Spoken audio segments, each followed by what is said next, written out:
are taking place in the sort of basic structure of the international system.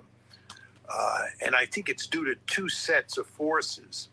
One is just changes in the structure of the system over time. And I'll say a bit more about that in a minute. But then the second factor is Donald Trump, who is sui generis. I mean, we've never seen an American president like him. And he is in many ways a one-man wrecking ball. So when you take the structural changes that are inevitable and you marry that to what Trump is doing, you see that the world that we knew when we were younger is rapidly going away. So let me just first start by talking about the structural changes that are taking place.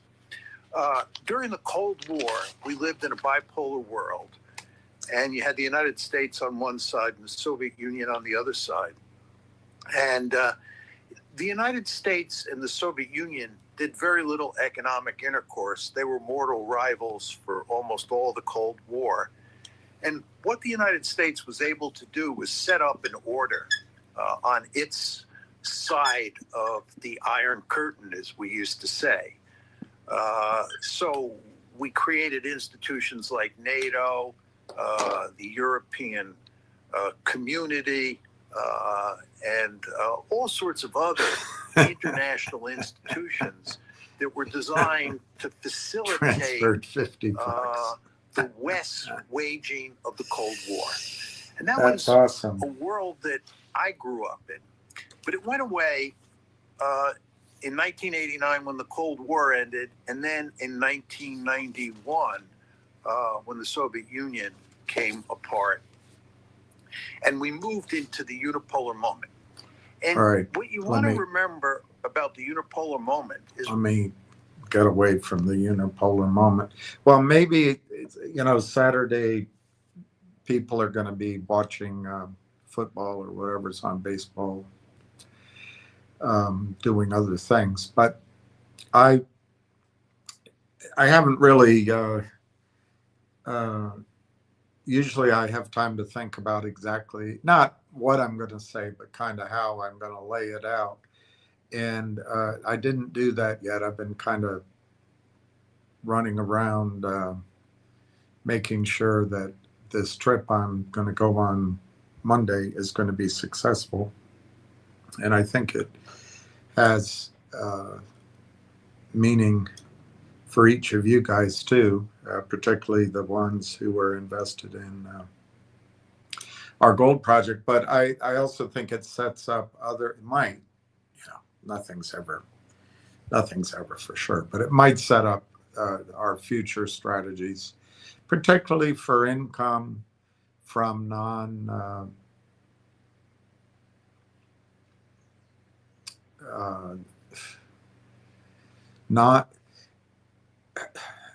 I don't know how to finish that sentence. Income from things that will benefit even if there's a heck of a lot of inflation and currency destruction. Anyway, Railtown, you're now at 20,834,714. We're so close to 21 million. It's incredible. And of course, this isn't audited. I do my best to track what you guys give me. There might be a little undercounting. There might be a little overcounting, but it's not intentional.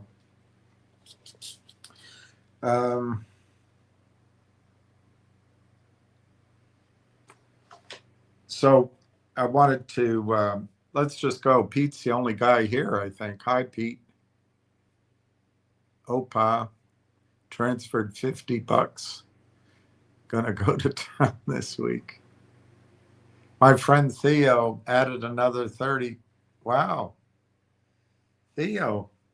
I remember you had a friend. I don't know if I called him Theo, and I'm not sure that I'm pretty sure I didn't have him at that anywhere near that amount, but I don't know.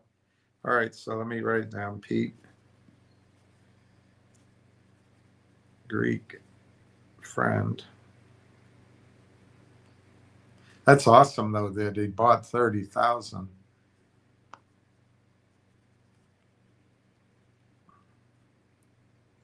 So we're at 130,000 there. Awesome. So that would get us, getting closer to 20,800,000 and well, anyway, you can figure it out. We'd be with that 30, we're going to be 20,864,714.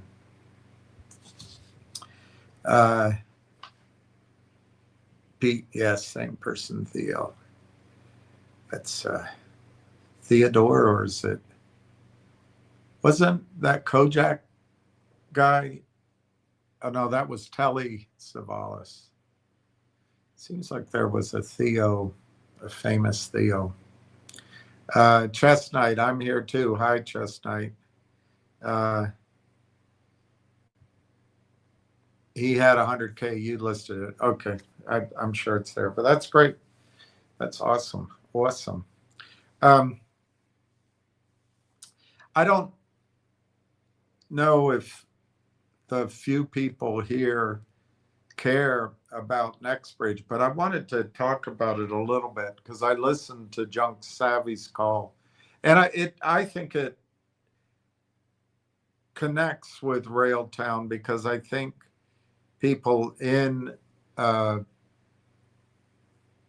MMTLP and MMAT can, well, I know it involves a little more money, but I think they can, for relatively small additional cost, put themselves in a position to get at least, well, I think it's fairly easy to get to break even. But I think also after break even, that's just the beginning, and it'll be double, triple, maybe more, just getting the thing started. I also want to talk a little bit about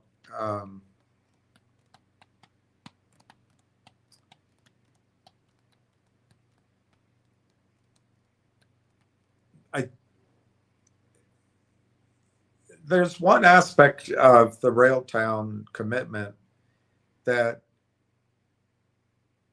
I've become very comfortable with. I'm not sure everyone here has, but that Railtown is special. It has something, and that something is under wraps. And when it comes out, I think there's going to be a awareness moment that allows the market to re-rate or revalue or reprice or correctly price the stock for the current environment in the market. And I think that's going to be a dramatic move. I've indicated to you that it might be a stumble bum move ever upward, but stumbling around back and forth until it gets over $5 or $6 or $7, because the heaviness, the conspiracy, which just destroyed Torchlight Minerals or Torchlight Energy, and then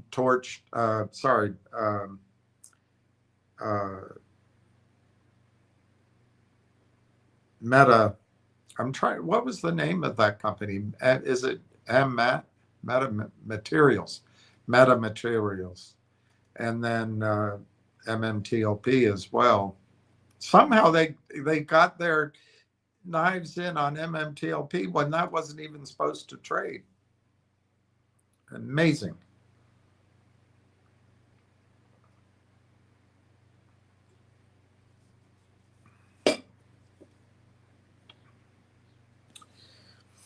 But I also think we have a tough time ahead, or we have to be prepared. I think the 42, 43, 44 year multi generational, it feels like. Sort of the baby boomer bull market. As long as baby boomers are continuing to feel rich, they inherited their parents' house, they've got houses where they lived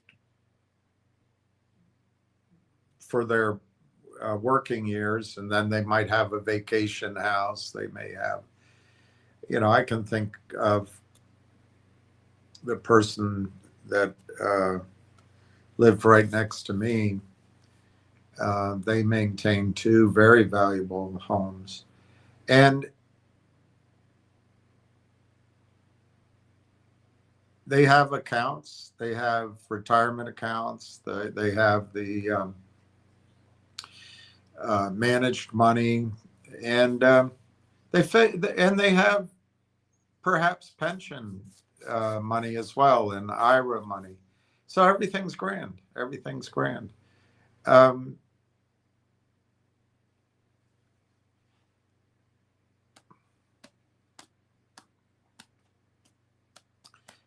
I don't want to say as I've made clear to you, I still think we have a long way to go in the market upward, although it may happen very quickly.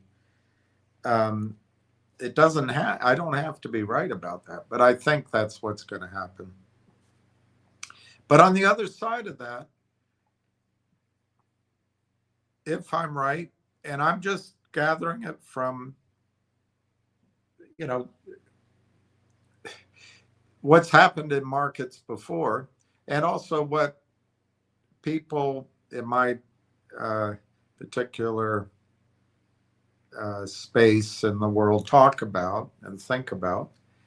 And if it starts downward, you could see which the reason I have such a deep collapse is I just don't think people are prepared for it.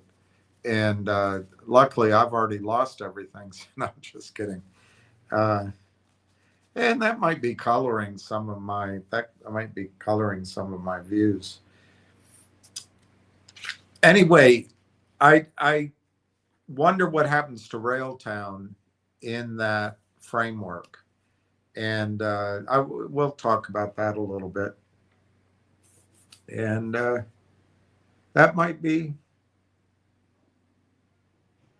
trying to think what else. That might be what we talk about. It'd probably take an hour or so, maybe a little longer. I'm, I look pretty bad, but I've been just, running around, and I wanted to get on here because I'm going to be flying for most of well, it's in the United States, so it's not most of the day, but it'll take up most of the day Monday. So I don't think I'll be going live Monday. And I'll try to go live from Texas when I can. But I just wanted to kind of get on here so that people Monday who maybe can't listen tonight at least have something to go listen to. And we'll talk about Railtown here. But I do want to talk about NextBridge a little bit. And any feedback, questions, pushback, or comments here on NextBridge, I'd love to hear it. Before I erase this, I just want to remind you we're at 20,834,714 shares of Railtown.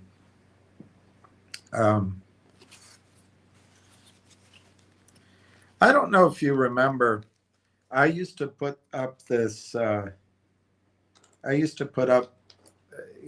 of a drawing. Oh, and I don't know how to go look at my old videos, but I gave the players, if I recall, on our side, it was the broker dealers, the That's, our broker dealers, NextBridge, um, all of us, the investors.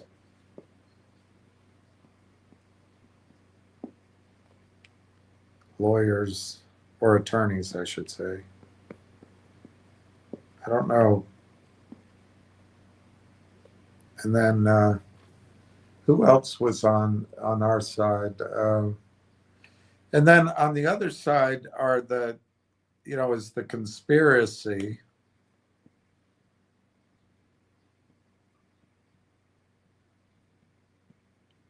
of shorts, and their scumbag attorneys.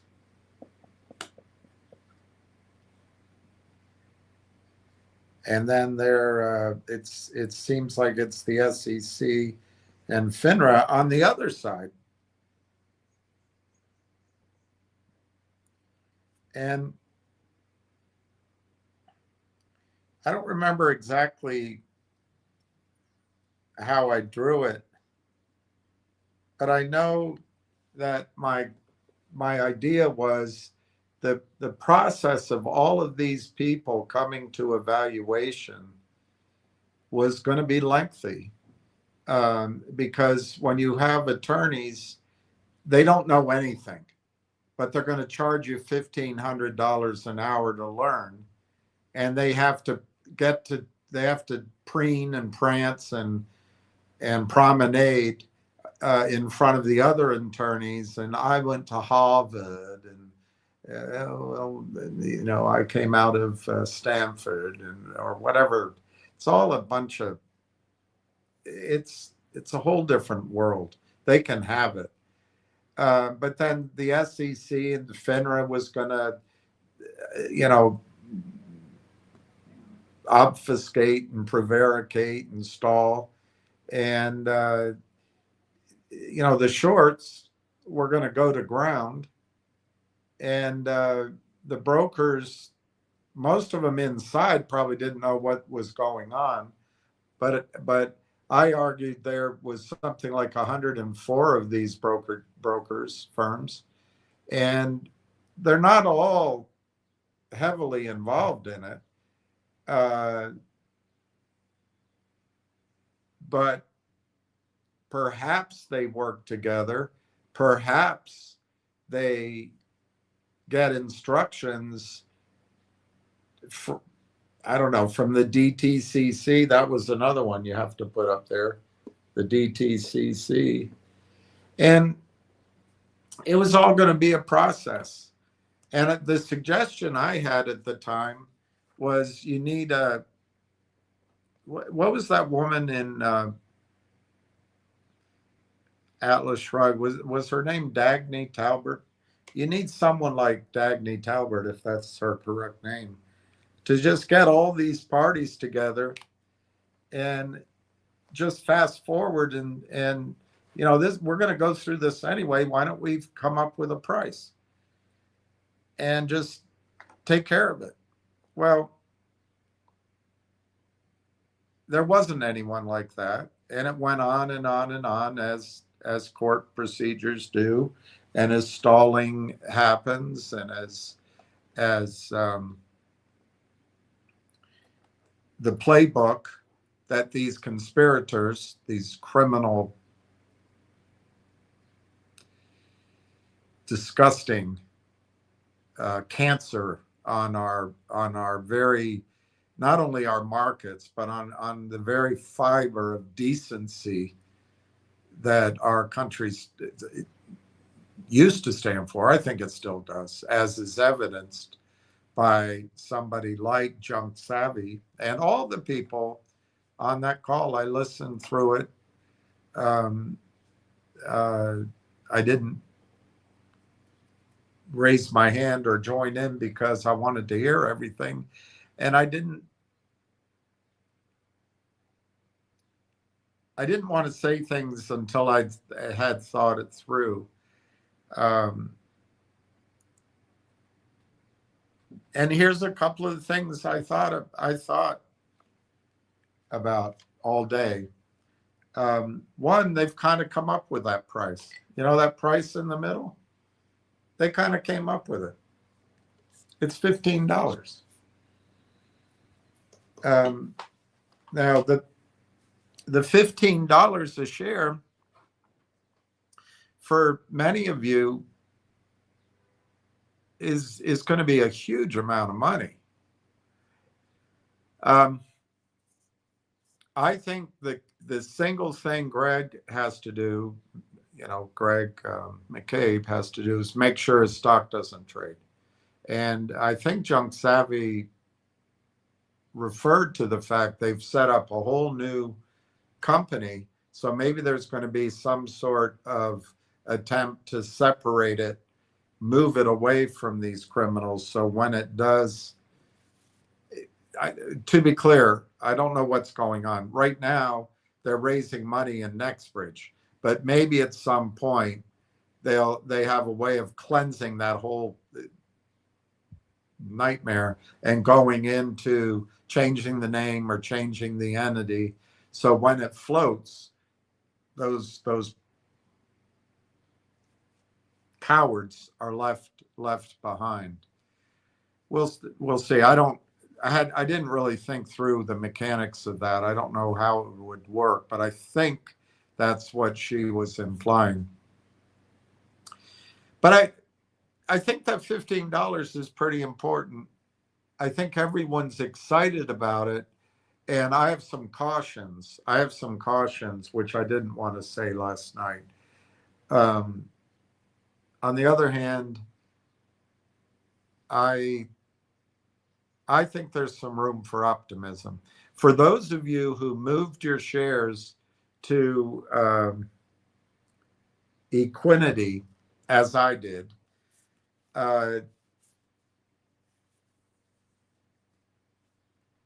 it's going to be it's going to reflect $15 in your account. So for me, it won't be tradable.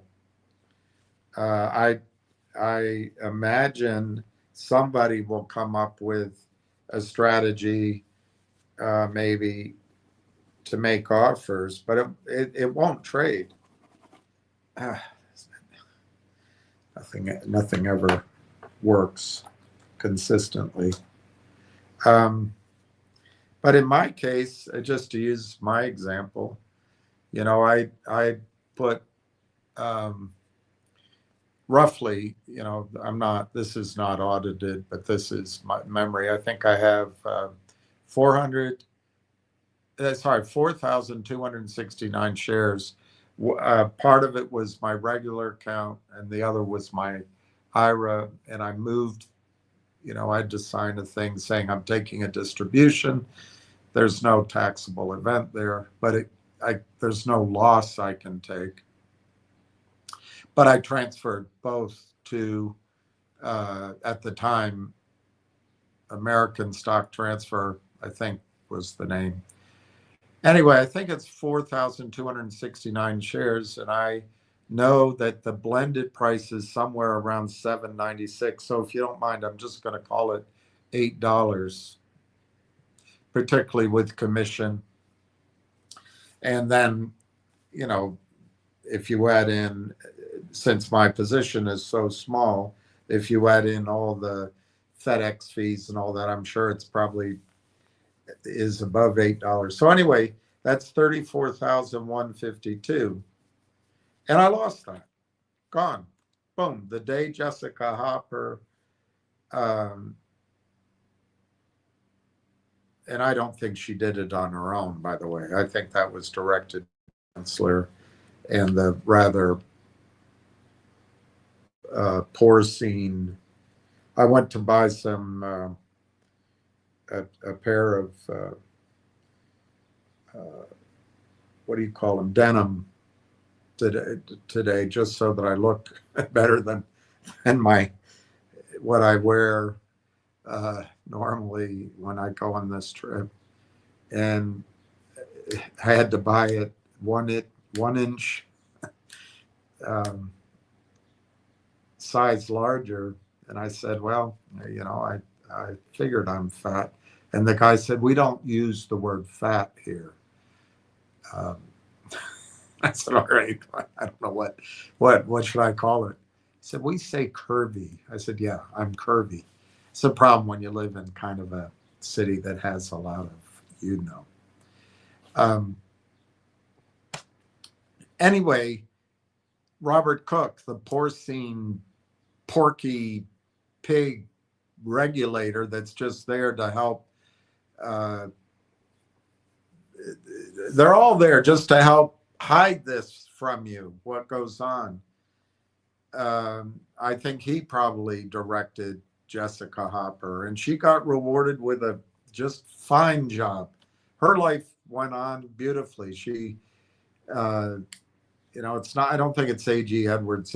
There's a company out there. I never remember it. Jones. I think she might be the head of compliance at Jones. E.D. Jones or something. But whatever. So my 34 grand was gone. And I frankly,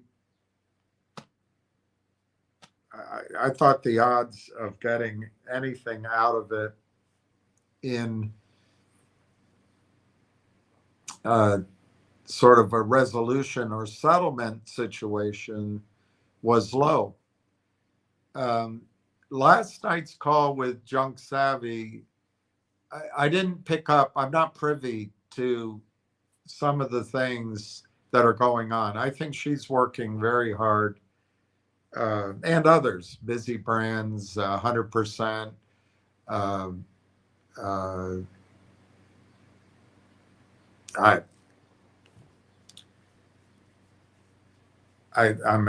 other names aren't coming in my head, but there are others. There are, quite a few.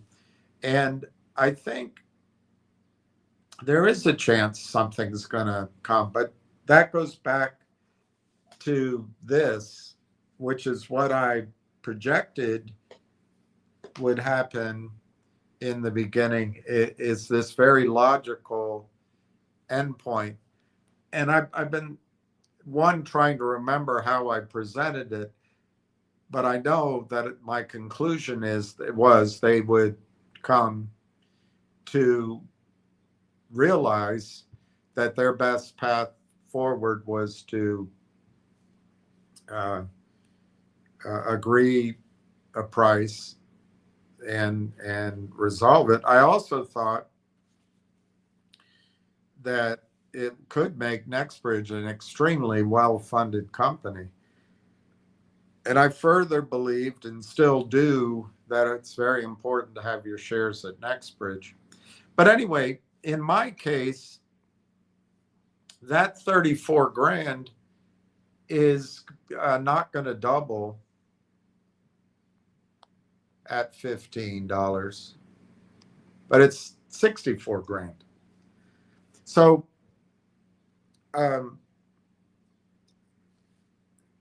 this is something that I would have expected, but Junk confirmed it. At the transfer agent, the valuation will show $15 when the deal is priced. Now, she brought up that it's going to, she called in and talked to the guy in charge. He was very nice. That's my friend. I don't know why she didn't say the name, and therefore I won't say the name. I've said it before, but I've known the guy that runs investment banking, at least on the energy side, at Roth Capital. I've known him for at least 30 years. I went to one of his weddings, and I went to I think he had 2 conferences I went to, but he might have had he had his own firm. And that's where I met Ken Peak of Contango Oil. And I had one of the, every now and then you have a great evening with somebody just great conversation and deep. Anyway, he's since passed away, but that was an amazing memory of mine. Anyway, I'm close to him and think very highly of him, and maybe she spoke with him, but she said that the NextBridge pricing will be $15. Well, she said that it might cause scrutiny if they change it from the SEC, and I can understand why the company might not want to go through that, because the SEC and the shorts are out to destroy NextBridge, us. They're out to destroy us, and they're out to destroy Greg McCabe. And there's nothing nice about it. Nothing nice about it.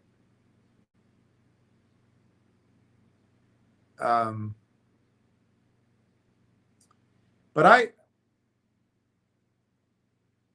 the only difference here is the stock doesn't trade. But I disagree with her a little bit there. She may know more than I. She said she spoke with him and got the impression it was going to be done at 15. And I haven't spoken to him. And there may be a reason why it's at 15. And she talked about a safe harbor. I didn't look that up, but that's not how I understand safe harbor. I think she was talking about green shoe, but maybe safe harbor is the right word as well. I'm not an attorney. Safe harbor can be used in the context of IPOs and secondaries. It can be used in different, I suppose, in different meanings. What I always felt the safe harbor referred to, or at least in my experience, was, I think, is Reg H. It's been so long. Anyway, there was a letter. I don't think it was F or G. It might have been H. Anyway, it's where if you're offshore, it used to be that you could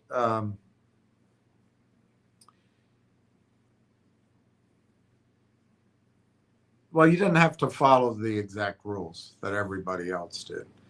And that meant you could sell the stock right after you got it, or you could I think you could even sell stock before it was allocated. There were things you could do as a foreign entity that were allowed under this safe harbor that the rest couldn't do. But I always felt hedge funds pushed it right to the edge.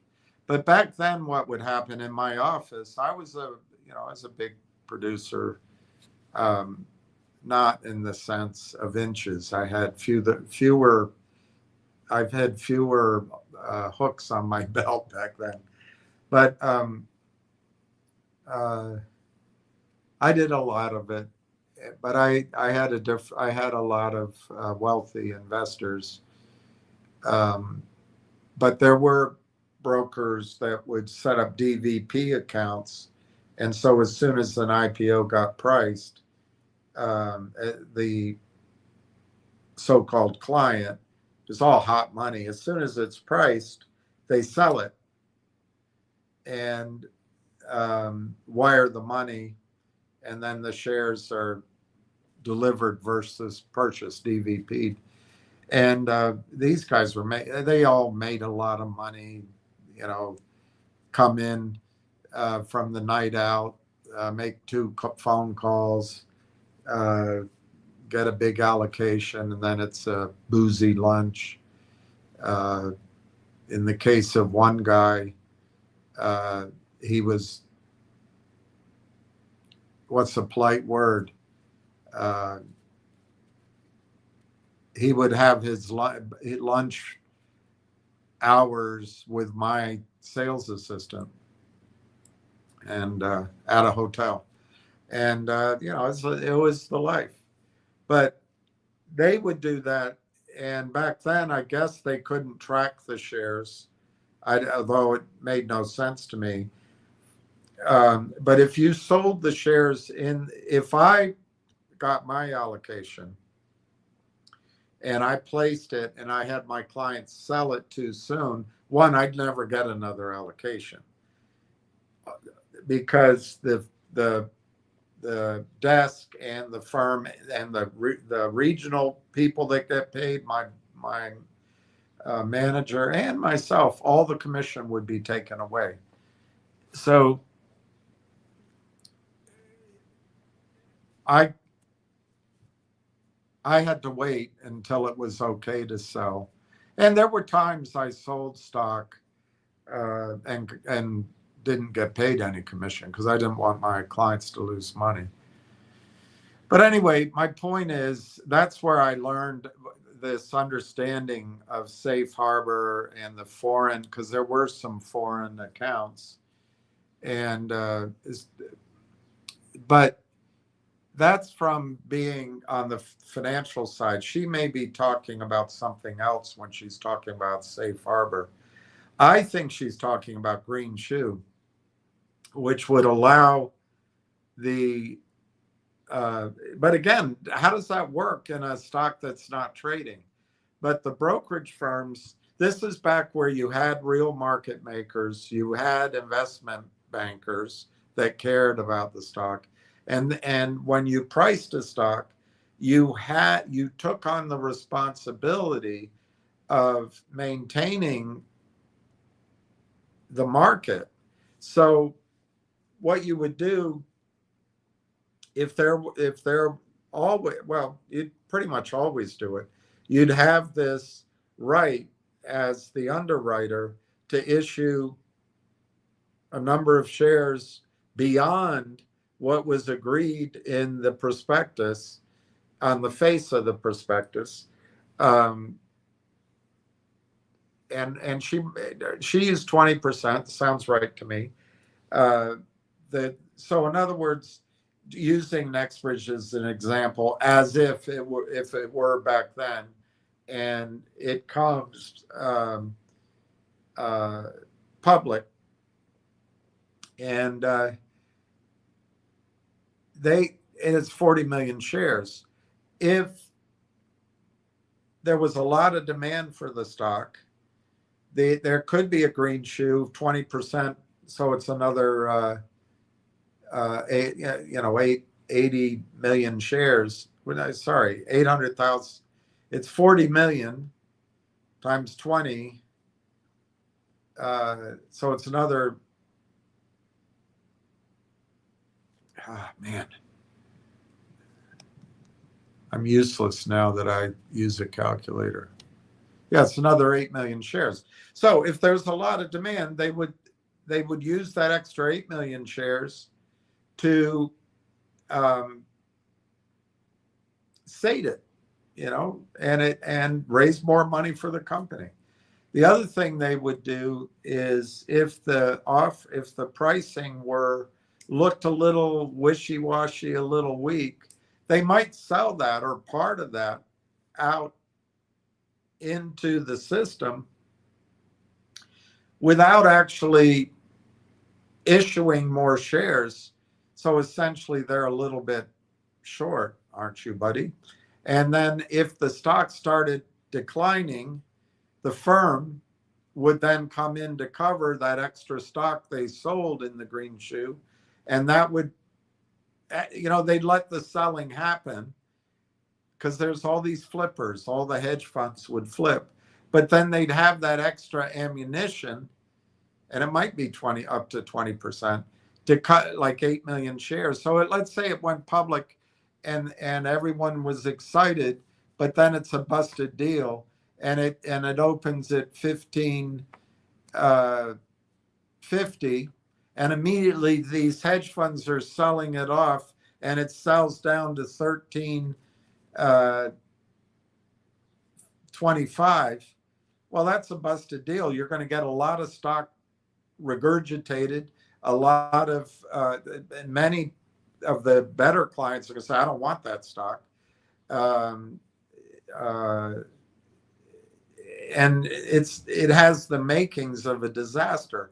By being allowed to sell more shares into the offering, it allows the brokerage firm has to buy back shares to reconcile that.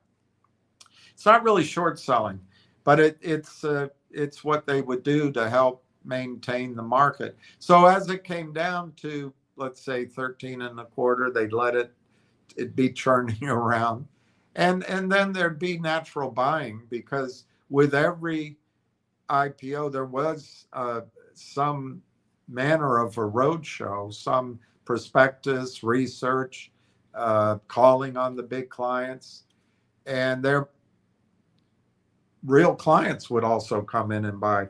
But anyway, they would buy that back in, and they'd get that price back to 15 over the next few days or the next week. And there was a whole group of investors who, that's what they do. If a deal backed down, they'd buy, and then as the firm came in to maintain that market price, they'd make some money on that trade upward. They took it really seriously to price these so that they held the offering price or better. Didn't always work. Facebook's a good example. I don't know how many of you remember Facebook. I'm going to get the numbers wrong, I'm sure.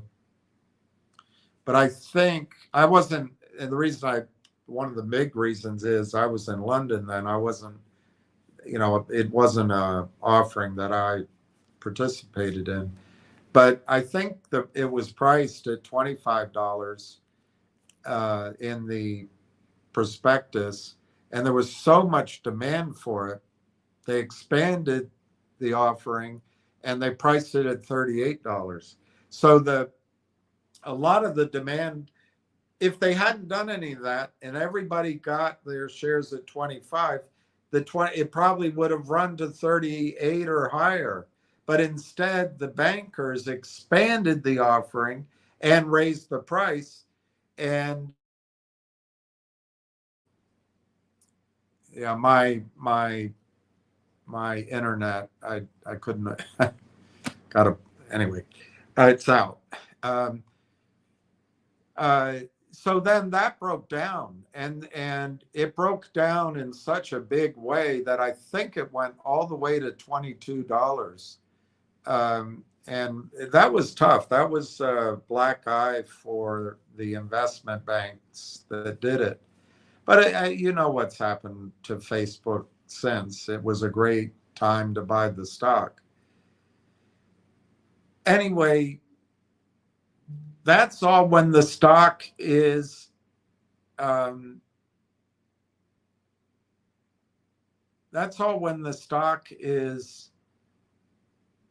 publicly trading. I don't know. NextBridge is following the same prospectus, the same words, but I don't know if there's such a thing when it's privately placed instead of this market. So this is a very long-winded way of telling you that I believe, based on demand, they could raise the price and they could expand the offering. I believe they could. She used the number 20%. I don't see any reason why it has to be limited to 20%. But I don't want to contradict her, because I think she is extremely thorough in her research and probably knows something that I don't. But based on my experience, which is a long time ago, and it's in the publicly trading IPOs, and I think a lot has changed, including this criminality. It didn't exist in a big way anyway back then. I think you could see a higher price than 15. That's my opinion. I caution. Junk may know what she's talking about, so it may only be 15. Anyway, I think there's a chance it'll be higher and more shares. All right, that's just one thing I wanted to get out. Secondly, on that price,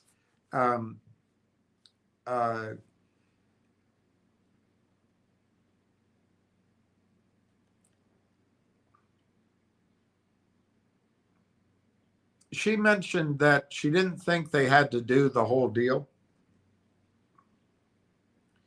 if they didn't want to.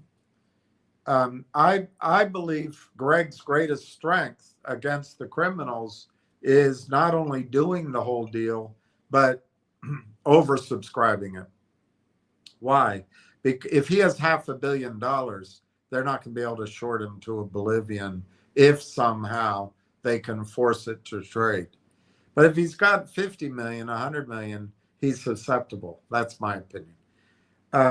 The other thing is, and she touched on it, but there's all these broker dealers out there, your brokerage firms, that are involved in this. There's something like 105 or 104 different firms. I think at some point, some of those firms just break away. Just break away from the crowd. And I really think that's the source of the $15 or $20 or $25. I think a smaller brokerage firm that's honest, like that firm, is it Edwards? Maybe they have are in a situation that they didn't actively seek, where they have some customers who own MMTLP, and they do have some shares, but they didn't have enough. They were counting on delivery and all that. I think a company like that, with a kind of a small issue, they'll go into the offering and buy shares so they can settle up with their clients and actually deliver shares into those client accounts. It's still, see, the problem is it's still under Bill Clinton's administration. Oh, he's such a great president.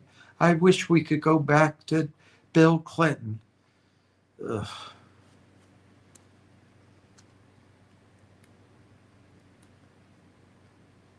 He didn't know what it depends on what your definition of security is. So maybe what I'm trying to say is these companies will be able to buy the shares and then tell their clients they can move their shares over to the transfer agent and just get it out of their books. Anyway, they can resign. This is what I think will happen. Unless FINRA is handcuffing them, there are going to be brokerage firms that say, lawyers that are going to say, hey, you can get out of this situation. You go buy let me say it differently. Every brokerage firm now, because of Bill Clinton, holds their shares in street name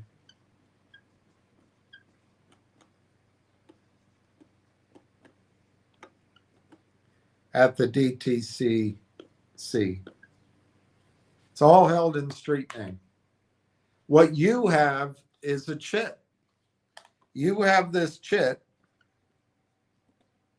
that you own a percentage of what your brokerage firm has in the stock at the DTCC. And in the case of MMTLP, it's called MMTLP. They're now naming it NextBridge, but it's just a chit. It's a securities entitlement.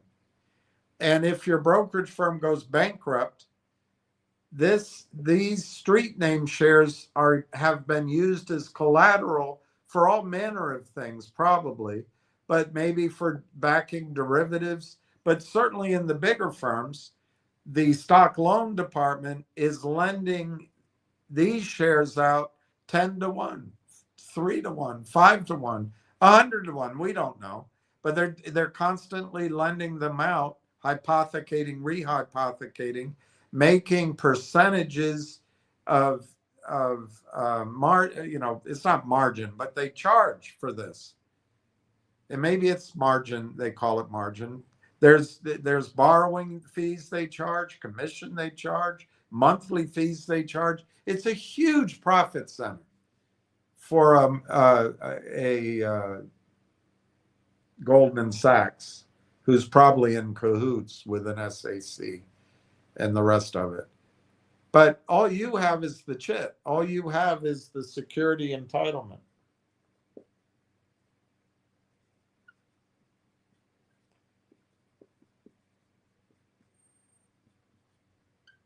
So you have a security entitlement. But to you, it looks, because you just have a statement, black and white, you trust it.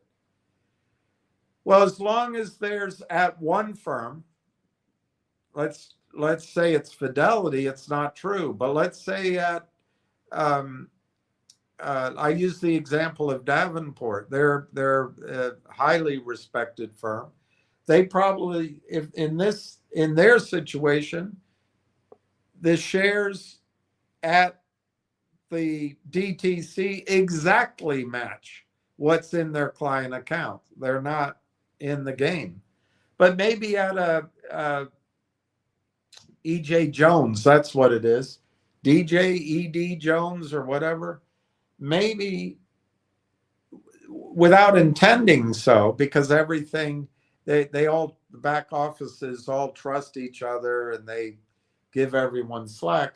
Maybe the chits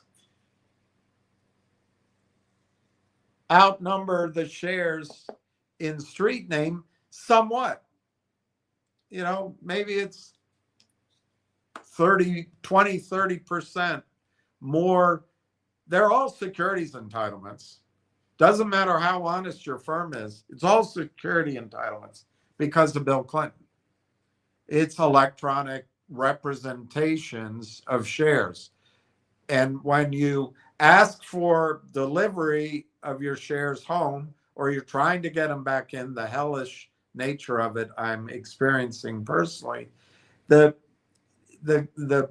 reason it takes so long is they don't want to run on the bank, but also that big block that might say, 546,300 shares at ED Jones at the depository trust, they might have put out in their system 650,000, but it's not a big issue, but they're kind of befuddled by it. There might be a guidance by FINRA, stop delivering, whatever.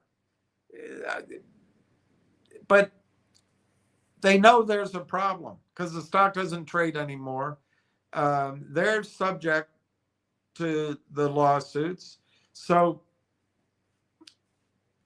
if, going back to moving it, if it's a different stock and you want your 10,000 shares, they have to submit it. They have to peel that off of that DTC, move it, get it over to the other firm.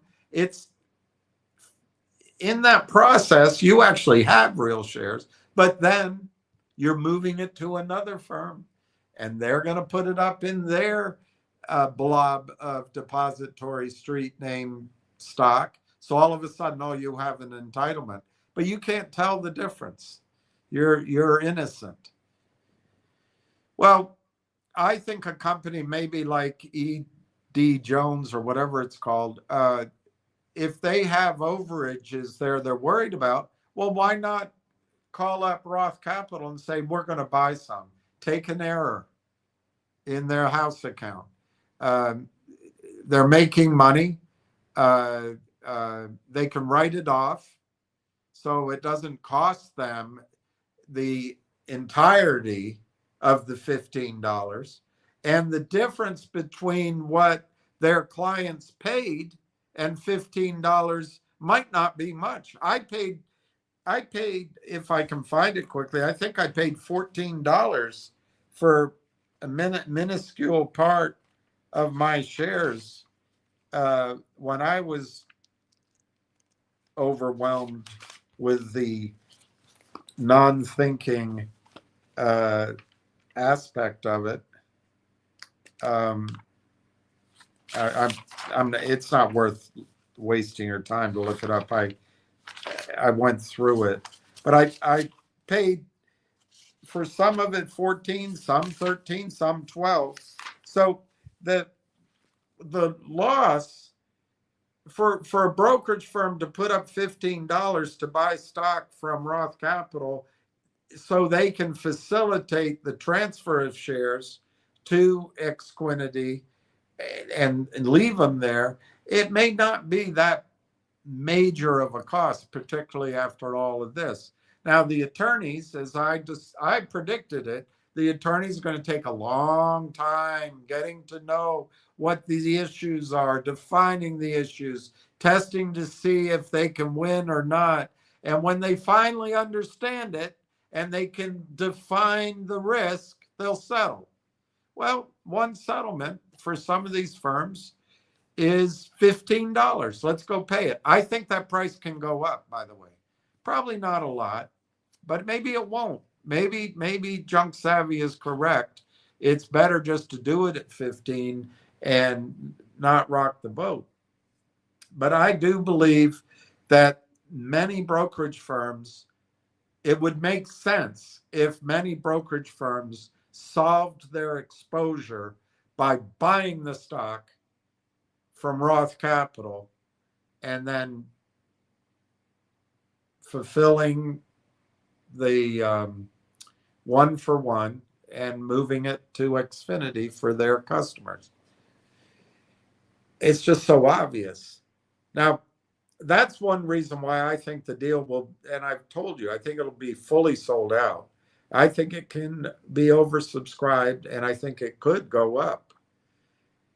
Now, what's the good news for NextBridge? That's not going to solve the problem. So I think later on they can raise more money, maybe at higher prices, as other brokerage firms come to them. I'm sure Greg has no sympathy for the devils, but for those brokerage firms, kind of caught in this system, maybe that's a way to solve a little bit of the problem. Anyway, so what does it mean for you? If you have your shares at NextBridge, I mean, at Xfinity or whatever it's called, I think all of a sudden you're going to have a stock that's valuable. You can't trade it, but I think it's going to be worth that much money, obviously.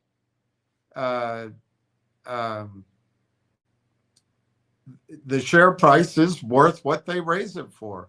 But you're going to say, well, how can it be worth that much? That's just whatever. That's 10%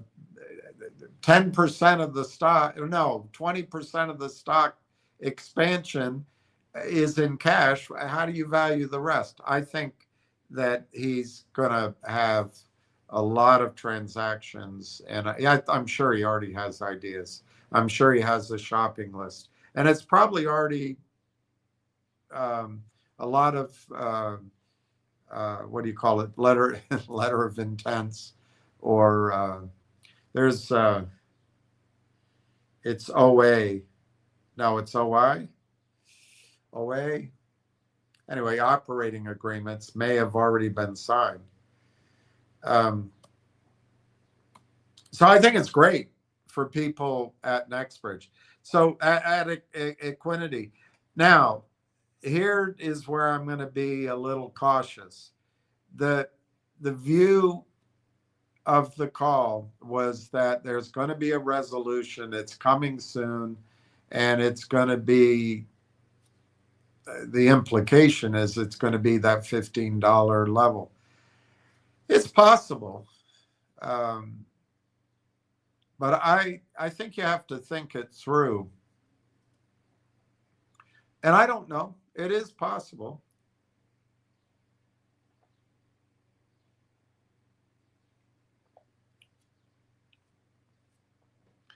But the obligation could be as much, depending on which numbers you believe. I've heard different numbers, and I have no idea which. And it's been so long that since I talked to somebody, that there's a few of those guys and girls in that community that I trust, who I trust, but I haven't spoken about it with them in a long time.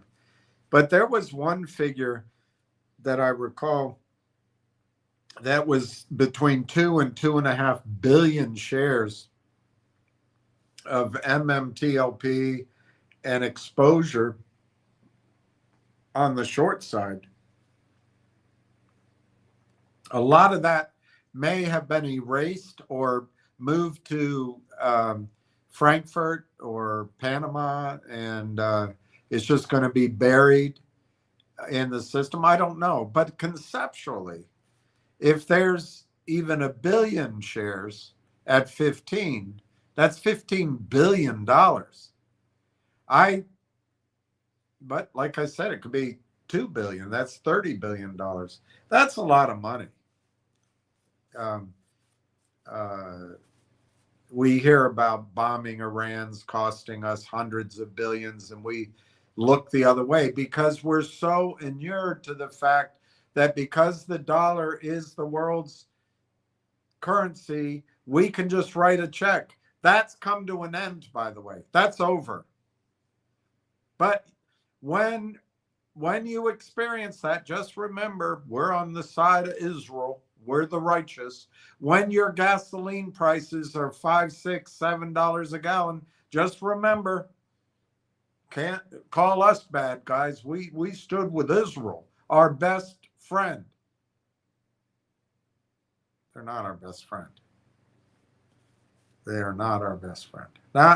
I'm not talking about the people, not the citizens, the government. They're not our best friend.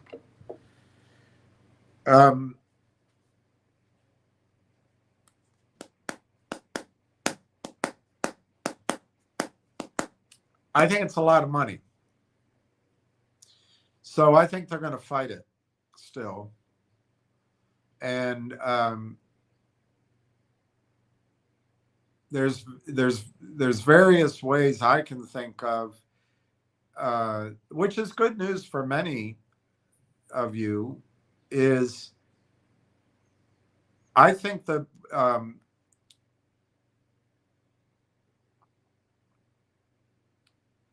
the settlement time will come. The question is this. The people at NextBridge, obviously it's $15 or whatever its price, but let's assume $15. Sorry, not at NextBridge, at Equinity. The people still with these chits in their accounts, whether it's named NextBridge or MMTLP, doesn't matter. It's still a chit. Will the brokerage firms price your shares at $15?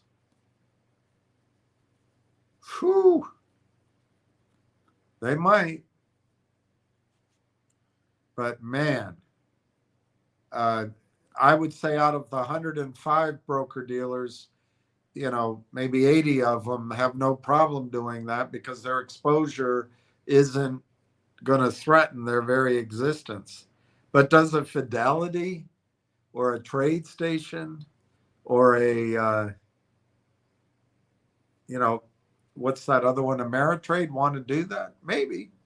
Look, $15 has the advantage of it's capped at $15. It's a known amount. Instead of having a short squeeze or instead of losing in a lawsuit or having a penalty, that's an advantage. But it's a lot of money. But it is possible they'll price all of those shares. Let's say it's 2 billion of them at $15. they'll put a $30 billion liability across the system by acknowledging.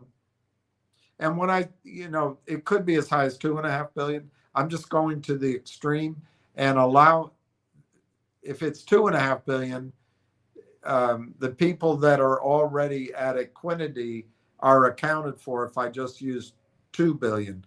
So anyway, that's 30 billion in liability. They just acknowledge and put on their books. The advantage, like I say, is it's capped. Unless the stock goes up. And I think the stock can go up over this next cycle. I also think as brokerage firms peel off and want to just settle their issue, take their lumps, they could call in and say, hey, we're willing to pay you $20, $25.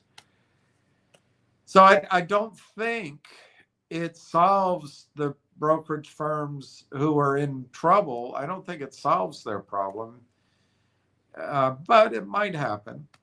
The other thing that I think will go on is brokerage firms might call you up and try to get a release from you by saying, well, I'll pay you this much, but you've got to sign off that you're never going to sue us. They may do that, but I don't know how they get 100% participation. And all it takes is one lawsuit. But thinking about it, if they can get a majority to sign the release, there's no class action lawyer going to take it for the diminished size of the class. Maybe that would be something they think about.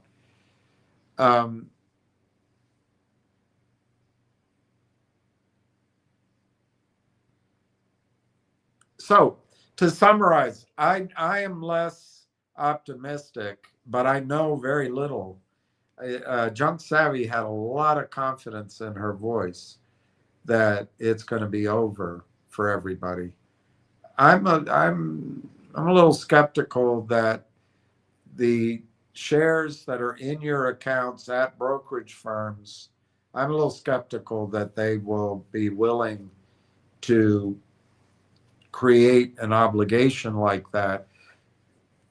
It's one thing if a brokerage firm can buy the shares at 15, supply those shares in order to move to equity and just solve their problem. I think it's a different thing if you acknowledge $15, but it could get worse. I don't know. I suppose they could acknowledge $15 and then offer to buy those shares from people, and that they would start whittling down their liability. But I'm not, anyway, bottom line, I'm not as convinced that there's a settlement coming with this offering. However, I really did pick up on the optimism of Junk Savvy, and I think at least some people are going to get taken care of. It is probably going to be time for the lawyers and the brokerage firms to come to some settlement, because I listened to one of the bankruptcy hearings, and the attorney for the I forget who he represented, but for the bad guys, my gosh, he was terrible, terrible. And I think he must know how bad he was, but he had nothing left except to be a jerk. And I think he lost on almost everything or on everything. So I think you are getting close to where, particularly if there's fraud proven, where everyone's just going to want to settle and not have this hit the front pages, other than, a little human interest story that 65,000 people banded together. So I have a mixed reaction. I do think some people are going to be offered solutions, and uh, that's great. You know, $15 ain't bad. I also think the stock, once it's priced at $15, I can see scenarios where they can raise money at ever higher numbers. I think that's something I predicted back when I said that NextBridge could become one of the largest U.S. independents with a lot of capitalization, and they could go combine companies, buy projects, and you could have a really huge company on your hands. And that's what it looks like it's setting up. Um, what else on that did I wanted to say from last night? Um,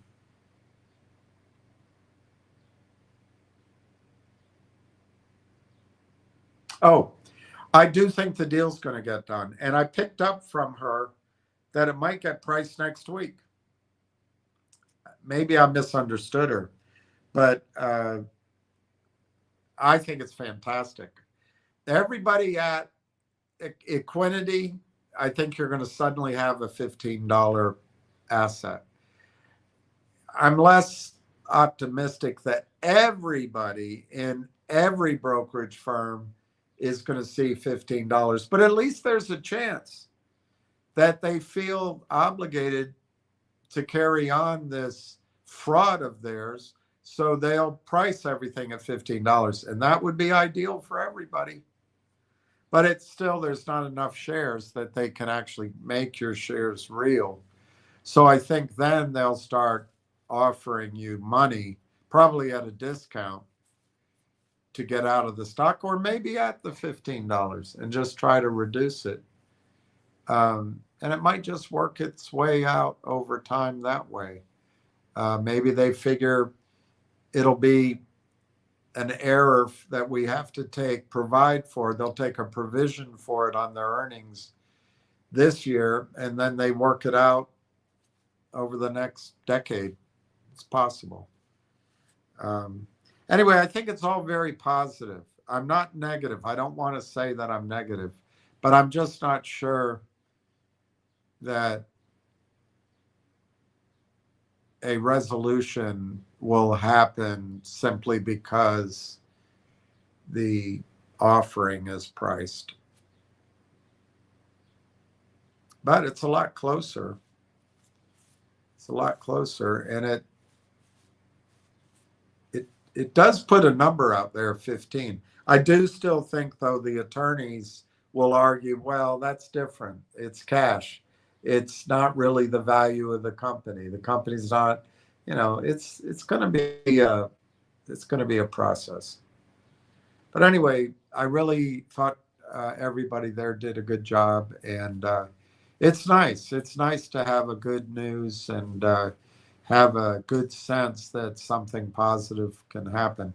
For those of you at Equinity, I think you're going to have a real account, a real stock, and you're not going to be able to trade it. But I think it's great. For those of you that still have the chits, if all the brokers firms stay together, it's going to be a longer fight. But if they break apart, some of you are going to get your money or get your shares, and it'll slowly narrow down to those brokerage firms who are the bad guys. And I think settlement talks will happen because they don't want it to get on the front page. I wonder if it'll be $15. But it's an obvious price, isn't it? But man, it's so much money. $30 billion maybe. I'm telling you, $30 billion is a lot of squid. All right, those were my comments on NextBridge. Let me go through your comments. And wow, I already lost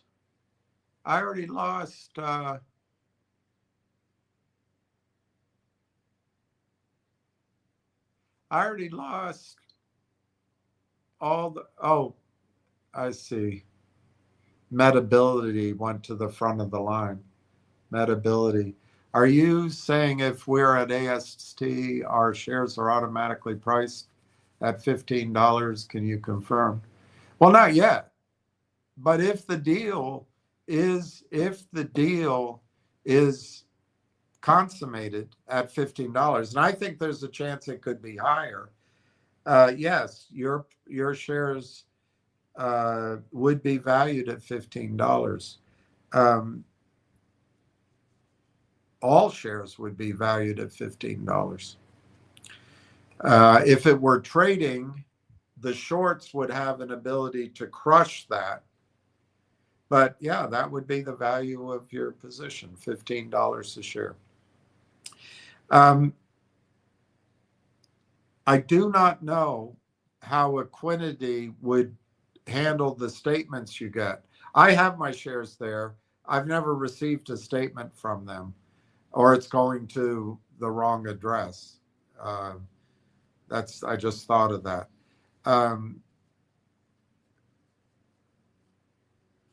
So you're asking, would it be priced on the statement? I would think so, but I actually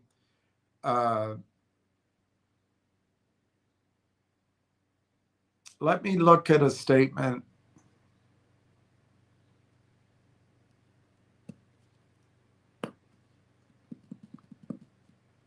I don't have it right there. Oh, maybe I have it right here.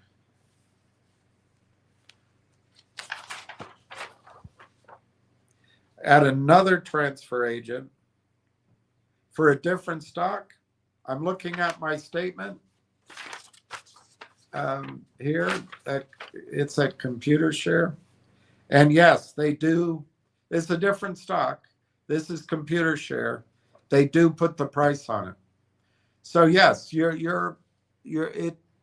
That there's one unique thing here. The stock doesn't trade, but I believe that Xfinity, is that the name of it, will put $15 on your statement. That's the last value if the deal gets priced. And I think the deal will be priced. So yes, I do believe you'll get $15 on your statement from Equinity. And that's going to make, this says, again, the transfer agent statement I'm looking at here is for a different stock and it's publicly traded. But it gives me the number of shares, it gives me the name of the company, gives me the price per share, and it gives me the value. I think you'll have all of that on your statement from Equinity. I think it's fantastic. I really do. Metability. Is Junk Savvy working for a lawyer? How come she knows so much? Have you ever asked her background? I know her, and I've talked. I know I've had,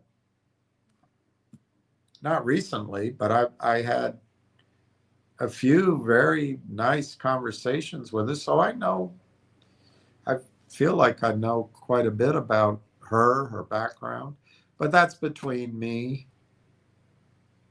and her. It's not something I'm going to talk about. Is she working for a lawyer? No, I think she's working for you if you're in the stock. I think she's really put herself into this campaign, if you can call it that, to do the right thing for everybody. And I think she is, I think her goal is to help everybody and to right this wrong. And in that context, I'm not sure there's a better thing anyone can do on this planet to help others. I think selflessly. I don't think she has any.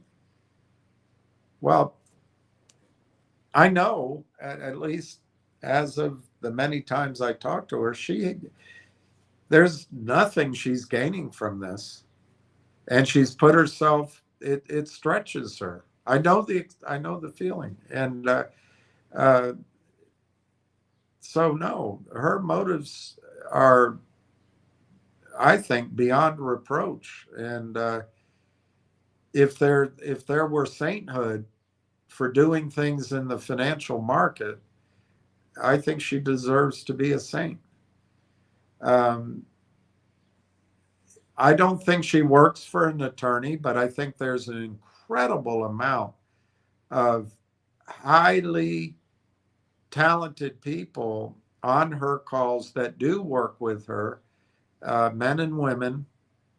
They all bring different uh, backgrounds, and there are attorneys. There's also securities people. There's really smart analytical people. There's researchers. There's, so I think it's not just junk. It's everybody joining in, and I think she's probably pretty close to a number of the players because she's the spearhead, and I would imagine, I can't vouch for it, but you've got, John Berta, Greg Papalopoulos.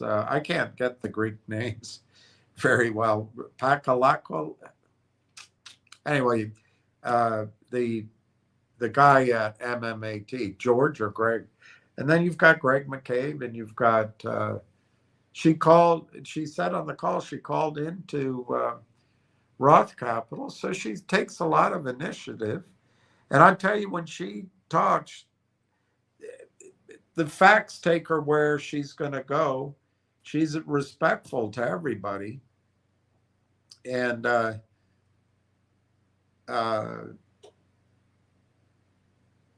just think she's done a great thing. But no, I don't think she's working for an attorney. I don't think she's working for anybody, except maybe for you. Metability, please be transparent. Well, I'm not invisible. If you're in the UK, transparent has the meaning of seeing through glass or all that. I'm not hiding anything, though. I just don't know what you're trying to imply. If you're trying to impugn her character or her extraordinarily hard work, I think you're way off base. Way, way, way off base. Metability. Sounds like you're encouraging people to transfer to AST. Can you explain why? Yeah, I've encouraged that. That's equity. I've encouraged that from the beginning, and I got a lot of brushback from Double D, and the CHIT, the MMTLP piece of the representation that you have shares is worthless. And now in many accounts, they call it NextBridge. I mean, people are free to do what they want to do. But to me, if you have a chit called NextBridge in your account at Fidelity, lots of luck. Lots of luck. You're counting on lawyers winning. You're counting on lawyers winning for enough money that after they take their 40 or 50%, you end up with something. You're also counting on a settlement coming very quickly, and I don't want to throw cold water on it, but I think the system would be willing to walk away from paying. Let me just, if we pick a number, there's 265 million true shares of NextBridge. I would imagine, and I don't know the number, but people have been so slow, particularly because of Drew as the Double D, to move their shares. I would imagine there's still room for maybe 60 to 70 million shares at Xfinity. I don't know. It could be as few as 50 or 40 million. But that's all it is. And I hate to say it.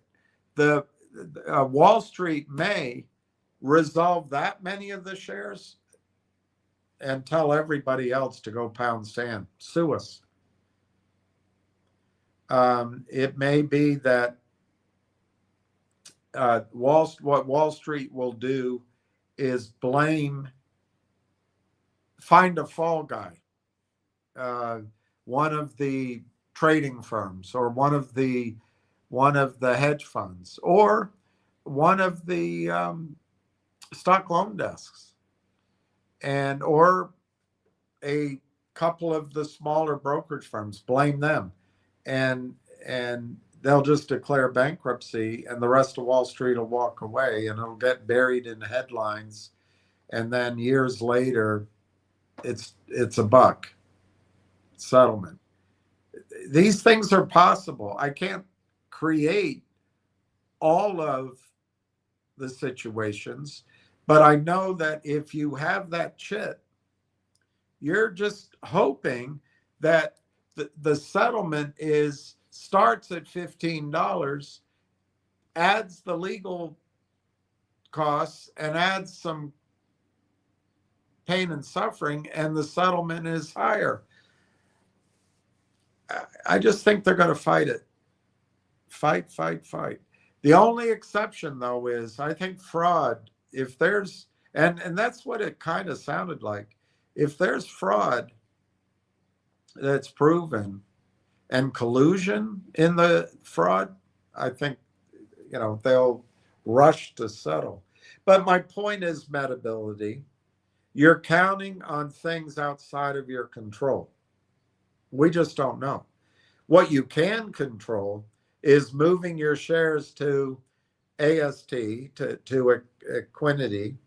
You know what the value is. You're going to have an oil and gas company. Now that we've bombed Iran and achieved nothing except to show to Saudi Arabia, the UAE, Kuwait, that we're a toothless tiger. Our Patriot missiles don't really work as effectively as the Russian anti-ballistic missiles, was something I pointed out years ago. Our ships, our Navy is worthless. In the age of hypersonic missiles and satellites, Iran can attack them and hit them. So we've got a situation where oil prices are going higher for the rest of our lives. It's going to be volatile, but for the rest of our lives, our insanity, we'll look back on it, of consuming gasoline to drive 20 minutes to 7-Eleven to get a Slurpee. It's going to be over. At least in the big vehicles. We'll all drive the smaller, but we're going to become, society's going to be different. Life will be grand. I mean, people were happy, in the 1600s. So, but I think life will be different. Anyway, my point is, being in an oil and gas company when oil's $200, $300, $400, $500 a barrel is going to be great. If that oil company has $500 million today to buy the assets today. So yes, I think you should move your shares to AST, Equinity, because you have a real asset. They're going to raise, of course, we'll find out, but I think they're going to raise all of that money. I could be wrong. I could just be optimistic. But you're going to have a well-financed company with a CEO who's on your side, who's an oil man all his life. And I think, yes, NextBridge it's going to start out at 15, which is more than anybody paid. And NextBridge could be a 60, 70, 80, $100 stock in the next cycle. So yes, I do think you should move your shares to AST. Junk Savvy brought up an obvious issue too. Well, not that it was obvious until she said it. Some of these brokerage firms might get into a lot of trouble if this settlement's as big as it is. And I read something yesterday about MFS Global. I'm not sure you want to take the risk of having your assets at these brokerage firms because then it's just a lawsuit, and good luck with that. Having it at NextBridge, at AST, it's there. And look, it doesn't trade, but I'm looking at my statement for something else, and sure enough, they put the price on it. So you'll know what your position is worth. Those are three reasons. You can control that decision. Oil and gas companies over the next cycle are going to be the next hyperscalers. And it's just life. That's my opinion. They'll be the leadership in the next markets. And you'll be in a great one from the ground floor. Thirdly, there's possible, depending on where you are, your brokerage firm could go belly up. And in that case, owning a securities entitlement, you're at the back ass end of the line. Oh my God, you're so far back that after you tune in and listen, you're not going to get paid if your firm goes bankrupt. So that's another reason.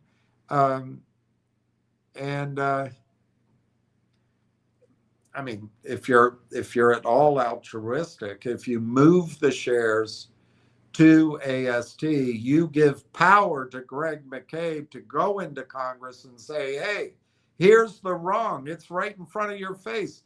All of my shares are accounted for. Everything else in the system is fraud. So you're helping expose it. But nobody seems to really care about the good of everyone else the way Junk Savvy and Busy Brands and 100% and the miladies that were on the call yesterday that help. And I remember there was a Patrick and a Curtis I think we should all chip in and help the cause, move our shares. Anyway, finally, Metability, if there is some resolution that's global, it's going to include you if you are at AST. You're not going to be excluded. That was a lie or a misrepresentation that Double D, I believe, was paid. He was a mercenary in this, or promised to be paid. That's my judgment. I don't know. It's what I heard. I maybe he did everything out of the kindness of his heart. So you don't miss out on the broader settlement, and you control your own destiny rather than be a victim. And if NextBridge has a list of where they're going to put that money, you could find that NextBridge is trading at a superior price to the settlement, and you may not want to take the settlement. But if all you have is the chit, all you're going to be able to do is take the settlement or not take the settlement. And those chits aren't worth anything. All that chit represents is the legal obligation of the firm. And if it's proven there was fraud, and if the courts come down hard, it could be big. But man, do you really think the court systems are immune from the pressures from the banks? Donald Trump is destroying his presidency on behalf of Marion Adelson and this, I think the guy's name is Siegel, the two big donors, and the banks. Do you think the banks can't suppress this any further? I don't know. I wouldn't want to take that chance. But anyway, there's only probably 60 million shares left over there. And I certainly would want to be on record that I asked for my shares. If you don't ask, one of the defenses, I think the bad guys are going to say, they're going to destroy the records after 3 years. Now, with the court cases going on, probably that won't happen. But if they destroy all the trading, how do they get Congress? How does anyone agree to that? But they have a lot of power. $30 billion is a lot of money. It's a lot cheaper to hire all the white shoe law firms to smear their lies and innuendos and just be disgusting attorneys.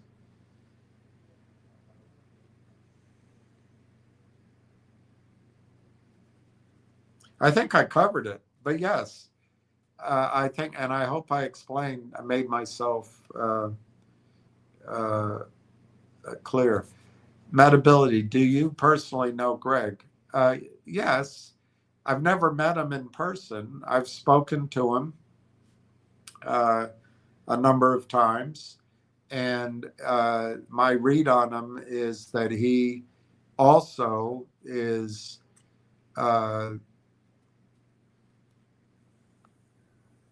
he's almost an avenging angel. He's I think he's a quite honorable man, and he's done a lot of things. I've known a lot of CEOs, and I've known them in some cases to look out for themselves and screw the shareholders. I think Greg he's put himself at risk and put his assets and his ass on the line for shareholders. And he could have walked away. He could have BK'd the company and started anew without the albatross of all the shareholders and all that. But he didn't do that. And he stands in fighting. And, he's running the risk, as Junk Savvy pointed out, of not being insurable so that he can't run, D&O insurance, so he can't run a company. I think the guy is a champion in my book. But I also am very good friends with a oil man who I've known a long time. And in fact, I'm going to be meeting his son on this trip. And I'm not going to say much more but that my friend that I know very well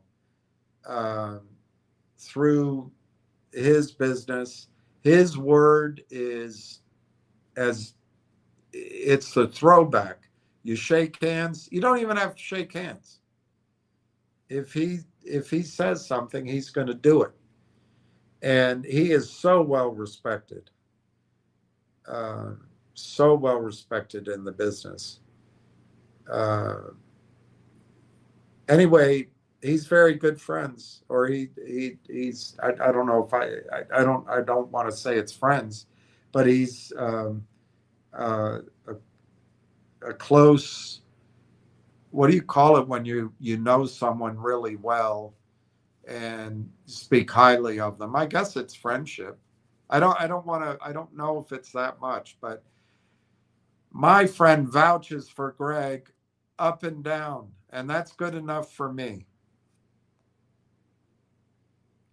Metability, what are Junk Savity's credentials? How can you trust her so much? Please explain. What is this? Is this a final exam? My name's Metability, and I have a picture of a unicorn horse. Do you like me? Please explain. Junk Savvy's credentials are that she basically took a leadership role, and many tried to do it, by the way. Many tried to do it. But she took her leadership role and she did it selflessly, and she works hard with her research. She does keep her own counsel, but so people trust her, but she also puts it out there. She lets people disagree with her. She doesn't go as far as I do to recommend that you move your shares. She just says what she's doing. I think she's done an absolutely wonderful. I think she's done the work of the Lord, frankly. And what did the credentials have to do with it? What were Harry Truman's credentials when he became president? It was his character, his native character, and his hard work. What the hell are your credentials to ask me all these questions? I do trust her. And I trust her judgment. I don't know anybody that puts a picture of a overflowing horsehair on the. I don't know why I'm even treating you with the respect I'm treating you. Metability, that's how you know McCabe from production business. Have you ever heard of the Wildcatters Network? You haven't capitalized Wildcatters Network. I know of the Wildcatters Ball. I was invited, never went. That was back when I was a Democrat. I still am a Democrat. I don't know what the Wildcatters Network is. There does seem to be kind of a good old boys network in oil and gas, but I never really was part of that. It said Yankee on my forehead probably for 10 or 15 years.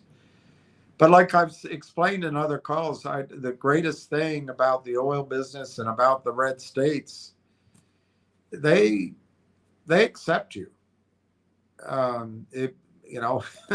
would make my arguments. I defended Bill Clinton to a table full of CEOs and executives at a number of oil companies late after one dinner. I think it was in New York, might have been San Francisco. The table went all the way down, and I'm on my high horse. And it got everybody got worked up. We went to the bar and had a drink the next morning. Hey, Bill, I enjoyed that last night. And, and then I'm known as the Democrat. But I don't find that kind of tolerance with my liberal friends at all. At all. They stand up, walk away, won't talk. So I do think there's an old boys network, but there's a lot of women in it, a lot of women. But oil and gas is a risky business. And during the bear market periods of it, one of my indications that we're in a bear market, you go to the conferences, women aren't there in general. Nowadays, that index doesn't work so much because there are quite a few women, younger women and younger men in it. But When it's booming, there's lots of people that come, including women. I have no idea what the Wildcatters network is. I would say I know McCabe because I put calls into him and he returned them. I know, and I would say also, as I just explained, that one of the men I respect in this world vouches for Greg McCain, and that's good enough for me. Metability, can you repeat? We have $15 if we are at AST. What are you doing? Taping me? Are you going to sue me? Let me be clear. If the proposed Roth financing is priced and funded at $15, they have sold 40, and it's fully subscribed. They have sold 40 million shares at $15. That's not segregated from the 260 million shares extant. The entire market, the entire cap table then gets priced or valued at that last price. And if you don't see that, I can't help you. Now, I don't know if when a company is private, if the transfer agent will put it on the statement. Obviously, when that's public, they do. I don't know that, so you'll have to find that out along with me. But I think there's a good chance of it. And yeah, what price should it be? If people put up $600 million to buy shares at $15, what would you put on the share value at AST? What? What number other than 15 would you use? But it's possible, since it's private, they won't put it there. But that's your closest analog. That is your own stock. It just sold for 15. What the hell other number are you going to use?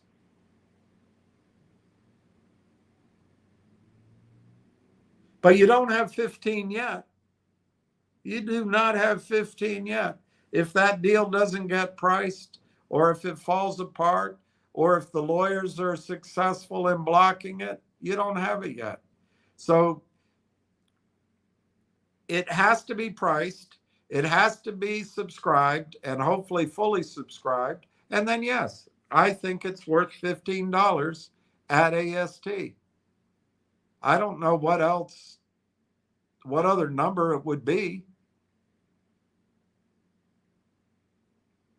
And I would argue over a 5-year, 10-year period, it could easily be, if oil prices go where I think they're going to go, could easily be $150.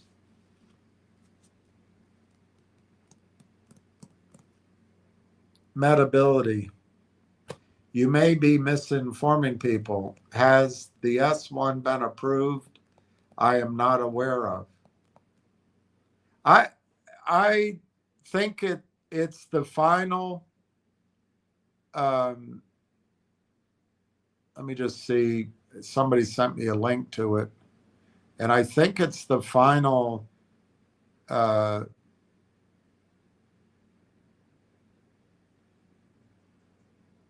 prospectus. But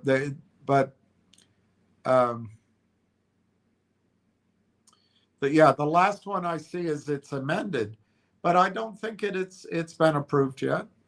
They filed. Look, I just said it to you. But it's normal metability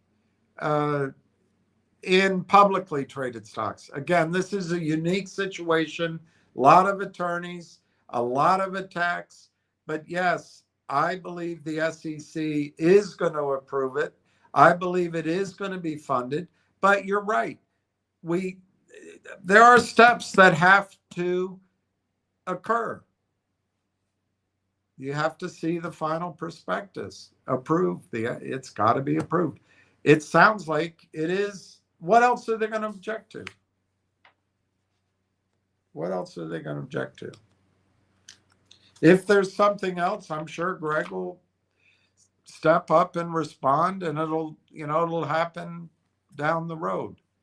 But I don't think I've misinformed people.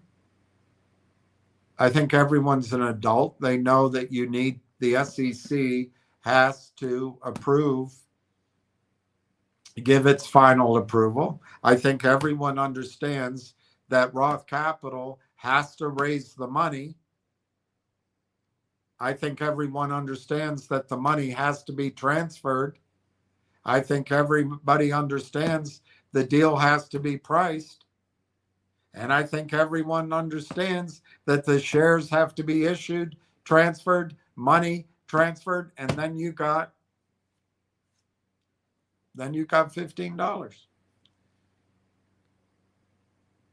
Metability, has the S1 been approved? Metability, I'm sure you can go look it up. It's the SEC website, Edgar. Go look it up. As far as I know, it hasn't been approved yet.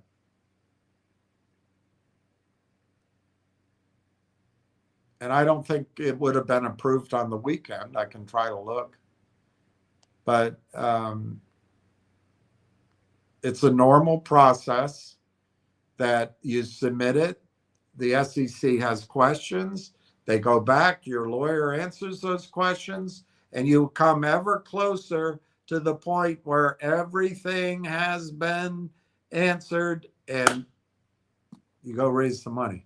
The SEC's not there to stop S1s. They're not there to stop. The whole reason the SEC is there is to allow for the capital formation in U.S. markets. Of course, they fail miserably when they work with people like you. Metability, thank you for your answers. All right, I'm going to move on. UPA, I don't know how Metability got ahead of you, Pete, but he did. I love this, Pete Greek. Transferred $50, going to go to town this week. Yay, I love it. My friend Theo added another 30,000 shares. I wrote that down. Please add it. He has 130. It's awesome. Pete the Greek, same person, Theo. Chestnut, I'm here too. Pete the Greek, he had 100,000. Okay?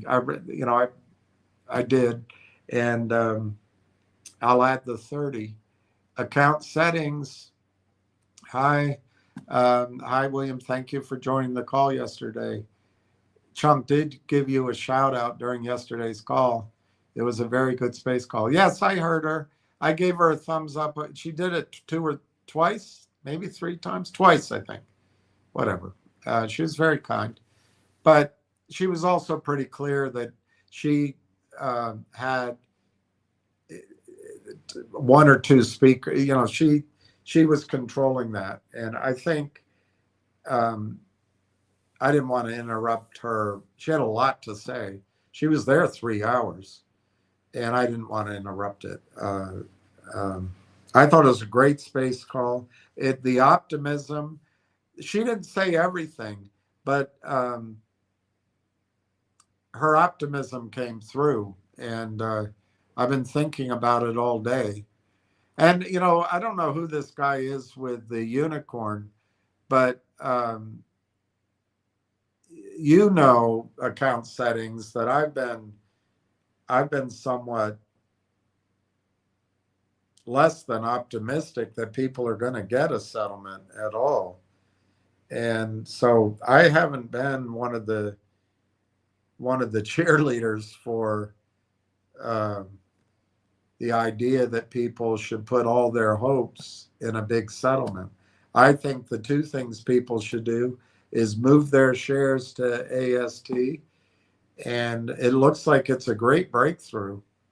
I mean, do you realize when people were talking about it about a year ago, they were talking about $1 or $4 in an offering? This is huge. I think it's fantastic news. It can't be bad. And the other thing I think people should do is buy Railtown. I think they should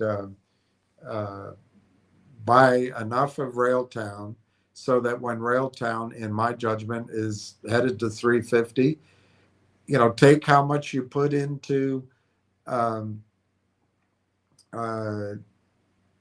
metamaterials and maybe MMAT, add that up, divide it by 350 or 550 or even $10. I think Railtown's going all that range, but one of the easier targets is 350. Divide it out. That tells you how many shares of Railtown you should buy.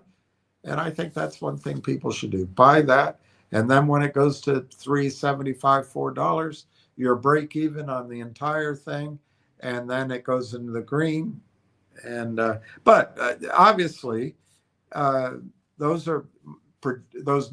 targets are predictions. They're not promises. There's a lot of things, execution that has to happen. And but I think the odds are very good for Railtown. And those are the two things. If I still owned MMTLP, I don't. I own NextBridge. I would move my MMTLP. Even look, if they call it NextBridge in your brokerage account, it's still MMTLP. If your shares are not at AST/Equinity, you don't own NextBridge.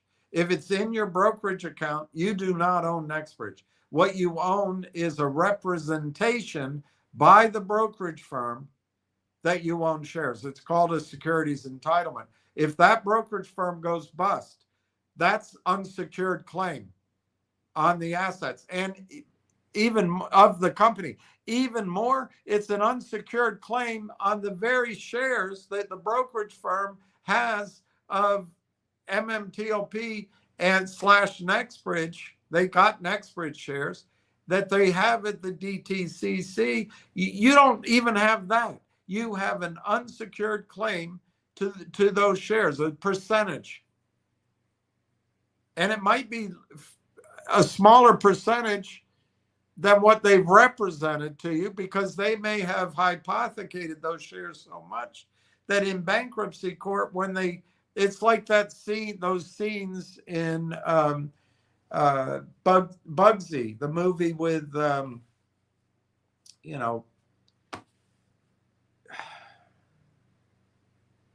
anyway, the guy that has the sister who's an actor, Shirley MacLaine, her brother, he's Bugsy. He sells the interest in the casino over and over and over again. So that's what's happened here.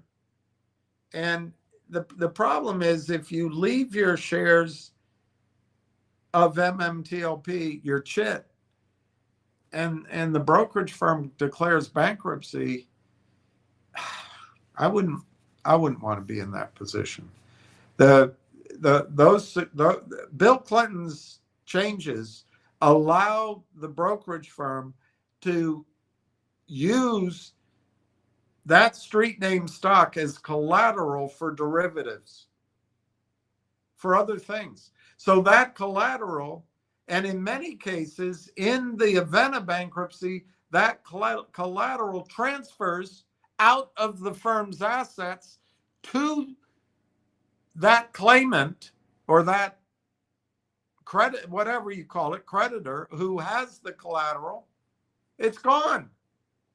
And then you're sitting there sucking your thumb in the back seat of the courtroom, waiting to see if there's anything left over in bankruptcy to filter all the way down to the unsecured creditors. It's a bad place to be. So that's the biggest reason to move those shares over to AST. But I thank you, Account Settings. I wouldn't have known about that call unless you had told me.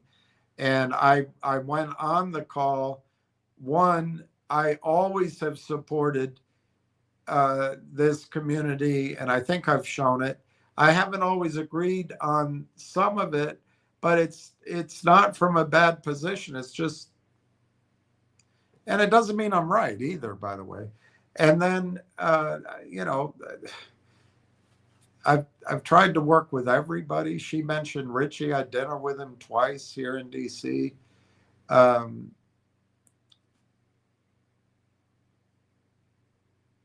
Yeah, I appreciate it. I wouldn't have been on it. I went on it because you asked me, account settings, but I also went on it to show my support to Junk and Busy and to the whole thing. And I kept quiet because it wasn't about me yesterday. It just wasn't about me. It was about Junk Savvy coming back after several months and getting her sea legs back. And she had a long agenda, and it was other people had questions. So it just wasn't about me. But I very much appreciated being on the call. And I thought she did a fantastic job, as everybody. And I agree with you. It was a good call. And I actually came away from it thinking, wow, maybe there is something that people can look forward to. But I have I already described a couple of my caveats. T. Alex. Hi, everyone. T. Alex. Hi, William. Pete, Chess, Accounting. Hola. Ricky Brogan. Hi, William and RT crew. Hi, Ricky. Beta M.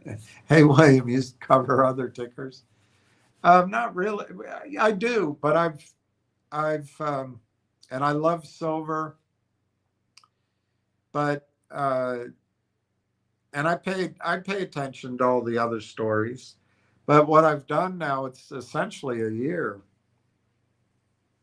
Well, June to May, so it's almost June again. In another 3 weeks, it'll be a full year since I came on and made it my focus that people should buy Railtown. And I decided to only focus on that because if I'm not clear, I don't think people get the message. But I didn't expect to be here 1 year later.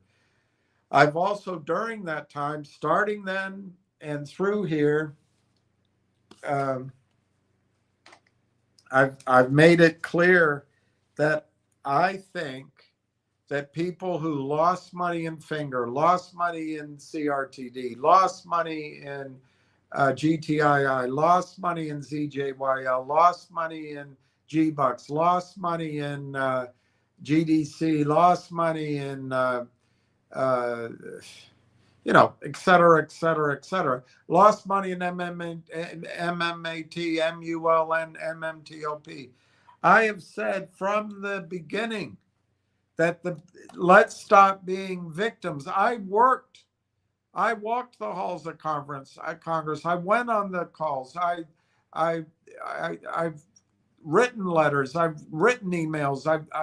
I've tried to be. I went down and got in that movie and lost a bunch of money because of it. I've tried to fight this fight, but as I went along, I came to the conclusion that the system, this stealing, has been decided and approved by a certain sliver of Wall Street, and it prevails. It prevails. So I believed, I had followed Railtown from maybe September or October the previous year, but I really believed and still believe, if you use my example, it's just part of my losses. I've lost 35,000 in MMTLP, right? If I divide that by 350, why do I say 350? I think Railtown is going to go to 550 to 750 just to catch up to the valuation of Langchain. 350 is a lower number. So if I use 350, what I got to do is buy 10,000 shares of Railtown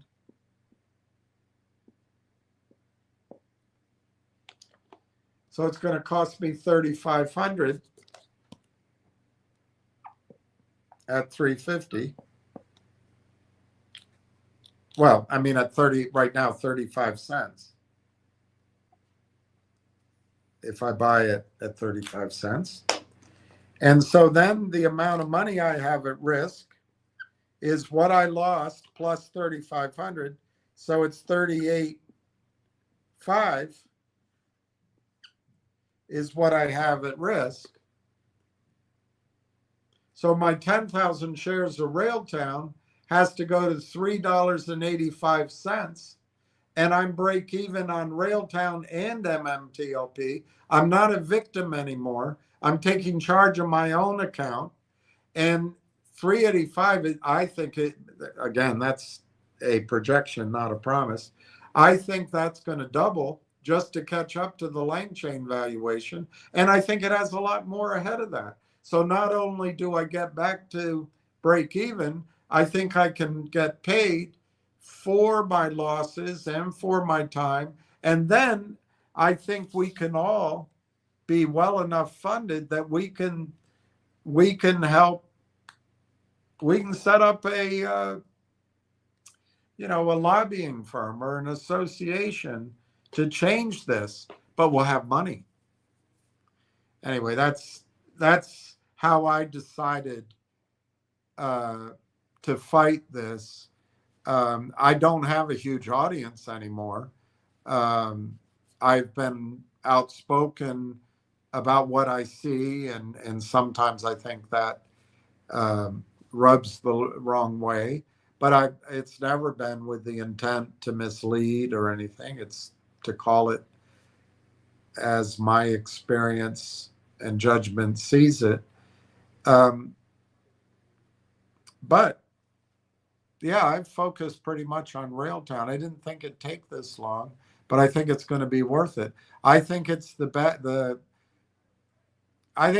only clean shirt in the closet. It's not the cleanest dirty shirt. It's the one hanging on the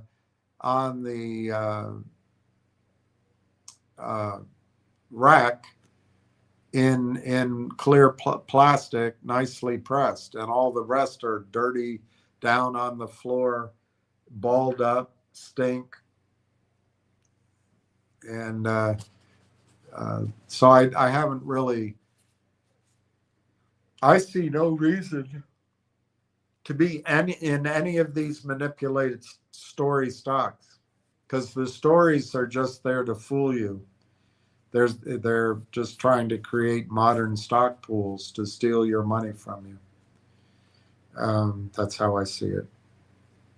But yeah, if you have questions on a stock, I just don't know a better stock or a better investment than Railtown right now.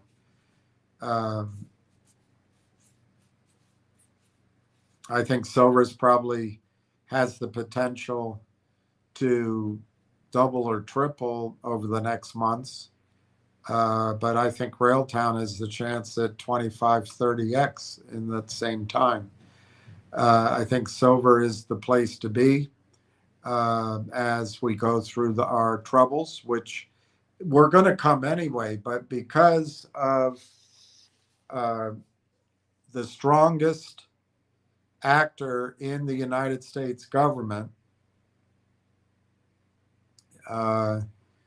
we did one of the stupidest things we ever could have done. We launched a half-assed attack against a country of 100 million people, highly educated, extremely wealthy, and armed to the teeth. But hey, Netanyahu's he actually said it. I've been looking for 45 years to find a president who would attack Iran. I finally found him. Well, with Miriam Adelson and Siegel's money. But anyway,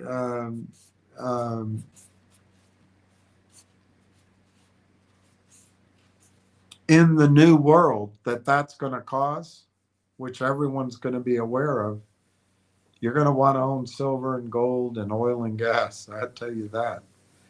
But hopefully it'll, Trump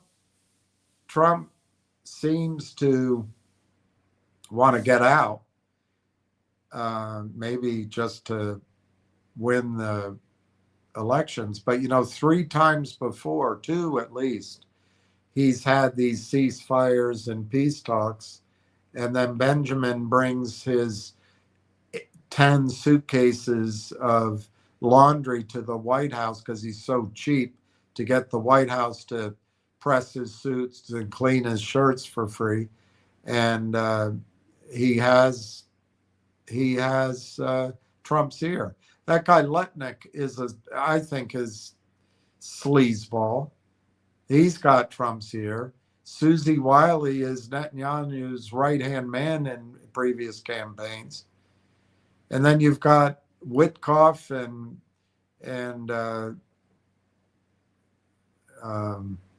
Kushner. This is where the advice comes. There's only one priority that Donald Trump has: Israel. And we're going to pay a hell of a price for it. He is too. He's going to pay a hell of a price for it. And I think it's so against what he stood for. I sometimes wonder when he gets, zinged in the ear and he sees what happened to Charlie Kirk. I sometimes wonder what Mossad is threatening him with. I'm telling you, this right-wing Zionism, I'm not talking about the citizens. Well, there's a lot of citizens that support it. But I'm not I've seen Israel from across the, I guess that's is that the River Galilee? It's not. It's the Dead Sea, I think. I would spend a night with I was at a friend's wedding, great wedding. It was so loud, he said, "Come on out." We each had a drink, and he had a cigar. I don't know if I had one. I wanted one if I didn't. And we just looked across the sea, Dead Sea, I guess, at Israel. And it was right near where Christ was baptized. There was a sign for that. And but I've never been in it. So I'm not saying all the citizens at all, any more than the citizens of the United States approve murdering 135 school children. Governments do things against what the people would do. But anyway, we're going to pay for it. And I think silver is in this near horizon, whether it's 6 months to 3 years or 3 years to 5 years, I think silver is going to achieve equality with gold in terms of prices. And I think gold will go to $20,000, $40,000 an ounce in a wealth creation phase. And then I think gold could go to $100,000 an ounce or more when our lifestyle and our dollar collapses, mainly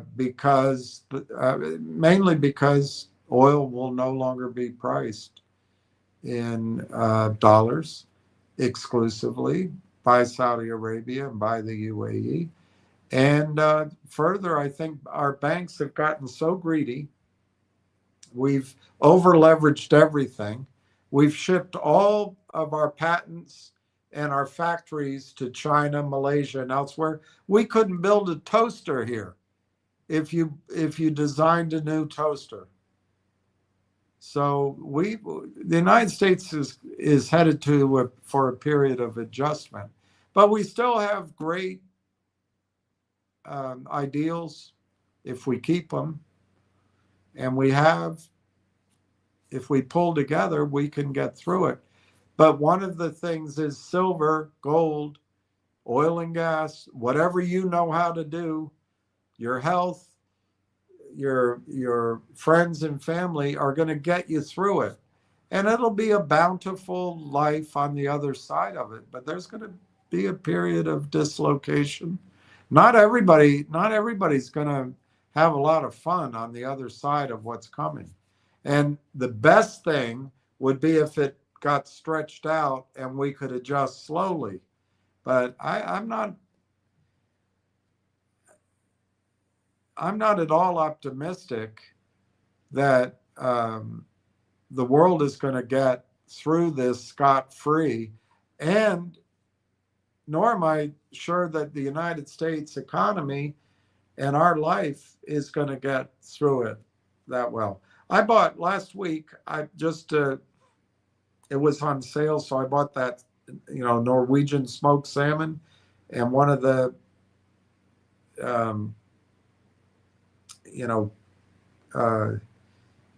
sliced bread and a couple things. I thought, well, I can eat this as my lunch for several days.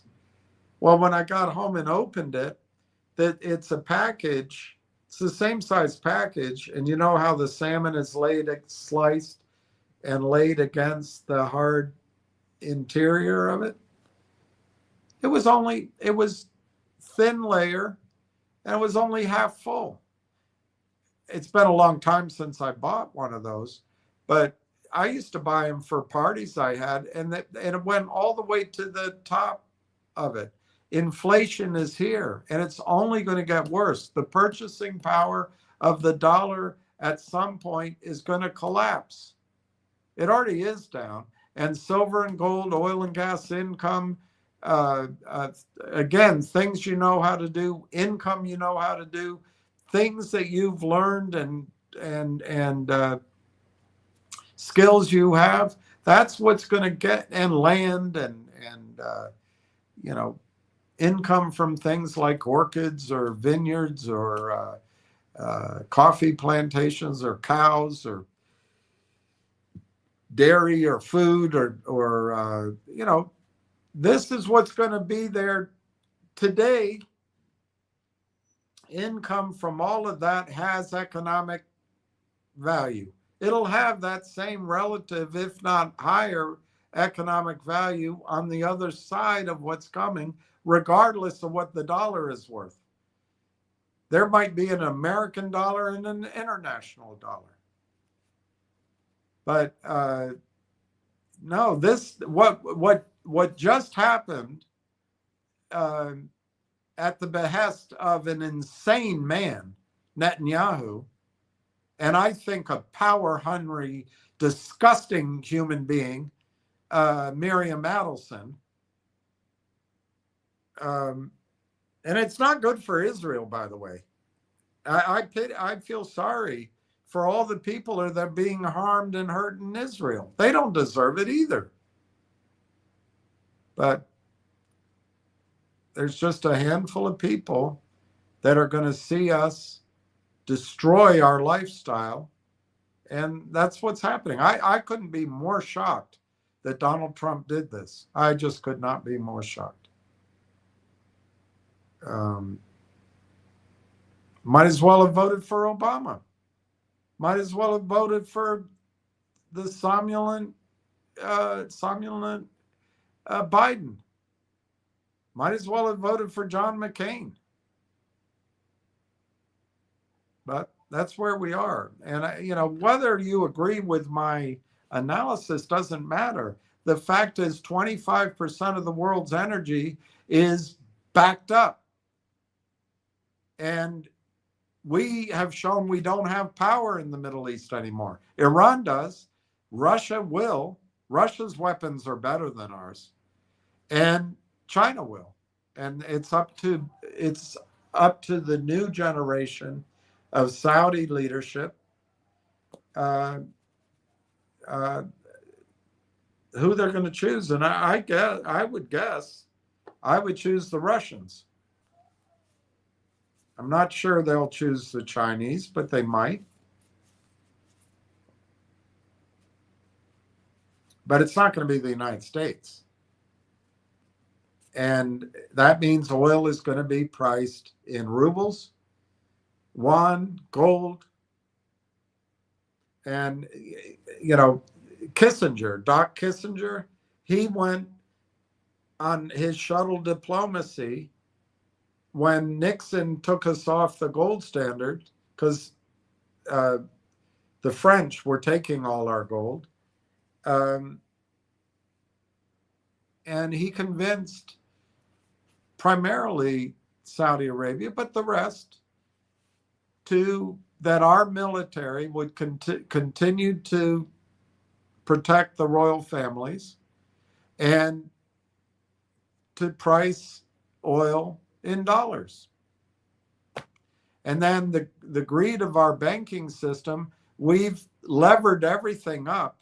We've got gigantic debt and derivatives out there. And now the banking system, in my judgment, the only way they can survive is to go get the $100 trillion worth of Soviet assets into the Western banking system. I don't know what Iran's are, but, tens of trillions, get it into the Western banking system. And, before the banks go down, they're going to take us to war. Well, why? What does that mean? It means they think we're going down.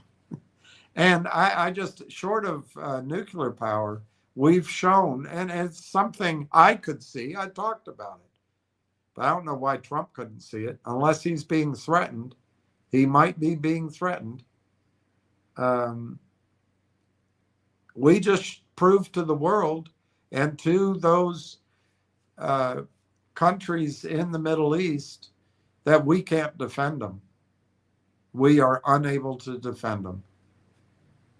And we did this at the behest of the neocons and the drunk Lindsey Graham and the idiotic Huckabee, the Christian Zionist, and I don't even know if Netanyahu's a Zionist. He's just mad. He is literally insane. And anyway, it's the path we chose. And in that environment, Batter, I think covering ZJYL or Finger, I just think we've run out of time to squander resources or even waste our brains on any of that. Each one of us here should be focused on making sure our economic house is in order. We want to make sure we survive what's coming. If we're lucky, it'll have a slow glide path. But I don't think it's going to be that fortunate. And a lot of my friends say, oh, everything's going to be great. But if the Strait of Hormuz isn't opened yesterday, I think you're going to see people in Africa starve, people in Asia starve, and poor people in other parts of the world starve. But they're all brown skinned. That doesn't matter. It won't bother us. They're just, they eat that weird food anyway. Because we're, God's on our side. They're all Muslim. Oh, their God's a different God. Come on. Christ died for everyone. I don't agree with the German Pope when we go to Mass. This is his blood, which he gave for you and for many. It used to be for you and for all men, and men in the sense of all humankind.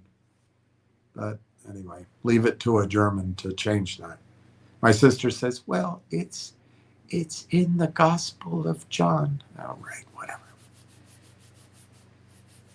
Everyone is God's children. But I don't know what we think here.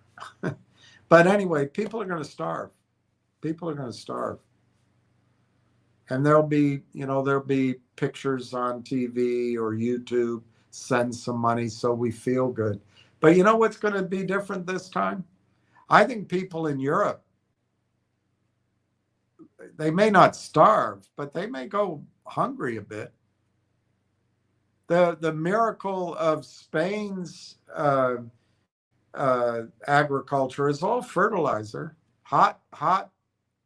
What do you call those hot boxes? They grow the tomatoes and all that in these greenhouses. It's fertilizer. I'm not even sure I don't think we're going to be immune from it either. And this is all on behalf of some power-crazed, greater Israel Zionists. But we did it. We can't change it. It happened. And we're going through it now. And unfortunately, I think Trump bought Benji's malarkey that it would be over quickly. I don't know what I finally see the point. Trump doesn't know what he's doing. He's a real estate guy. So he's doing this Roy Cohen hard-ass negotiating with a country that's been around since the dawn of time.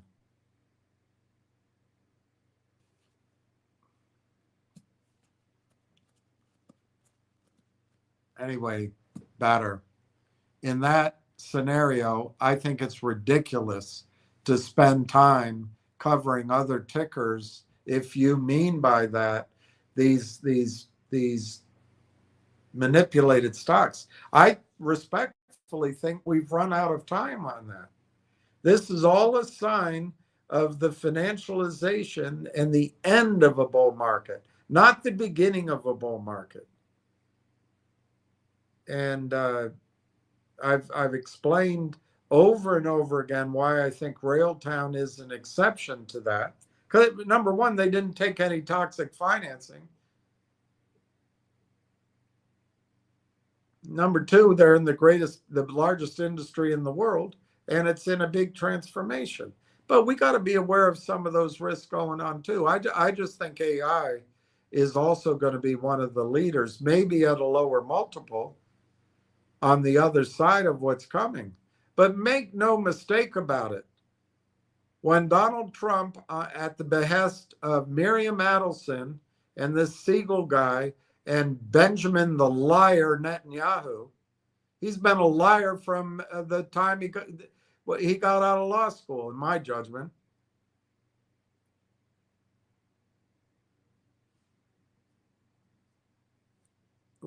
Our world's changed. And it's slow. Thank God it's slow. Thank God people are being reluctant to see it. That'll give us time to buy some oil and gas, to buy some gold and silver, and to get out of debt, get in shape, make sure we're married to the one we want to be married to, make sure we're where we want to live for the rest of our lives, make sure we're near our own supply of water and maybe a community that grows its own food. Make sure we're near the rails in case gasoline is $25, $30, $40, $100. Make sure we're near ports. Try to think, what was the world like? How did they live before the magic of cheap gasoline? Make sure we don't live in one of the hot cities that relies on air conditioning unless we're near a nuclear power plant. I don't know. There's things you should be thinking about other than trading ZJYL or GDC. I'm telling you, the money you squander there, you're going to need. What's going to separate you from other people as we go through the collapse of oil man, the world is oil. That's what it is. And maybe it'll stretch out. But it's just like leaving your shares in MMTLP and not moving them to NextBridge. I don't know why you'd take the risk. So anyway, Batter, yes, I will talk about other things. I pay attention to other things. And there are stocks I want to buy. I would love to have my silver back. There's a whole number of things out there. But right now, the thing I think I can help people with is if they put the high risk, the junk, and the speculative money into Railtown. I think they're on the verge of seeing a stock currently 35 cents, assuming everything else is equal. I think they're going to see a 550, 750 stock either in a heartbeat or in a stair-step fashion, struggling fashion over a short period of time.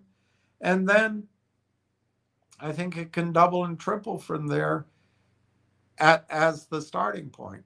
I don't see another one of those out there. I buy that if you're gullible, and I'm not picking on anybody. I've been gullible in my life, particularly when a beautiful woman, I've been gullible. But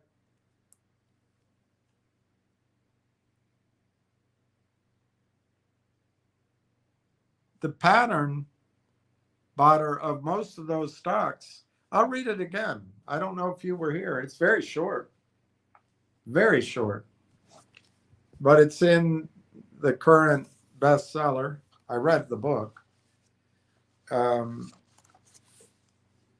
it talks about one of the big stock traders in the 1920s, Durant. He put General Motors together.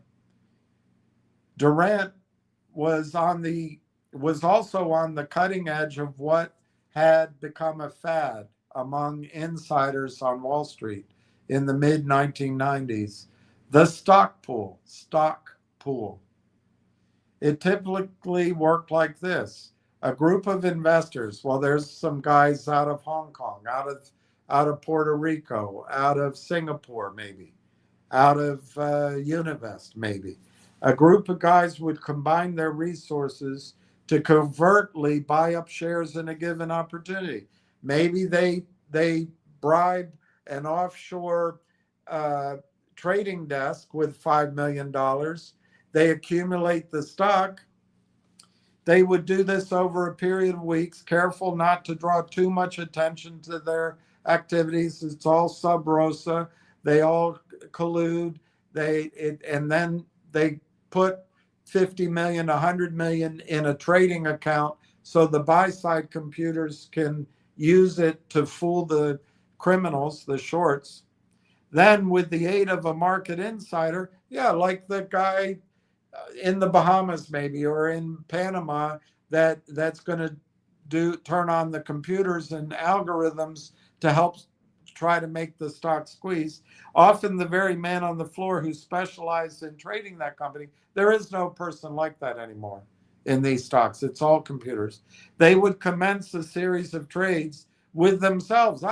They start spoofing and crossing and lying on the long side with bribing somebody, 5 million, turning on the long computers to artificially lift the price of the stock. Okay, well, why don't we hire a bunch of charm boys?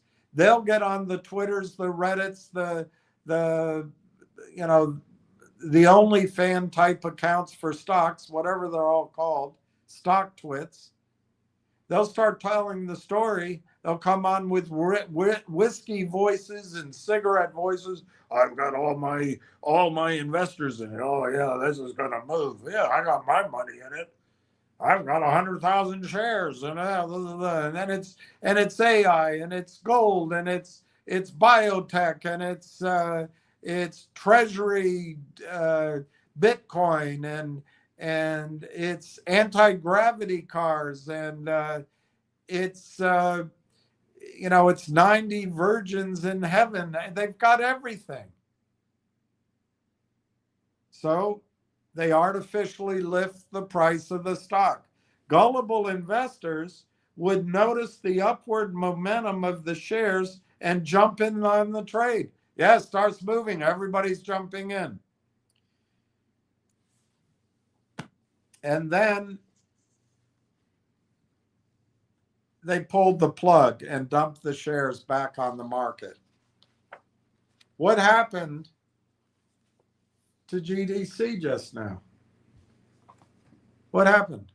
It says here, I didn't read it, but it says here a lot of people would notice it, try to get in early, and then get out. But nobody here does that. There's one investor. She does it because she's disciplined. She listens to Ham, and if Ham has an idea, it's usually he has a good reason to have that idea. And if you get in early, it's going to go up at some point. And he tells you, as it goes up, take your original money off. But he lets you know it's going to go up. But then comes the press release that it's worth $23 a share, which is written by a Chinese, and there's cover because they didn't really speak English that well or whatever. And it's also, if you actually take time to read it, the headline isn't what it says inside of it. Anyway, that's the story that everyone gets behind. That's the manipulation, that it's going to go up. That's the pump. Well, that's the stock pool. And then they pull the plug. The early in and the people that create it, they get out. And it's done in with the millions of shares. You saw it in GDC. 21 million shares. It's already too late. You lost your money. It's not going back up.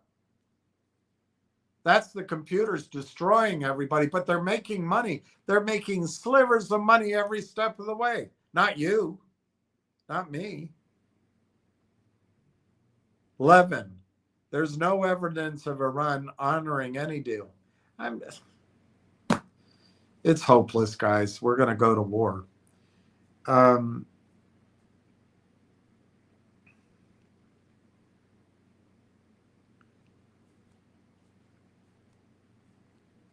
If you want to play all those other names, Bader, I think you get in early. Let the guys, let the charm boys, or let him, who's charming himself in a good way, but let them pump it. Get in early. You get out. Don't listen to the high numbers. Just get out. Make a couple of bucks. Make $5.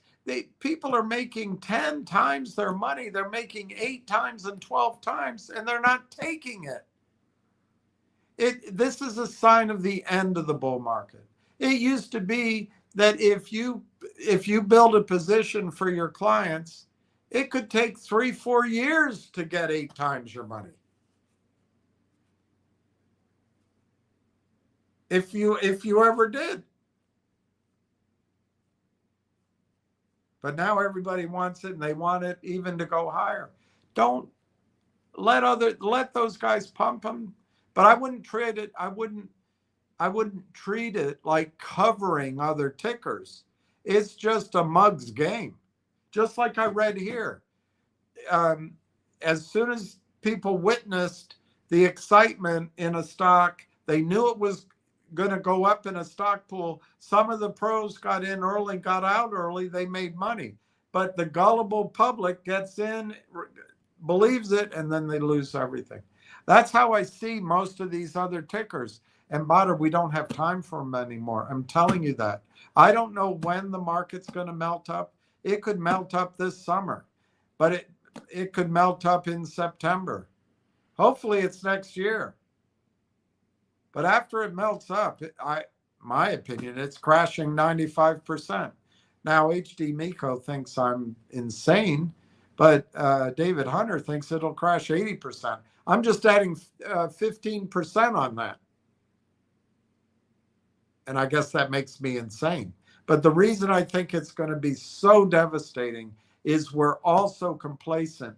Everybody now thinks the thing to have is a Roth IRA, an IRA, a mutual fund, ETFs, and we got to own all that. We've got to have our real estate, 3 or 4 houses.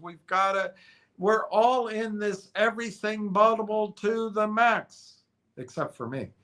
But we're all in it to the max. And it's all funded by oil, cheap oil, endless supplies, it seems like, of cheap energy. That just changed.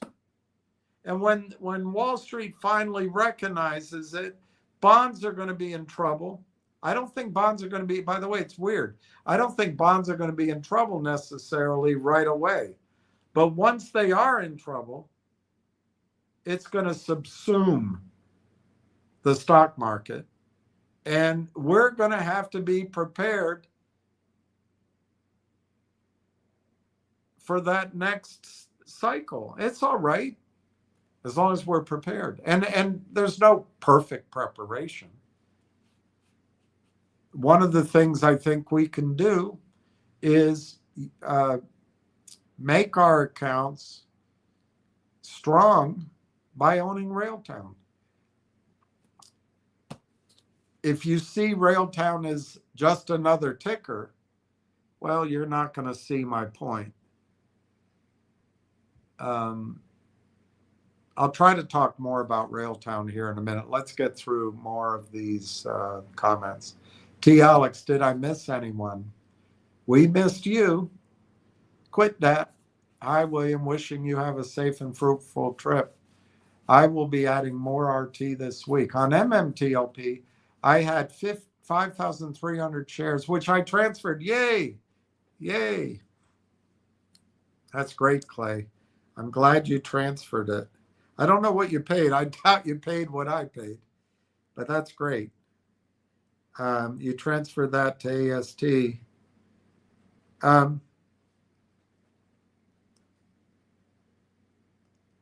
I believe the one difference is, I've already said, is that it's a private, it won't be publicly trading. But I believe if the deal is closed, well, obviously it has to be approved by the SEC first. I think you're getting close to that. I think it could be next week. And I think it'll be oversubscribed. My opinion, which could be ill-formed, if it behaves like public offerings used to, it could be a higher price than 15. But look, we're just in the audience for that. But Clay, I think you're going to have a statement that might say $15 a share, and it might show you have $79,500 worth of stock in as soon as 2 or 3 weeks. There's things that have to happen, of course, but I think that's great, Clay. I really do, that you're there. And that's going to make you feel better, I think. I think that'll make you feel better. You won't be able to sell it, but at least one asset will have a value. And where I differ from the guy with the unicorn is that's the real value, $15. It will have. Greg McCabe would have to make enormous mistakes for that company to not be worth $15. If he sat on it and did it like popcorn, where they just run it up and do more deals and build a bigger cash hoard. That's possible, but I don't see that. I think what I would guess is that Greg already has a shopping list. He may already have signed deals up near Denver and around there, and maybe we know in southern Louisiana, maybe other parts of Texas, maybe up in some of the other plays in North America. But I tell you, $500 million can really get cash flow going, and with upside, and um,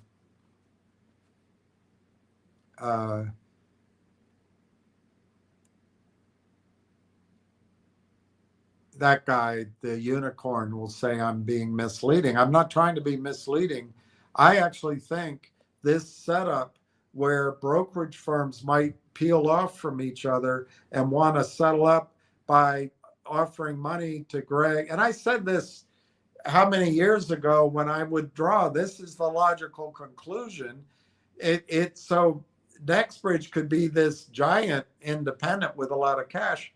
He might be able to sell shares as he's building these positions at $20, $30 just to settle up. So I think you've done a great thing, Clay. That's my opinion, but we'll see. I think NextBridge has a chance of being a magnificent investment, and they'll try to tear down Greg and tear down the company, but once that money's raised, if it is, I believe it will be, he becomes his own power. And once it has cash flow, sayonara to the bad guys. Sayonara. When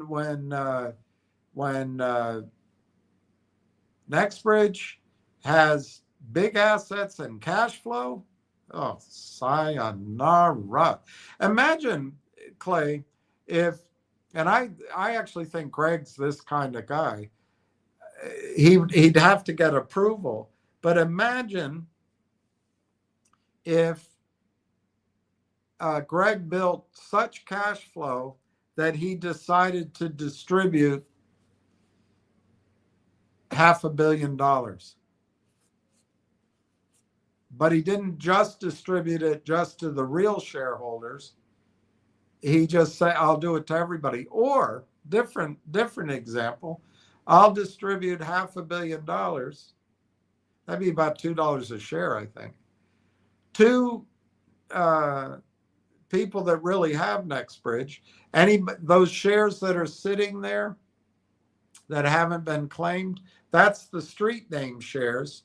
So in other words, what is at AST is probably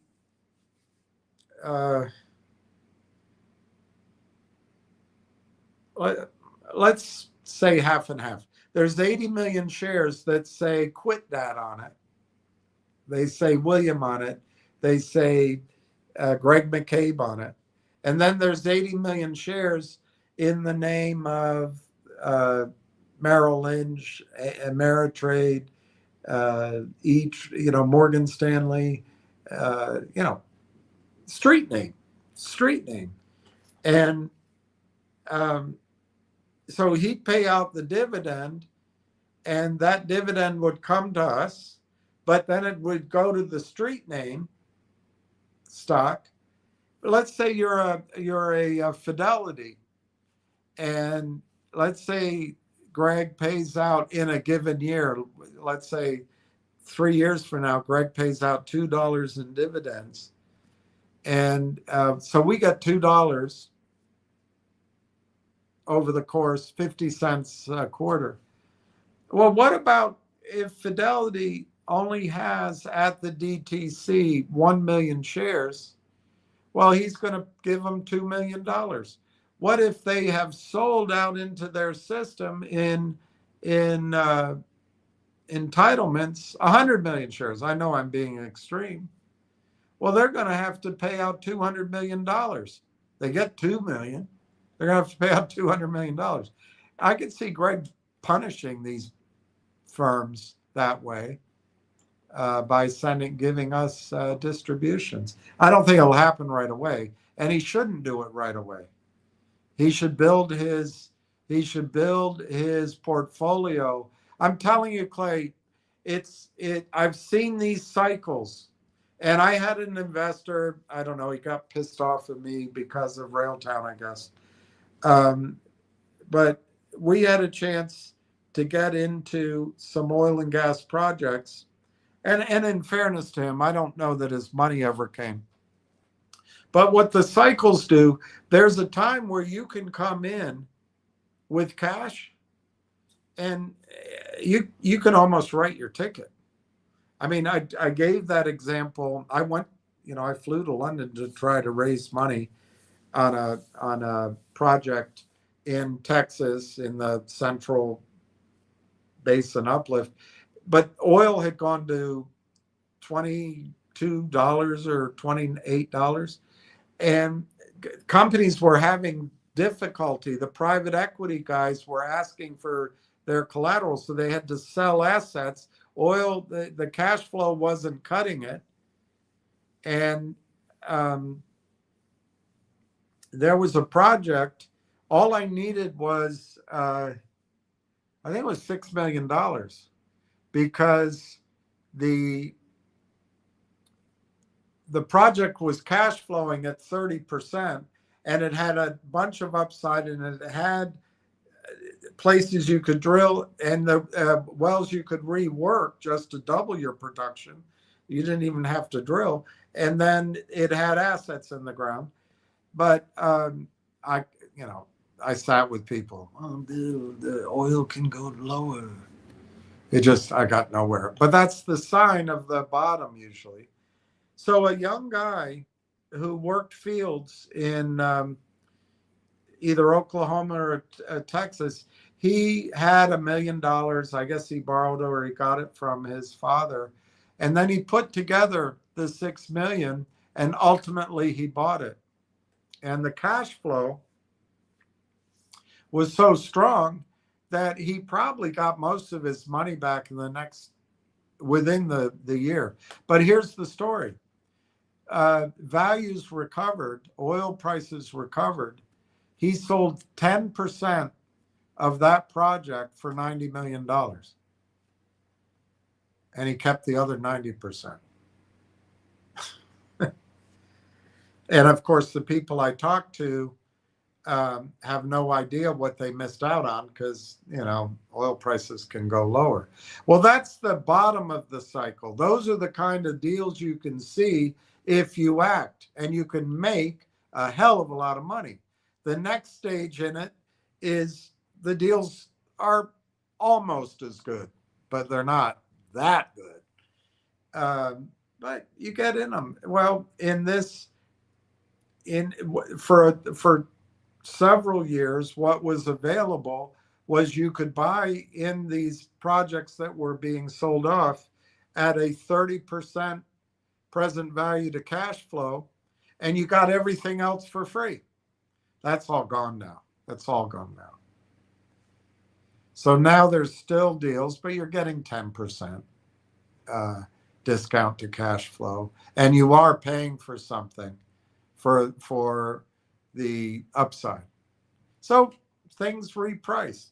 And then what'll come next, and I think we're already almost there, because I've seen last year in particular, private equities all over oil and gas again. That with this war, or it's not even a war, we bombed a country without provocation. The cat's out of the bag. And just like I projected last year, about a year ago, that Wall Street was going to start training their sales forces. And as you came around this year, there'd be this, the end of this past year and this year, basically I was saying in September, there'd be this wall of cash coming into the AI space. That's what's going to happen with oil and gas. So the next phase is going to be stocks. That's it. All that you're going to be able to invest in and get the opportunity to make a return is to buy the stocks. NextBridge is a nice blend of the two. You're in the stock. You're not able to buy alongside an operator, but you're getting into a company who is, this guy, Greg McCabe, this is all he's ever done. He's been through these cycles before. He knows where the oil is. He knows where the opportunities are. He's going to have $500 million, in my judgment. He's going to have $500 million. He can go get all of those, some cash flowing, some just leases, but he's going to claim it all while oil's $100. If oil goes to, as I think it will over the next 5-10 years, 500, 600, and it may not stop there. My gosh, the leverage he's going to have. And he's doing it with cash, not with private equity money. NextBridge is an unbelievable, if they fund this, it is an unbelievable story. What private equity does is they give you the money and then you just buy yourself a job. He's going to be in charge. NextBridge is going to, if they get this deal done, which I think they will, NextBridge is going to be one of the outstanding oil and gas stories on Wall Street, in my judgment. And you're in it. So I congratulate you, Clay. Fast Eddie, how do you do? Dollar bill. Chestnut. Yes, I have the NextBridge certificate. I saw you mailed yours in. Where or who do you mail it to? You go to the NextBridge website, and under investors, I think it's the 6th story down. I'll bring that up on the next call I do. I'll have it ready. The key was I called. They were very nice. They told me where to find it. Actually, it's on the Equinity. When I called in, the number's on the NextBridge website. But when I called Equinity, they told me, they're very nice. They told me what to print out. I printed it out and I had to fill all this out.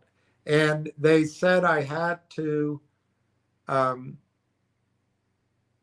send it by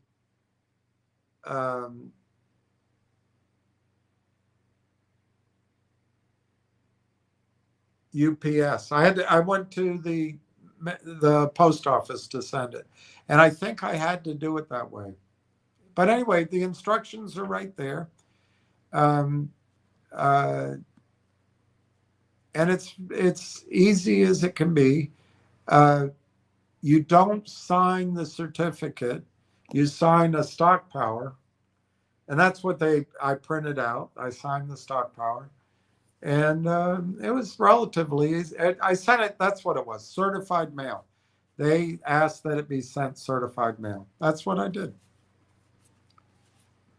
I think I did it both ways. I overnighted it from express mail at the post office, and I put the certified on it. It was very easy, Chestnut, very easy. And the reason I did it is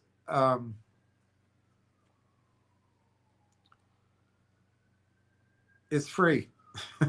Other than paying, if I lose my certificate, it could be $1,500 and a nightmare. I don't want to deal with that. I'm glad I did it now, because I was worried when I did it that Greg might be convinced to have his stock trade. And I was also concerned that they would raise money in $1, $4 range. And if he started trading then, The criminals would destroy it, but he didn't. It's going to be $15. So, and it's not going to trade. So I think it's the thing to do. Move your shares to Equinity, and then you get a statement, um, and you can sell your shares in a public market stock. You can sell your shares through in the United States through your transfer agent. At least you can at ComputerShare, but you're not going to be able to here. It's there's no market for these shares, but I think it's great. Imagine if there had been a market for these shares, you might have sold them at $2. Now that he's raising money at 15, and I think you're in a great position, Chestnut. I really do. Quit that. I listened to Junk's space call. Wish I had her brain. She is very optimistic on a resolution this year. Yes. Um, I yeah, she's very sharp. But what I wish I had was her ability. She's able to bring the story down to its essence. And I think she's very good with people. I think she's very good with people. And she's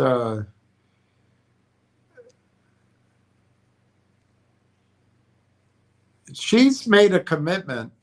She's not somebody that says she's going to help people and gets halfway through. I did my best. I already helped you. You take it from here. She's going to see it all the way through. And I just think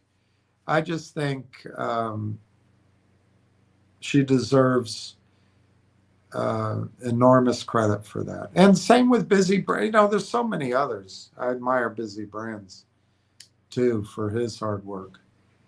That boy doesn't quit. And he's another man of his word, a very loyal, honorable man. Chestnut, I lost 12K. That's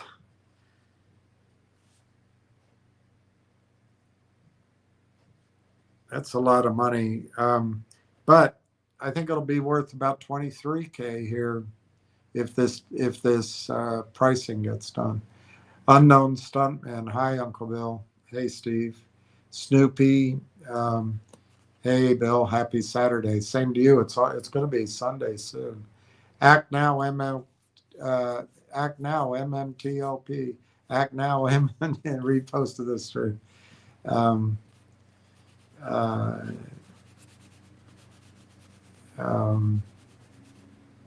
That's good. I'd like to help people too, but I think Junk and Busy and others who even work behind their scene have done such a. I can't. There's not much I can add, but I will to the extent I can. But man, I'm just so amazed by what they've accomplished, and it's great. Thank you. What you're doing is great. Unknown Stuntsman, Theo Huxtable from the Theo Huxtable. Snoopy, Husky. Snoopy, not fat husky. You're talking about, I'm not going to repeat what I think you might be saying because I could be wrong. Rick, in my mind, the 40 million share offering is round one. I agree with you, Rick, of a multi-round process. NextBridge is following. They could do another round is when I think we'll see the fireworks. Yeah, I think 40 million shares isn't really enough to, well, it could be. It depends on how Wall Street treats it. If they decide to price the chit inside of everybody's account at $15, ooh, that's enough. That's enough to start some. There'll be firings. There might be trading houses that go bankrupt. there might be a hedge fund that gets in trouble. That's why I'm not so sure they'll automatically price it at $15 in everybody's account. They'll hem and haw, and they'll have to be drug into it. But they ultimately, it's the only logical thing, isn't it? If it's worth $15 at the transfer agent, why isn't it worth $15 in our accounts? Or are you hiding something? Are you lying to us? Then the Wall Street has a choice. Do we come clean? Because, when I say it's potentially a $30 billion problem, that's probably small in all the other stock issues that they're exposed to. They're so greedy, they just couldn't stop themselves. So yeah, I think you're right. The way I see it, Rick, is this deal gets done, and I'm not really contradicting Junk, because I would trust her analysis after. She's very thorough, but I still stick to my experience. They can expand that price and expand the offering. Her point is the SEC might then look at it again, and that makes a lot of sense to me. But in a normal world, that $15 could be $18, and 40 million shares could be 50 million shares by the time they get it done. Why? Because the natural buyer to me are the brokerage houses. There's 105 of them. If you use the 80-20 rule, 20% of those brokerage firms are in trouble. Well, that means probably about 80. I mean, they're exposed, but they're not in this massive fraud upside down. Probably they're probably exposed enough because it got out of hand and their systems didn't catch it. But they could solve their problem, take a loss on this year's earnings, which is a bull market's earnings, write it down, write it off, do it this quarter or next quarter, and just bury it. And the way they can get rid of their risk, buy shares from Roth Capital's offering, buy shares from NextBridge. And that's something, by the way, I talked about right after all this happened. I talked about it over and over again, and it was the most logical thing. And it's what's happening. And that's one of the reasons I was so positive on NextBridge back then. But it's not, by the way, I'm not trying to say attaboy to myself. I'm just saying it is so logical, and it's happening. It is logical. So I agree with you, Rick. They'll raise $500 million here or 600 million here, invest it, and let's say February of next year, they raise $1 billion at $30 a share. Of course, I'm making it up.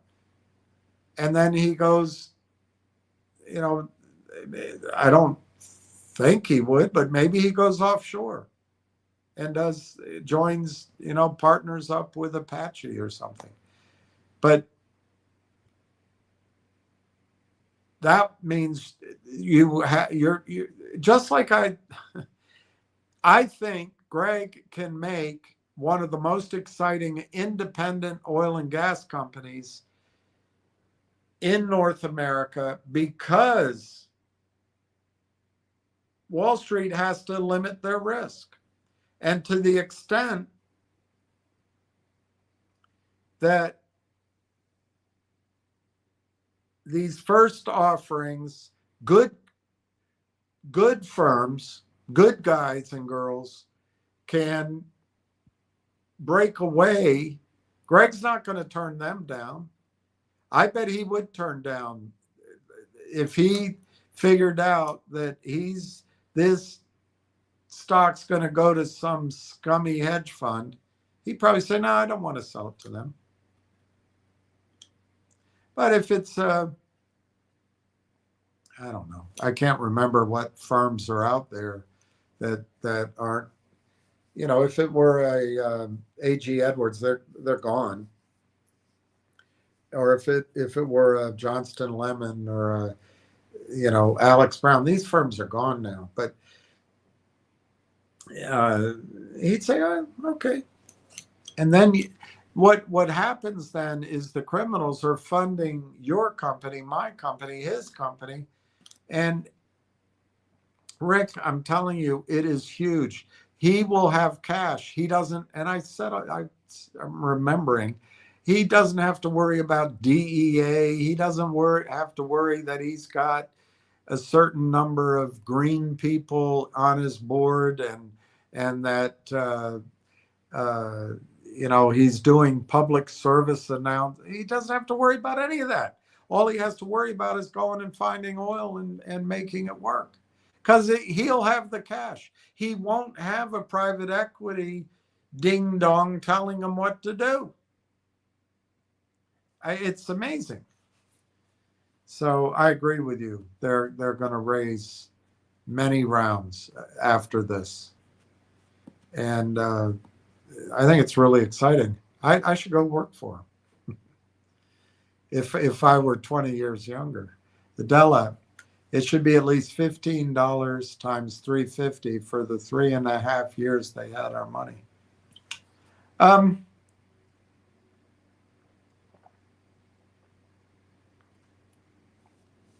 So that's 45.60. I think the stock's going to go to $45, $60, $75. But that's if you have NextBridge. You're saying a resolution. You say you want a resolution. Well,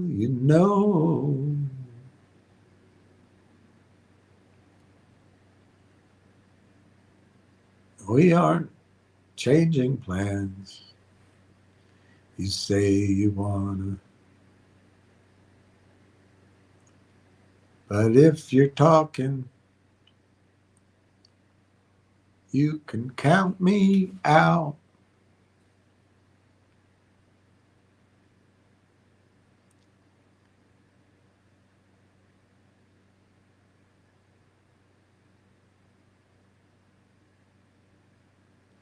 But I agree with you, Adela. To make this all right, people need to see great returns. My opinion is that it's going to happen in NextBridge. I don't know about the settlement. I'm not going to put a wet blanket. I've explained in previous videos some of the cautions, some of the arguments that the other side's going to make. And a settlement has to be approved by a judge and all that. I think that NextBridge shares could possibly be worth a lot more than a settlement by the time the settlement happens. And people are going to say, wait a minute, I have to give up my shares to take the settlement. The settlement's, let's make it up, the settlement's $15 and my stock's trading, although private, when I say trading, I should say last valued at $45. I'm going to stick with my stock, But I tell you what, Adela, this is such a greater sense of, you can tell it by how the attorneys are acting. I thought our attorney did a great job. Their attorney, I think he's a little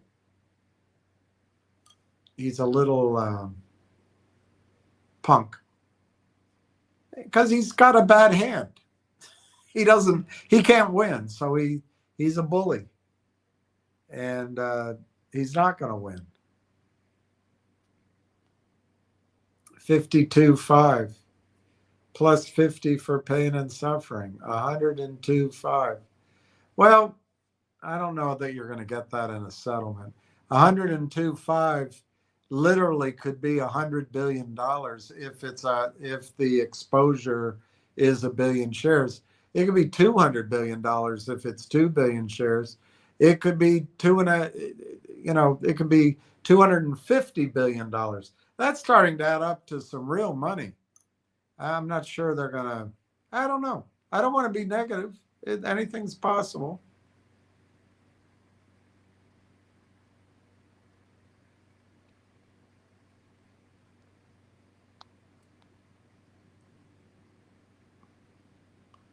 $102.50 per NextBridge share. Adelep shorts will be getting off cheaply there. Well, I agree with that. It would have, there's reports that before Jessica Hopper stopped trading, that some trades went off at 2,400 a share. I even heard one, I have to say, rumor that it was there was a trade at 24,000 a share. So I think there would have been a squeeze, and I agree with you. But I'm just not sure that Wall Street is going to put itself out of business to give you $250 billion. It might, but $250 billion, I mean, you could bomb Iran for that. You could start an endless war in Iraq for that. I mean, there's so many much more important things to do.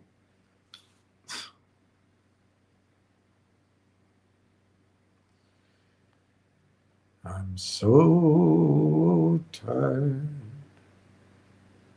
I haven't slept a wink.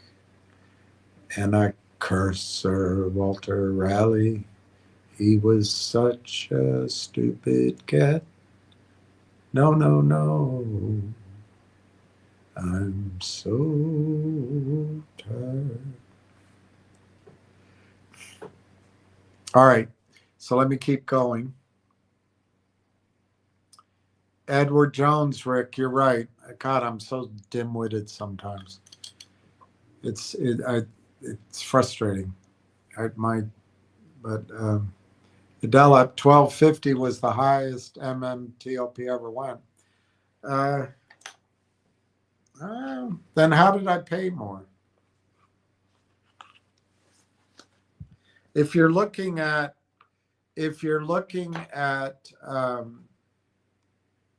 some sort of history of the stock, it might be the highest closing price.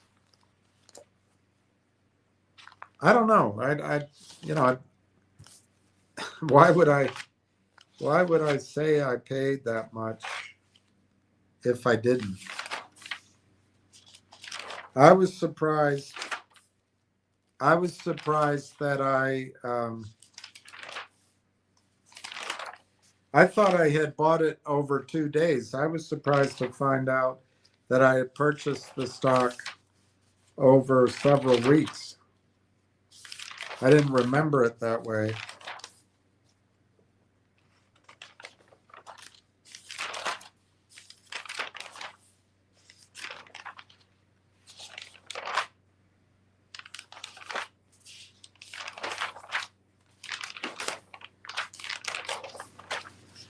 Well, let me go on. I'll look as I'm going. Rick, think the Clarity Act, if it actually happens, will put pressure on the crooks to settle trade.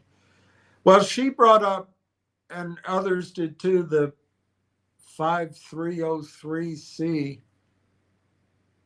And what I noticed is that rule directly contradicts the changes in the UCC Section 8 Act that occurred under Bill Clinton. It's what Bill Clinton's administration authorized, I guess, under Secretary Rubin, is what I described, that brokerage firms could put your shares in street name and give you a representation that you own a certain percentage of those shares. And then the brokerage firm could use those shares, collateralize them, create derivatives with them, borrow money with them, anything they wanted to do. And so this 5303C or whatever the hell it is, it says they're supposed to keep it segregated, which is what I read to you the other day is how MF Global got in trouble.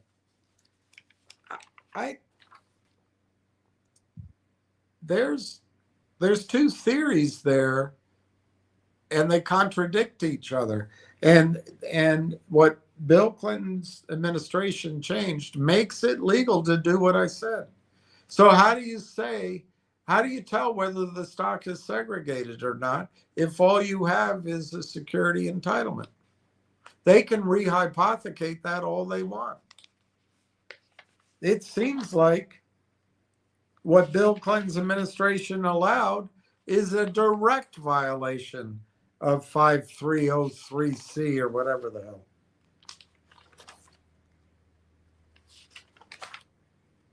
But you know what? In bankruptcy and in fraud, the judge has enormous powers to apply the law and come up with a solution. So there's hope. All right, let me go on to the next one. I want to find this. I don't think the crooks are ever going to settle the trades, to answer your question. I think they're going to come up with a number in a settlement, and then it will be on the firms to distribute it. I guess you could call that settling the trade. I just think there'll be a settlement, a global settlement, maybe, and it'll work out to a per share number. But it's also possible that they're going to do a reverse Dutch auction. All right, here it is.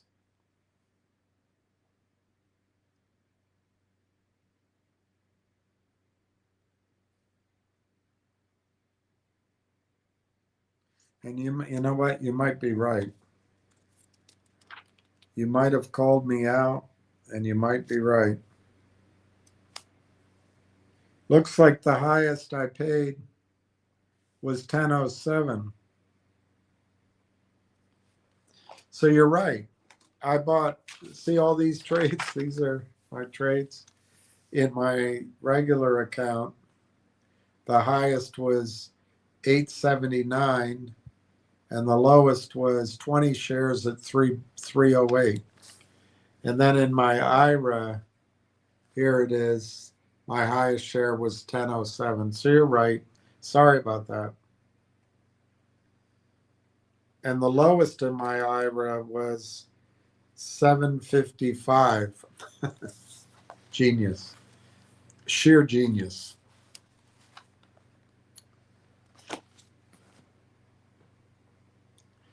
Account settings. William, there are people I personally know and otherwise holding large position who think MMTLP is purely supply and demand and has nothing to do with the NBH valuation. So if there is 2 days PCO, what's PCO? PCO. If there's 2 days PCO, darn it, PCO. If there's 2 days, darn it, I can't think of what PCO means. So if there's 2 days, oh, if they get it trading again, maybe? Oh, position close only. Thank you. So if there's 2 days position close only, 5,000 or more, maybe up to 10,000 per share, completely okay. What would you say to them? Thank you.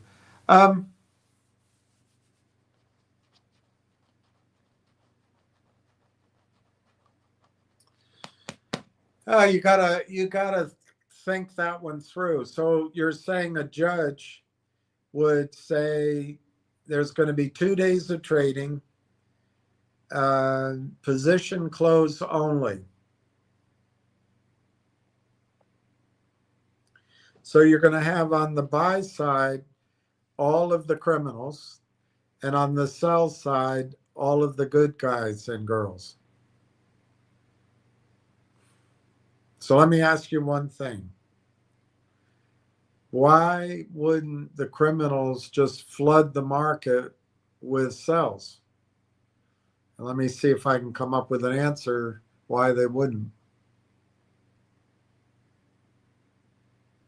Would there be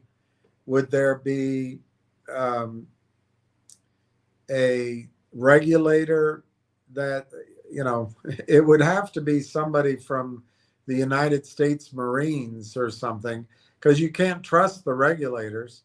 But would there be somebody there making sure, standing next to them, making sure they don't sell a bunch of stock? What would prevent them from just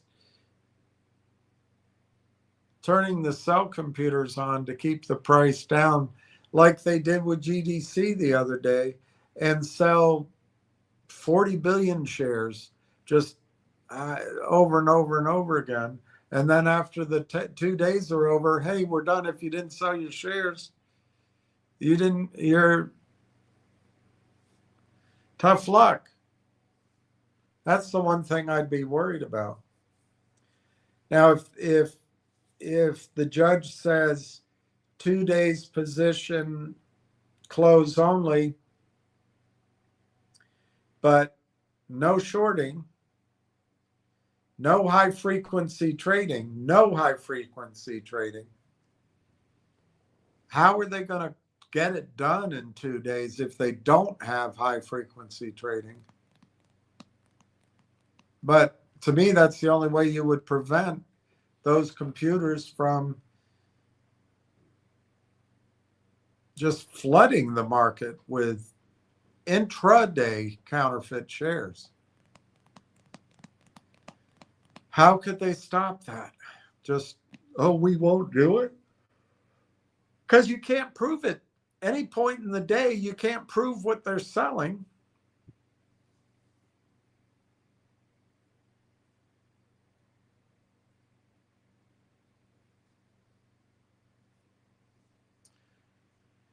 What's another way they could set it up? 2 days.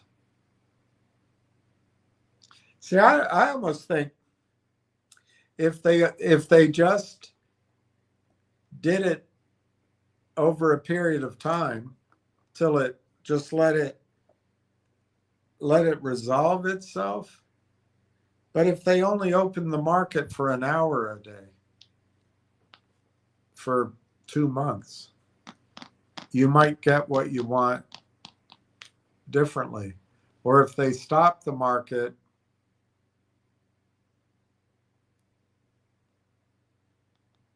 that's the thing. They're going to be selling you shares. Sorry, you are going to be selling shares that don't exist because they don't exist. So the judge is going to have to say, he or she is going to have to say they're going to have to take a snapshot of every, there you go back to Ann Wagner's audit. Every brokerage firm is going to have to come clean about how many shares are in their systems. And the judge is going to say, Okay, those are all going to be treated as real shares. And the attorney on the other side is going to say, well, that's unfair, Your Honor. Now the other side knows how big a problem we have. Well, if you have a good judge, she's going to say tough tacos. So that, to me, that's how what you're describing could happen. The court defines all existing MMTLP as, for purposes of the trade, real. And then when the computers get going, tell the sellers they can't counterfeit. It's just all they can do is cash. They can't sell. They can only buy. That might work. Something like that. But my point is, you've got to turn off that back and forth of the computers. Look what they did to GDC the other day. You got to turn that off.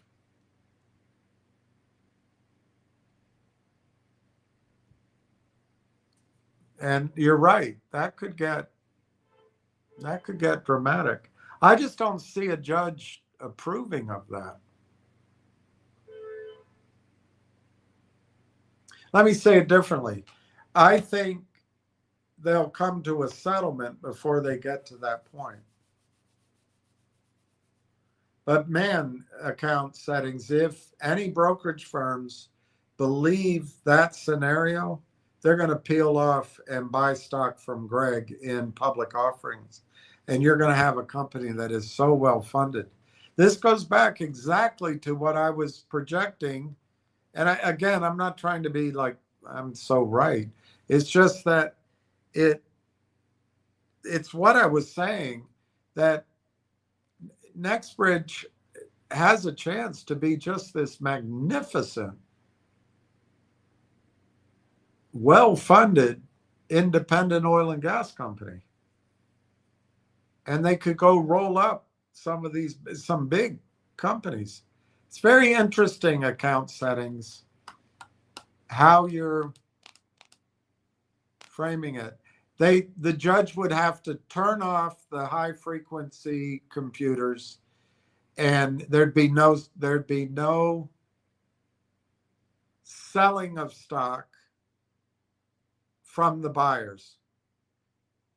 So basically, he'd have to say only, or she would have to define, the brokerage houses would have to tell the court how many shares of MMTLP they have.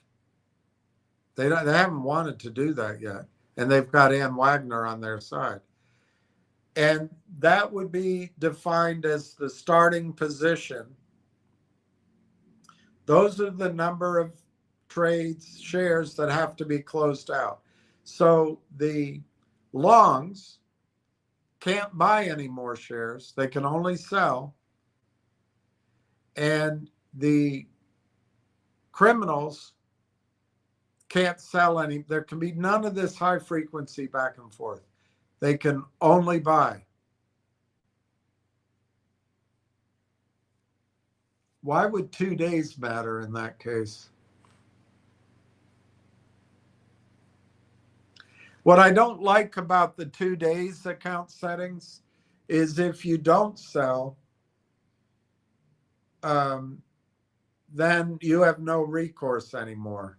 And so that they're professionals, and they know if they wait you out and you're waiting for this big squeeze, if they just quietly collude with each other and don't raise the price above $1, they just wait you out. You're not going to sell. It's a stalemate. And after 2 days, it's over, and the judge says to you, well, you had your chance. It's over with.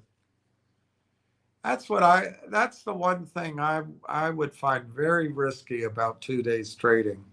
They could just boycott it. They just don't buy your shares, or they put in a bona fide bid. Sorry, bid of $15 or $5, and they all kind of they say they came to it on their own, but they all kind of come in the same range. Nobody sells because they're expecting this huge upside. Day one, very little volume goes across. Day two, people that are selling start panicking a bit because, well, I better take the 5, and then the bid drops, and then all of a sudden it's 50 cents and people don't want to sell. They don't sell, time's up, and the lawyers on the other side says, well, we honored our commitment. You had your 2 days. Nice to know you. Nice to see you. Wouldn't want to be you. I don't know. I got to think that through, but I don't trust it. I just don't trust it. I think it would be better if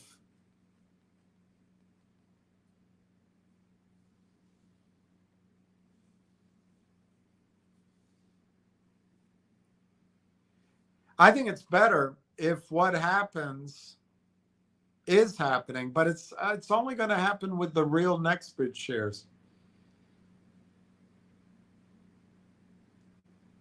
But what you're describing is going to happen in stages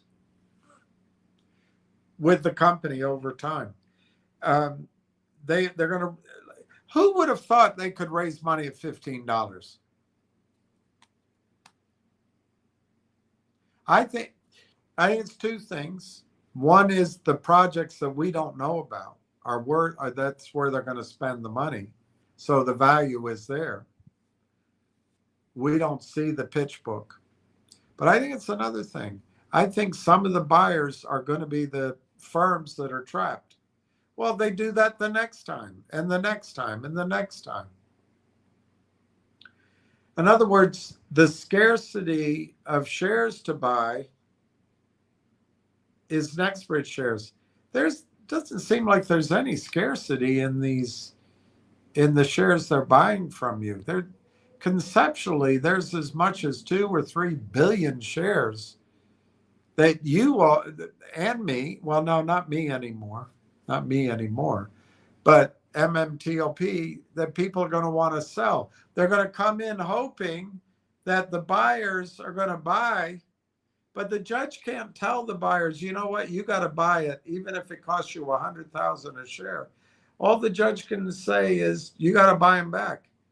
So if they put the bid out at $2, people are going to 2 billion shares are going to hold firm. I deserve more. But as the day goes by, some people will say, screw it, I'm taking the $2 while it's there. And then all of a sudden it goes the other way. That's, if I were the buyers, I would come out and I would make it clear to everyone, I'm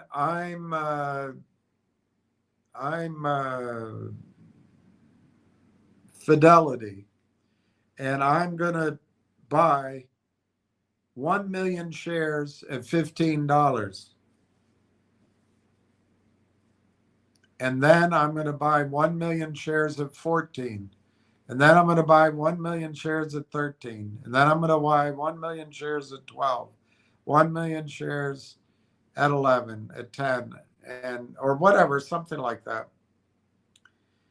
And I'm only going to leave my bid out at 15. How many trading hours in 2 days? 12? 13 hours in trading in 2 days. So I'm going to start at $14 a share. Every hour I'm going to lower it. I'm going to go to 13. Then I'm going to lower it to 12. Then I'm going to lower, and I'm going to. They're good offers. I stand ready. I stand ready to fulfill the trade. I don't know how the judge can make all the judge can require the firm to do is to make a bona fide offer,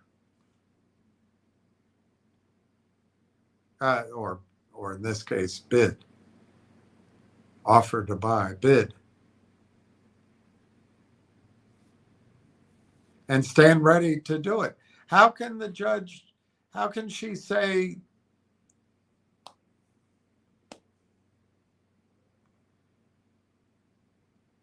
Because then everybody's going to come in, all the sellers are going to come in and say, we want 10,000 a share. And there's just going to be this wide Senator Craig spread that, how does the judge force anything to happen? I don't.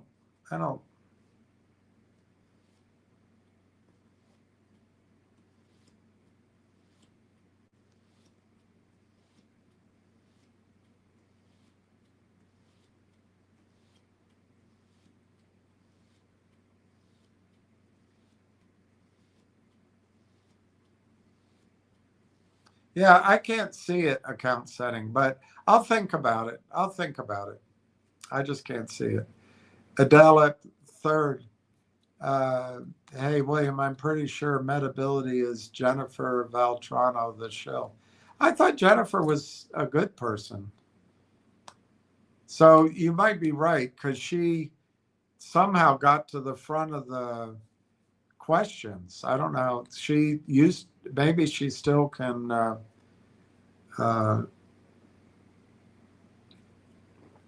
I thought I took the wrench away from her, but maybe she still has a wrench. Arbison, the $1 billion board, the most compelling evidence that Railtown intends to stay independent is the sheer weight of its advisory board. You don't bring on these names for a minor acquisition. I agree with you. But man, the problem is they're going to be seduced with financings, I think.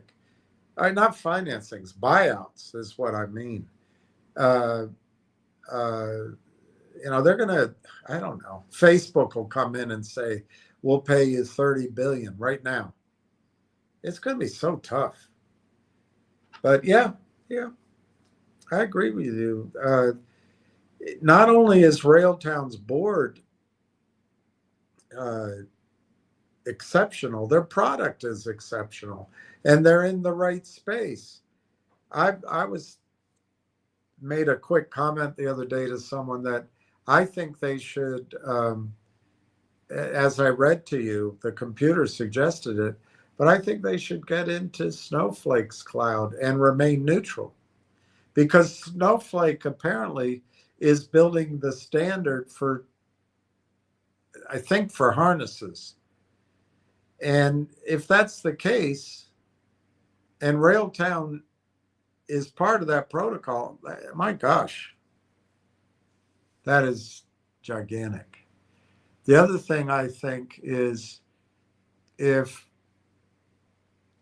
I always have a hard time remembering, Anthropic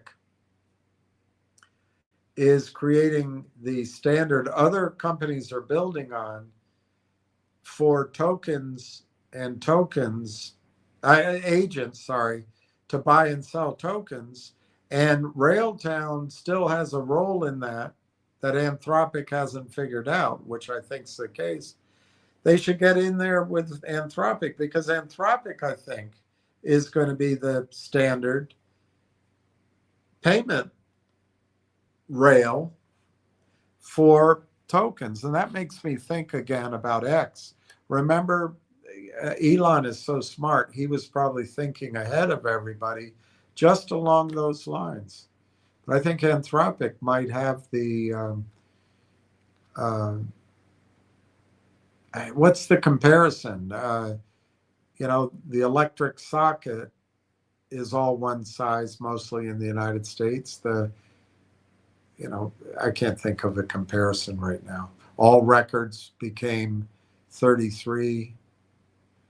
Alex Harbison, this stock is so underrated and undervalued. I agree with that. Alex, just look at the companies this board has been involved with in the past, including quantum computing. That, I think, is the upside that we are not really considering, other than Ward Richardson, is quantum is massive. And if Railtown can harness quantum, I just saw, I think it's IBM or somebody with quantum computing, just linked up hundreds of computers to one quantum computer. That would be amazing for Railtown too.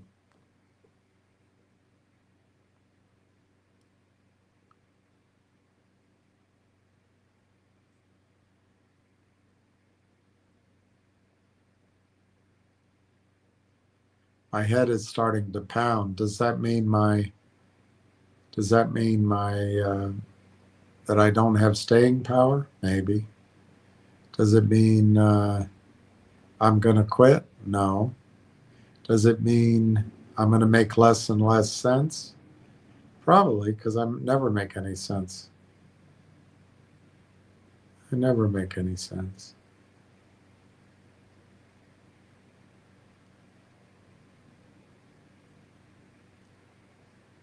I can make change for the dollar sometimes.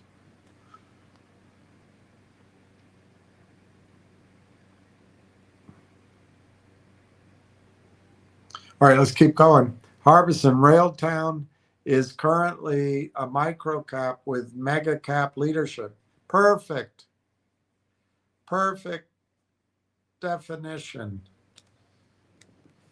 It needs more leadership, because I think part of the problem that we are experiencing is, if I had to guess, they have more business going on than they can, process, which is, I think that's great. Do it correctly. But Harbison, I think if Railtown gets to the cash flow numbers, I hesitate, because when we did some of our research over the last few days, 2 days, it may be there's some constraints on the availability of NVIDIA chips. That could be one thing that's slowing down the ramping of revenue at TELUS. It's a very logical explanation, because I didn't understand why they didn't do it, ramp up, flip the switch, turn on the lights, so to speak, at Rimouski and then Kamloops, first quarter, second quarter. But it might just be that even though they're a preferred partner of NVIDIA, that NVIDIA's backlog, like Jensen Huang said, he said it's insane, their backlog. It might be they just don't have the chips to turn it all on. That's not bad. That doesn't mean that we're in trouble. That means that's an explanation, maybe, for why we're in this little bit of limbo. But remember, the one thing I read to you, the computer came up with, is that backlog may end in June, July, somewhat. And I would say TELUS, because it's a sovereign AI, and NVIDIA, it's important to NVIDIA, this sovereign thing. I would say TELUS is going to get their Hoppers and their Blackwells and their Vera Rubins. So it's great when it comes. Greg Menard, the shills are here. Adela, Metability is a paid shill. I didn't know that. I thought it was a person. Harbison, Conductor, the usage-based pricing for additional events is Pro Tier. Where'd you get that? Pro Tier, $15 per 50,000 events. Business Tier, $40 for 50,000. You said the same thing, but oh no, okay, no, you didn't.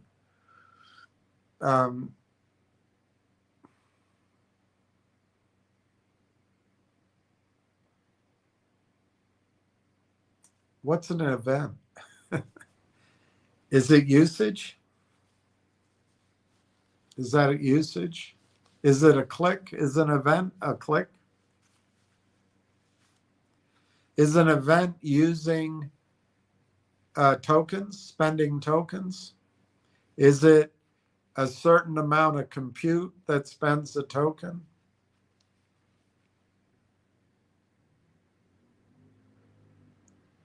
So it's usage based rather than subscription based.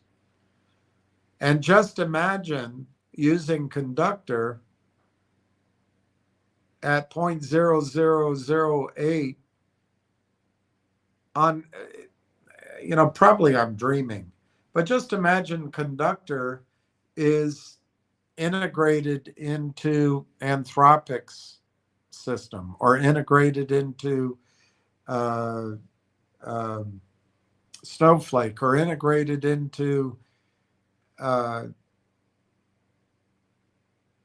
quantum computing in general or integrated into SoundHound's system.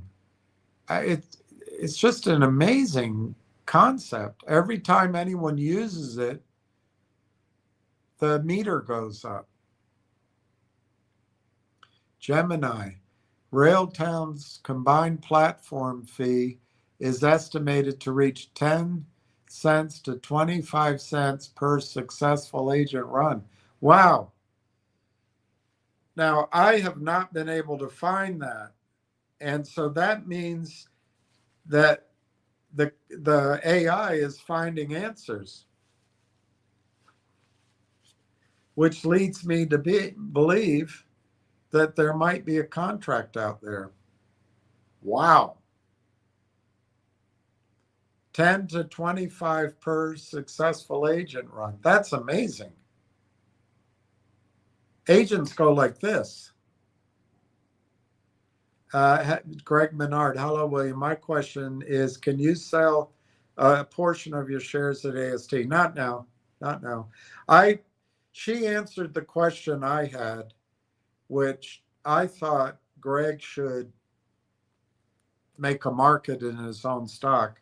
I knew when I came up with that idea that he'd have to essentially establish a broker dealer. And I have friends that have done that. There was the CEO of a company I was trying to raise money for. He set up a trading account, not for his own stock. He just had both roles. He had his own trading account. I don't know what the rules would be, but she pretty much said that's not going to happen. And okay, that makes sense. So the only other thing that could happen, Greg, not this time, but next time, next round, when Roth Capital does a raise, there could be a small amount that's set aside for selling shareholders. I don't know how they'd be selected, by lottery, maybe.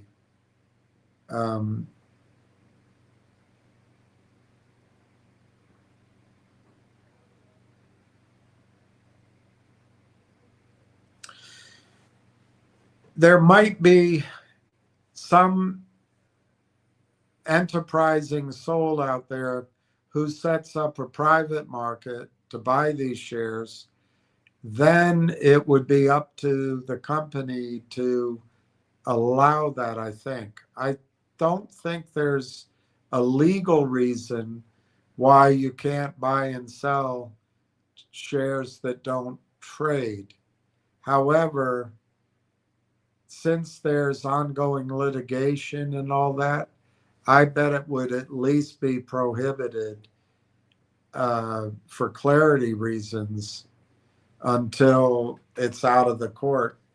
So I think it's unlikely you're going to be able to sell. I really do. I can't think of why you'd be able to sell. Now, Greg might, once he raises money, he might buy back shares at 15, 16, 15, let's say 16, and then do the next offering at, $30.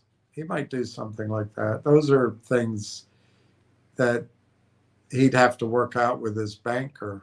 But I don't think you're going to be able to sell right away. But, just to be hopeful, Greg, I don't know your financial pressures. They might be similar to mine. But if you can steel yourself that stock at AST was worthless, now it's worth something. But just if you can think of it again as not being worth very much, and just get through the next 2 or 3 years, I think it's entirely possible that Greg will start paying dividends that could grow to $1, $2, $3 a year and maybe more, and you get your money back that way. Of course, I'm making up these numbers. I don't have any guideline to make a reasonable projection, but I think Greg could create a multi-billion, if not tens of billions of dollars company just by buying the assets. The leverage. Look at Ham. Ham is his name, the guy that runs Continental. Remember, he divorced his wife and he paid her $1 billion. Do you know why he paid her $1 billion? Because it was worth it. I even think it was $20 billion just to divorce her. Well, the way he made his money is he had all the leases up in a couple of plays. And as the process worked, the leases became so valuable. Greg can do that. For example, the Oro Grande, he's sitting on all of the knowledge of that, and with Matterson. And whilst everyone in the oil industry has probably understood that there's oil there, there wasn't takeaway, there weren't pipelines. But also, even with some of the new technologies, maybe it didn't quite work. But as oil prices go up, as the technologies are improved, you might have a huge resource there. The leverage in NextBridge could be enormous. So anyway, Greg, I don't want you to feel hopeless, but I don't think you're going to be able to sell shares, at least for my guess. The attorneys on the other side are going to say, no, get the judge to say no selling. But it's interesting, Junk Savvy brought up that there's another company with the same number of shares. I saw it. I just forget the name of it. He could move all the assets there. That'd be once removed, and let Wall Street deal with once it fills up, let Wall Street deal with the detritus. Anyway, I can't figure that strategy out when my brain is pounding. I don't think you're going to be able to sell right away. And if I had to guess, from a practical standpoint, nobody's going to be able to sell while legal proceedings are continuing. And finally, I don't think it would be particularly legal for there to be a informal market, because right now, I would guess there's a lot of information that we don't know about why this is priced at $15 instead of some other lower number. And so I think that would have to all settle out to make a trade that the SEC would feel like was based on full information on both sides. But now I'm trying to be a lawyer or regulator, which I'm not. I don't think you're going to be able to sell.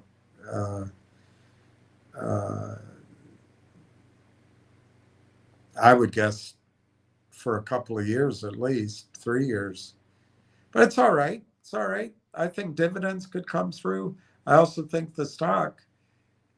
Look, again, Greg, you probably haven't followed me, and I've lost my little card, but for a long time now, I've been calling for a blow-off top in the market. And it's not unique to me, and it's not per se my idea.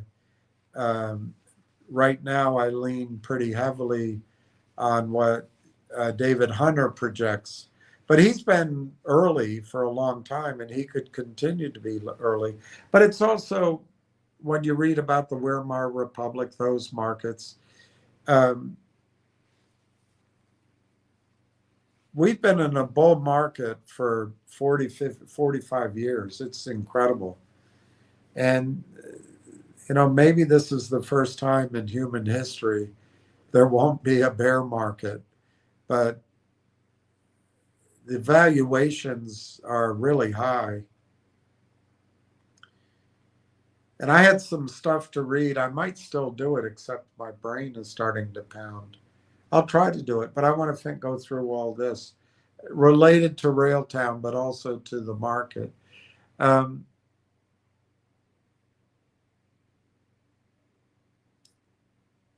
I think the market's going to have a blow off top and then a massive short-term correction. But then the Fed, the federal government, banks around the world are going to turn on the spending to get the economy back, to get the markets going. And I think the theme is going to be, for the United States anyway, reshoring. It might be defense. It'll be infrastructure for sure. And I think it'll be commodities, energy, drill baby drill, rare earths, all of that. And it'll be AI. I think those will be the leaders out of this. And anyway, in that scenario, Greg, I think your shares are going to be worth a lot, and I think things could change dramatically. Greg should not go public or have trading in his stock until he flushes the system of these criminals. And in the meantime, I think you're going to have a powerful oil and gas company. And you're going to have to wait a few quarters. But as he acquired, look, we're assuming that the financing is completed. But as he acquires projects, or initiates them, or maybe even buys companies, you're going to start hearing news and cash flow and reserves, and there probably will be research out of Roth Capital, I would guess. You're going to get really comfortable with owning NextBridge, and you're going to like Greg and his team. That's my opinion. It's going to be very powerful. What does it do? That's why I find it hard to believe, but it's possible that as soon as this deal's priced, that Wall Street, for all of those security entitlements sitting in your accounts, they may price those at $15 on your statement. Oh my gosh, they're going to set themselves, in my opinion, they're going to set themselves up for enormous reverse upside over the next 2 or 3 years. It's going to be a tough pickle they're in. That's why I don't quite believe they're going to do it that way.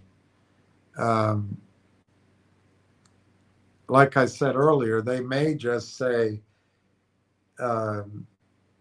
we'll throw our real shares,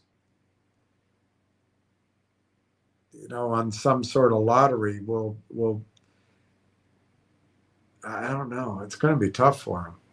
But the rest of it, they'll go bankrupt, or they'll. I don't know. It's so much money. So much money.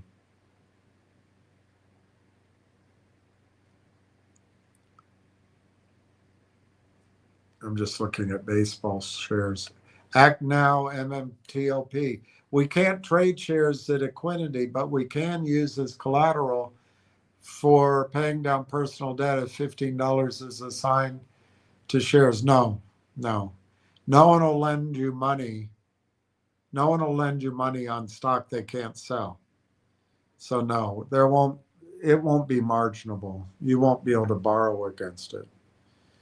You may find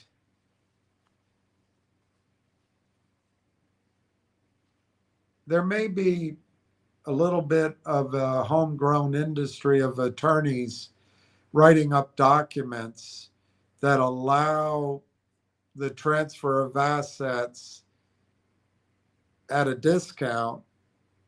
In other words, there may be a way of writing side letters that are enforceable in court if and when it's allowed to transfer the ownership. My opinion right now, I don't think Greg is going to allow for transfer of ownership of shares, selling, maybe at death, but I don't think he's going to allow the selling of shares for many reasons, but I could be wrong. Maybe they'll set up a way to do it, but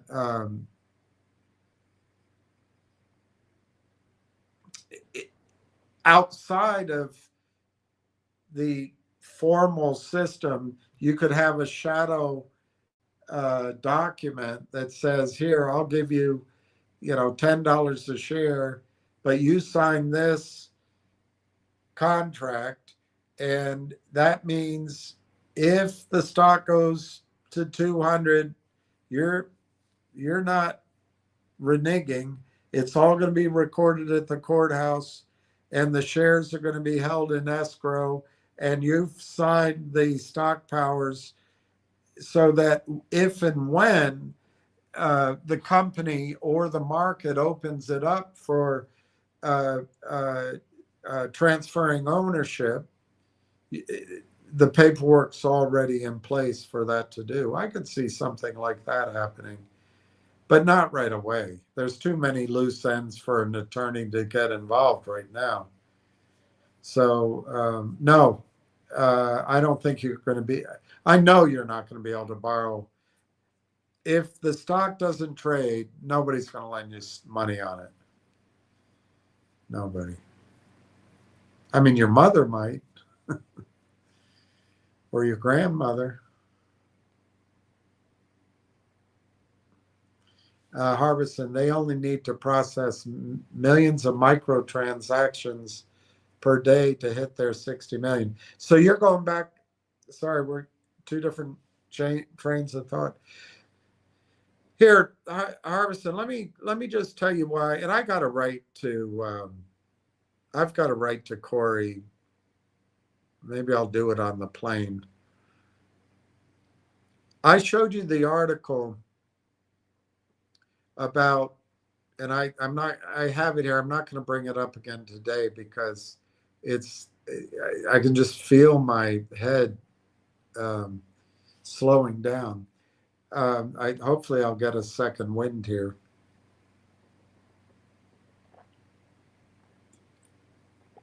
But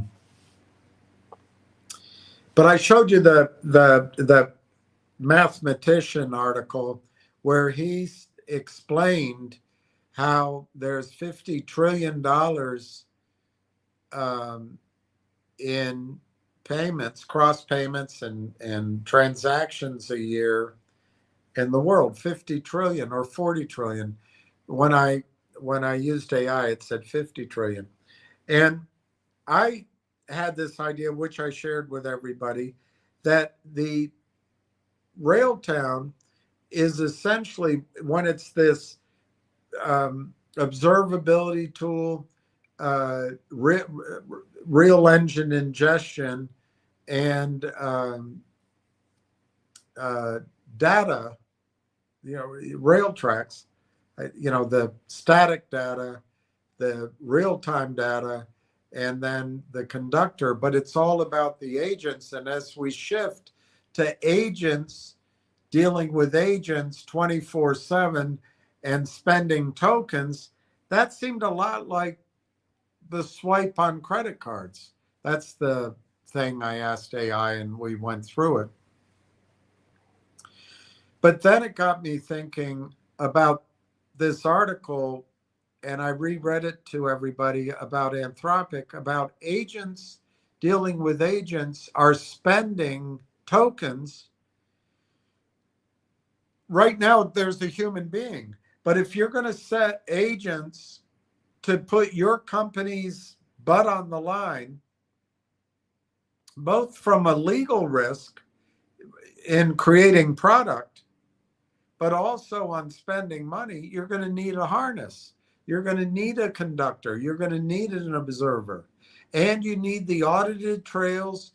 You need the, for the auditors, but also for compliance with its regulators and et cetera. That's Railtown. And so if every time an agent is spending tokens, it needs conductor or the whole end-to-end suite of Railtown, is just like your setting. They're going to be spending, they're going to be earning a little tick over and over and over and over again. They're going to be earning money like Ken Griffin does. It's exactly the same thing.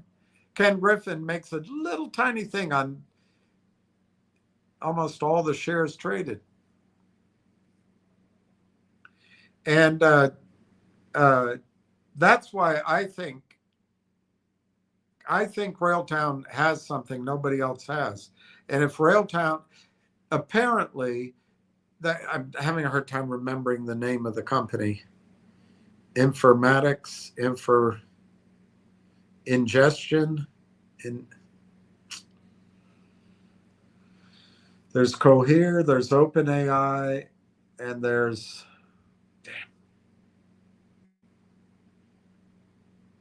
Anthropic. So apparently Anthropic has the protocol that is allowing agents to spend tokens and buy tokens. And other companies are building their processes on that token. Well, if it needs a harness, if it needs all of this and the things I just said, and if Railtown could somehow be co-joined at this burgeoning or this aborning standardization protocol of agents and agents spending and buying tokens, it could be trillions of dollars a year that Railtown's getting a little tick of. Ken Griffin will come in and put in a tower right in front of it so he can get a piece of everything. It's just gigantic. I really think if I were Corey, I'd be getting to know Anthropic. Ricky Brogan. William, do you know Heidi Moga? She chatted with me after that space call. She knows you. So why are you asking, do I know her if she knows me? I don't understand the question. But yeah, I've met Heidi Moga, and I'm trying to remember when. We had a lovely dinner at Lebanese Taberna on Connecticut Avenue, probably, I think my dog was still alive, so it's probably at least a year and a half ago. But she, I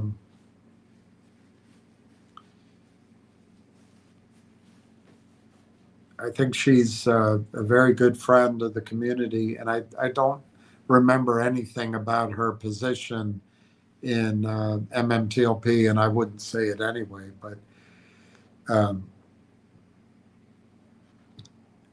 I do know that, like all of us, I don't think there's many of us that have gone through this experience without it creating difficulty. So, but she's been a very active and engaged person in the community. Yeah, I do know her. Ricky Brogan told all about RT. Good for you. Hairdo said she met you at a dinner in DC, something about her work and human trafficking. I don't know. I sometimes wish if someone didn't know better, that's a risky thing to put on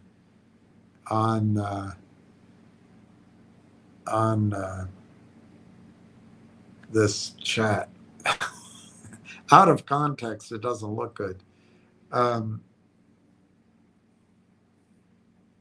Yeah, I'm not sure. I don't know what to say. I'm not sure she's approved you talking about your personal conversation here. I'm certainly not going to. But yeah, we talked about her work.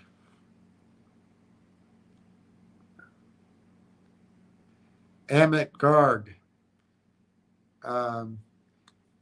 Can't do much more than you and Ham have done. Just seems like an impossible battle. Yeah, I think Ham just works his ass off. He doesn't quit. And it is I do think there's a Don Quixote nature to this battle. And that's why I came to the conclusion the best way to get people's accounts whole is stop being a victim. And I'm not saying people are still victims. It's just when you're waiting for the courts, you've got to wait for a judge to understand all this. And judges only understand what's put into evidence. And then you've got lawyers fighting each other, and the lawyer has to understand it. And lawyers think they're the smartest thing on the planet of the earth.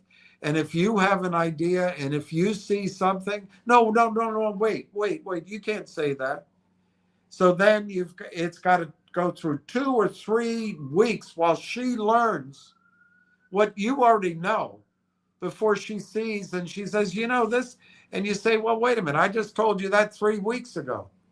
But an attorney, nothing is a fact unless it's processed through their slow brain that is all rigid with rules of evidence and then thinking, well, how can I use that information to win the case? Everything else doesn't matter. If it's not rules of evidence and if it's not going to win the case, it doesn't exist. And it's just a nightmare. So you got to get through that. Then you got to get the judge to understand it. And then the other side is so multi-powered with money and with professors and with lobbyists and with a campaign and oh God. And then there's deadlines if you don't file by a certain time. It really is difficult. But I thought last night's call really, I've been a little hard ass on it. Last night's call really, I thought, gave some, as they'd say in the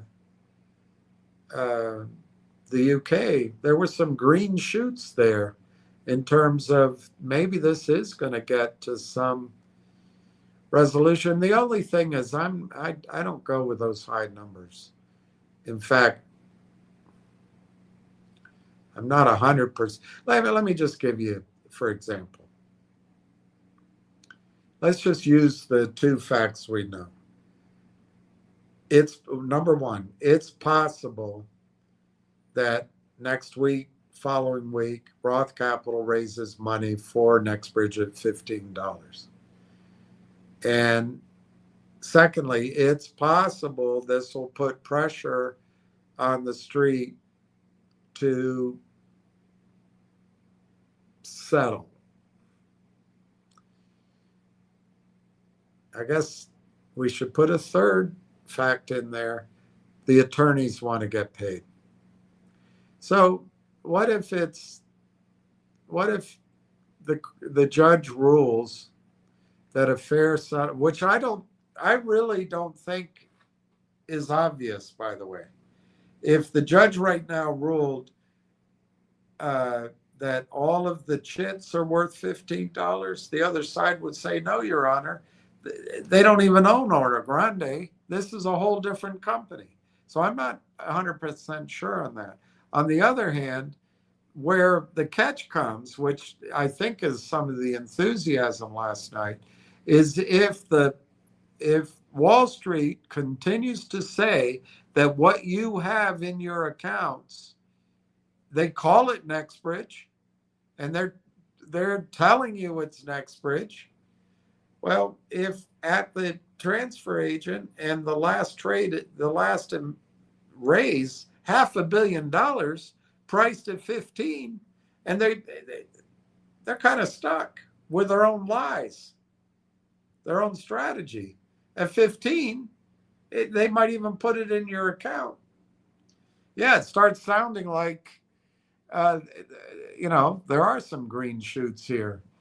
But anyway, let's just take that example with those handful of almost facts, and it's $15.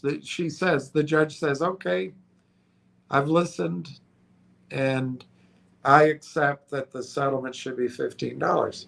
Well, and I'm just making it up. I'm trying to make a point that's different than don't get all discouraged.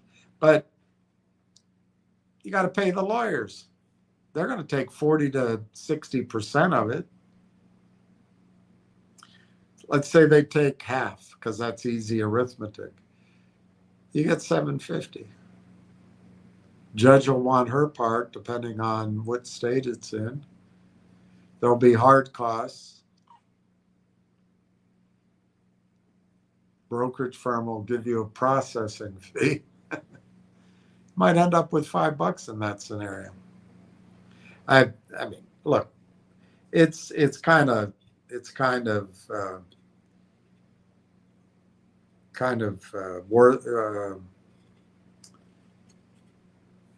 kind of a fruitless exercise. These hypothetical examples. I mean, we don't know. Wage slave London. Hello, mate. Hello, all greetings from London. You all right? Where do you live in London? I miss London.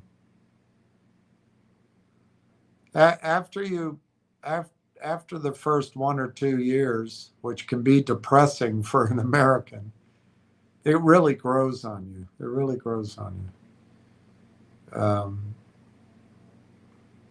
Although I've been hearing it's changed. It's a bit difficult. Ricky Brogan, I met Heidi Moga. Good. Great person. Amit Garg. Yes, Iran was the first unforced error of Trump's administrations, but things have a way of working out for him. So who knows? Yeah, but there's a cost to pay. This is not going to be a freebie, and I sometimes wonder why he did it. And he's even going out and saying, "I would have done this. It wasn't Bibi." So.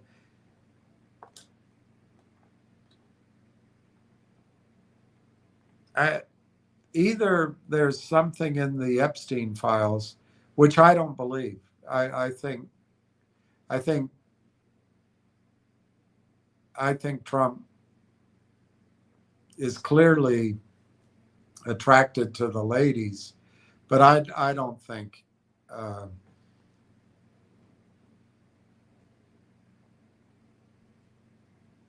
Well, I mean, he probably met Epstein in New York circles and maybe ran into, they all probably went to the same hot model parties, but I don't think he got involved in Epstein. I really don't.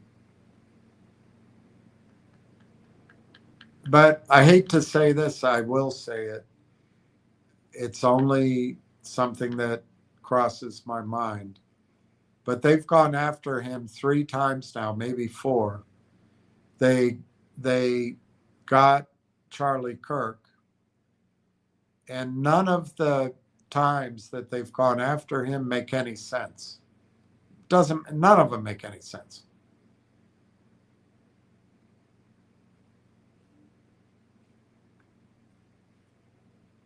It is possible that the fanatics, and I'm only talking, I'm not talking about the whole country, the whole, but the fanatics in the government, and there are a lot of people in the country that support him, and Mossad might be threatening him. And I think he has enough courage that he would not buckle personally. But if they're threatening his family, that's got to be a tough position. I don't know. Nobody knows. But it's so monumentally stupid.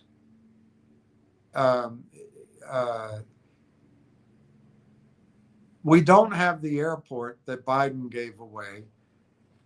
We don't have any. We sort of have bases that we can fly planes out of, but not really. Particularly when they can be bombed. We've lost all of our radar, our massive radar. We even lost one of those big, the bombers that you see. They're not even made anymore. They're apparently worth $500 million each. We lost one of those. The ships had to turn back. Uh, it's a disaster. And we've lost our standing with our allies in the Middle East. I'm telling you, those royal families are going to turn to Putin. He's got better weapons. And it's just such a big change. But it's all right. We got to live with it. We got to live with it.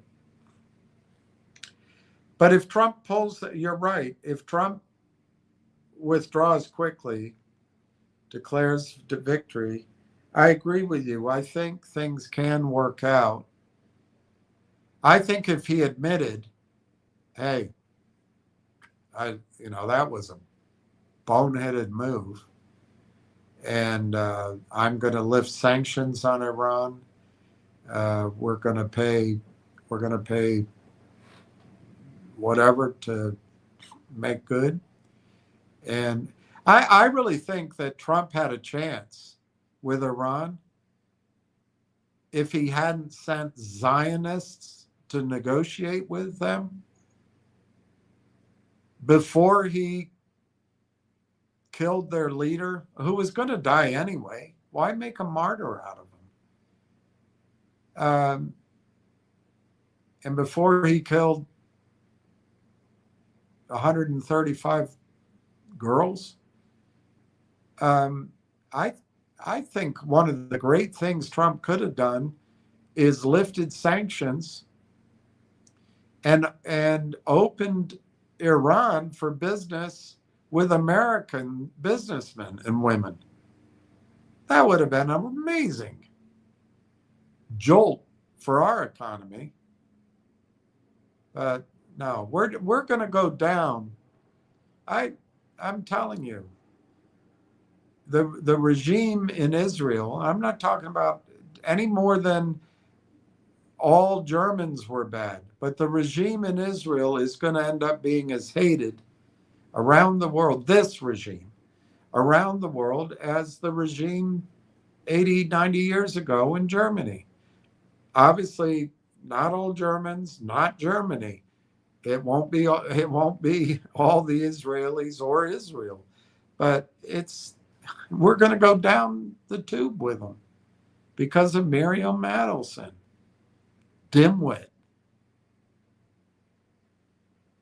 greedy, selfish person, only thinks of herself and her cause. Not America. Her cause is a different country. She should be kicked out. Anyway. I hope it works out for him. I'm not changing. I'm not, I just don't know why he did it. Was it hubris? He just had such luck in Venezuela.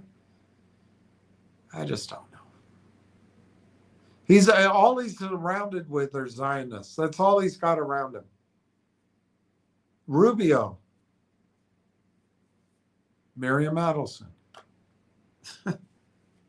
He's just surrounded by Zionists. I wonder what Melania says.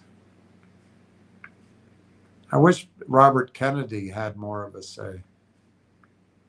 Anyway, you're right. Maybe we can get through it. Maybe this will open up relations with Russia.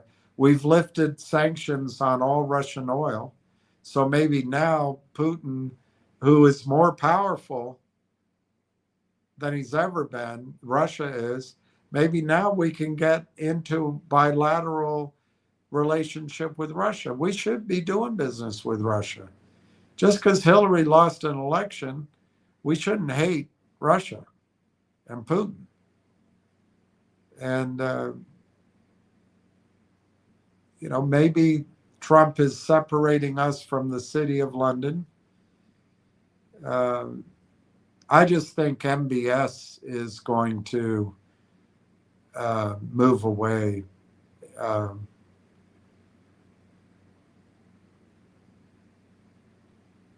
And I pick Russia. I pick Russia.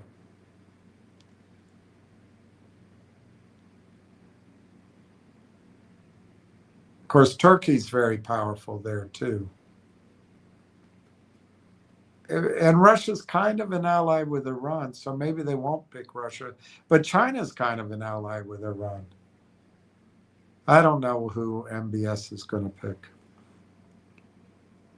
Ricky Brogan, wage save, congratulations.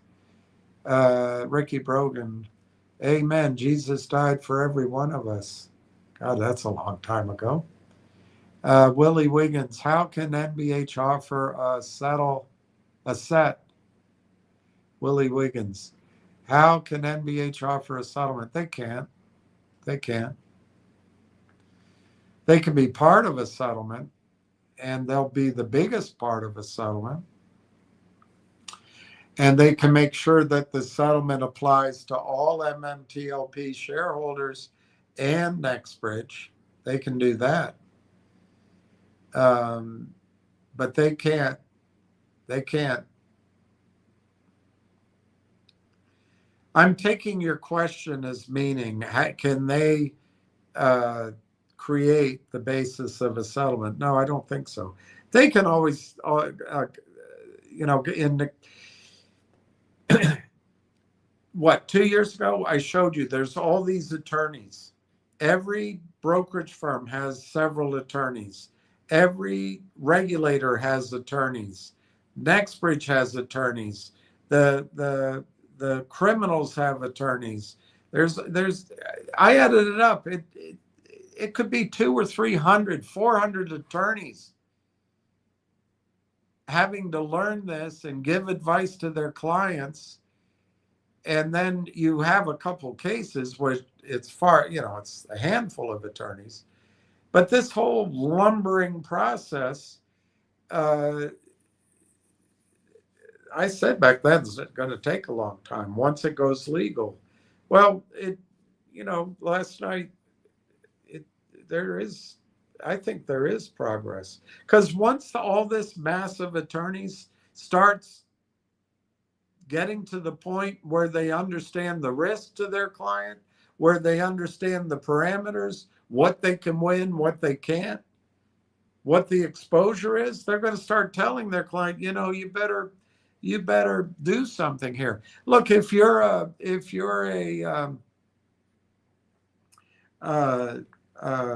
what's that firm out in Minnesota? George C. Baum, and you have a small exposure, why not just settle it? And one way to settle it is to go buy the shares from these offerings and just get it off your book. But in that sense, NextBridge can work this out. But I don't think NextBridge can resolve these legal issues. NextBridge didn't cause all this. What's going on in the court is wrongs have been committed, and you got to educate these attorneys. They've never heard of any of this before. You got to educate the judge. And when I listened, it sounded like the judge was getting some of it. There was a deadline, which is insane. And then there's the 3-year throw the records away. And Wes Christian came in and said, we got to stop that. That's what I remember. And then I'm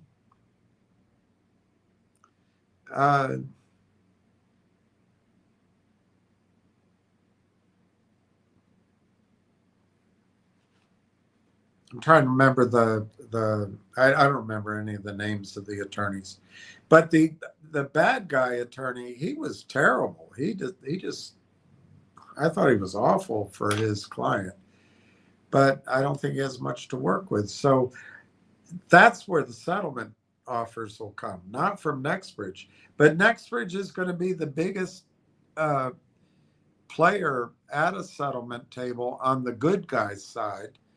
And I think NextBridge's sign-off is going to be critical to a settlement. So when Greg tells me, which he did tell me, any settlement for MMTLP is going to apply for NextBridge and vice versa. It's going to apply to everybody. But I do, Willie Wiggins, point out again, you may find out that the settlement offered for MMTLP is less attractive than what the price of NextBridge is at that time. But hey, settlement's cash probably, whereas NextBridge might be waiting a few years. Sherman, your title is a Shermeen. Sorry, my eye. If you don't know, my eyes are not. I can read it perfectly, but they don't always work at the same time. If it makes sense. Anyway, I didn't see the extra E. Hi, Shermeen. Your title is a Sam Cooke song. It's another Saturday night and I ain't got nobody. I got some money because I just got paid.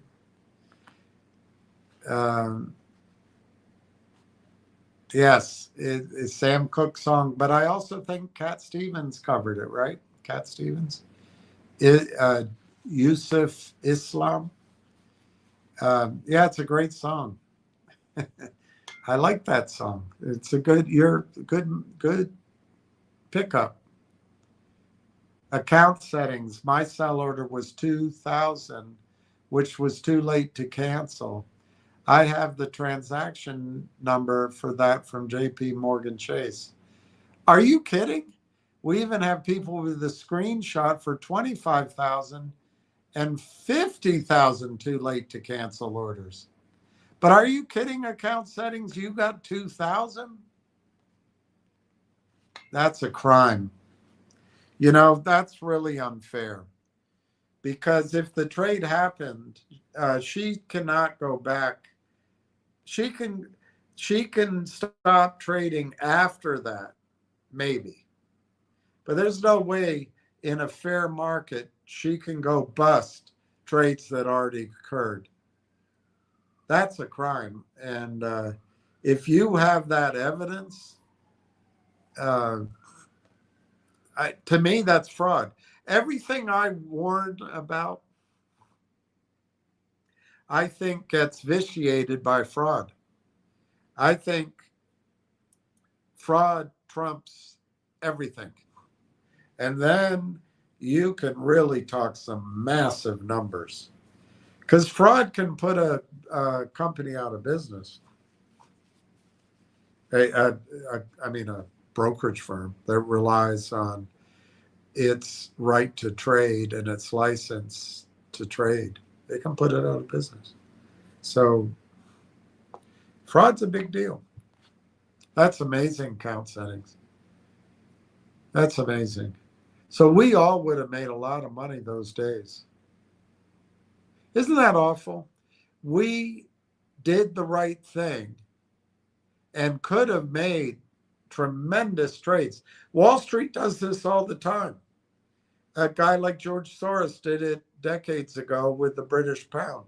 They make fantastic sums by reading the information, projecting what's going to happen, and making a bet. We did that.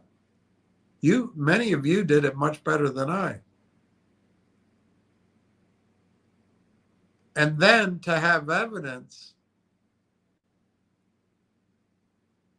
that a trade went off and have it taken away, that's wrong. You know, if I confirmed a trade to a client and then it came, I mean, let's say I called down to the, I was such a big shot. It was rare that I called down, but the trading desk so busy, they'd call me back on the squawk box so everybody could hear it.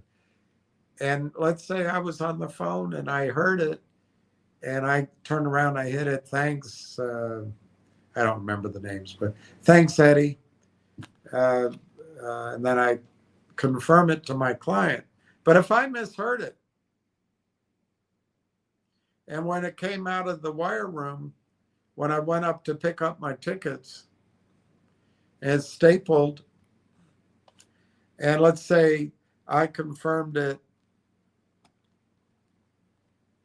whatever. I can't make up a quick example, but let's say I confirmed it at $52 and it came back and the answer was that it was,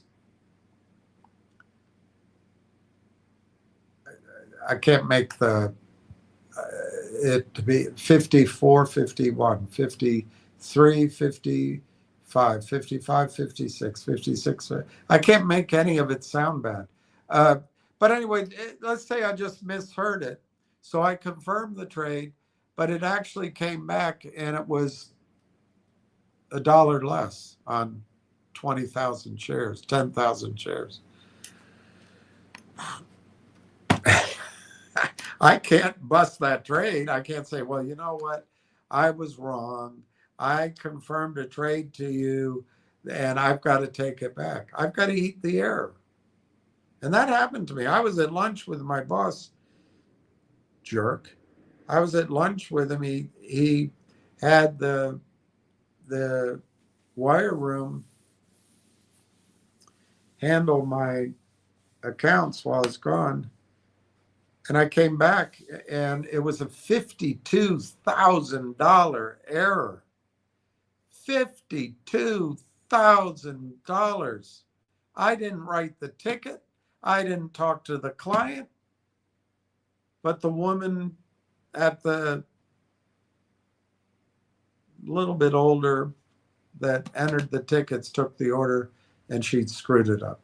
$52,000 net.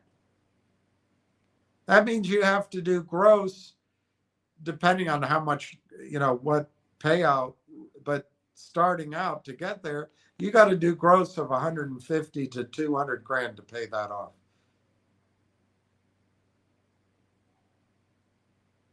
And he came back. This is what he's now a wealthy man. He moved all the way up to the top.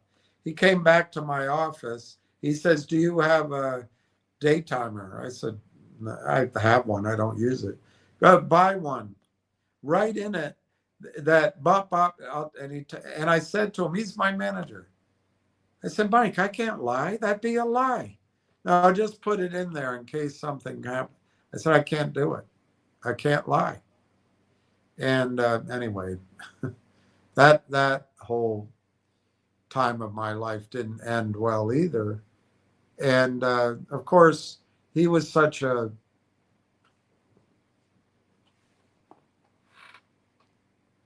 anyway. It wasn't my mistake, but he made me pay it. It's just enormous, enormous. Anyway, my point is, that's bringing up memories. My point is, account settings. We could never do that, what she did to you. We could never do that. We had to honor the confirmation of the trade. We could never do that. So if you have the screenshot and these others at 25 and 25,000 and 50,000, that's fraud. To me, that's fraud. And that's where I think there's a real case there. But I've said that before. You're getting account settings. What you're talking about is going to take down the whole system. And you know what? What kind of system is it to keep? Really, I think they need to get a kick in the teeth. That's incredible. Account settings. Didn't the corporate action say brokers will force close the position? Brokers were even ready for that. And we believe FINRA illegal halted the trading seeing the. I believe that FINRA illegally halted the order trading. I believe that. I'm the first person that put the picture of that Jessica Hopper on X, and then I found the blonde attorney from Goldman Sachs that was on the board of FINRA or something. I put that up first, long time ago. But yeah, I think it was illegal to close it. However, she did find a rule. Here's where they're wrong, account settings. And I don't know that there's an attorney out there that's saying this, because attorneys don't know this. And they won't think of it. But the rationale that FINRA's saying is, well, it doesn't matter anyway, because if people had traded then, it wouldn't have settled in time for the one-for-one conversion. And when MMTLP was gonna, once it's converted, MMTLP ceases to exist. It wouldn't settle in time. Well, the problem with that is trades can be done next day settlement and same day settlement. And no one's, I don't know, has anyone brought that up? Every time I brought it up, it didn't go anywhere. But that's the biggest problem with that. And or it's at least one big problem. But I agree with you. I think it was illegal to halt the trading. But are you going to get a judge to order paying what is it, $25,000 a share? I don't think you are. And the other side's going to say it was all the whole thing. We just keep going over the same information over and over again. And you're exactly right. Brokers force closing it is how the squeezes happen. I've lived through it. I used to have to deal with that. If a client didn't deliver stock, I never had a short squeeze start from it, but it causes some hits to my income. Manuel, hello, who is paying for your trip to meet Berta? Are you getting compensated for talking about NextBridge? Who the hell are you, Manuel? I'm not meeting Berta, although I'll look him up if he's there. I don't think that's where he lives, where I'm going. But I'll put a call into him. You gave me a good idea. I would love to meet him. I know him. I used to talk to him years ago when it was Torchlight. What does it matter if I'm getting compensated? I actually think when people get compensated, they give better advice. Am I getting compensated for talking about NextBridge? How would I get compensated? No, I'm not. I'm not getting compensated. The majority of my flight is it's being paid by miles, and it's none of your business anyway. It's none of your business. Who's paying you?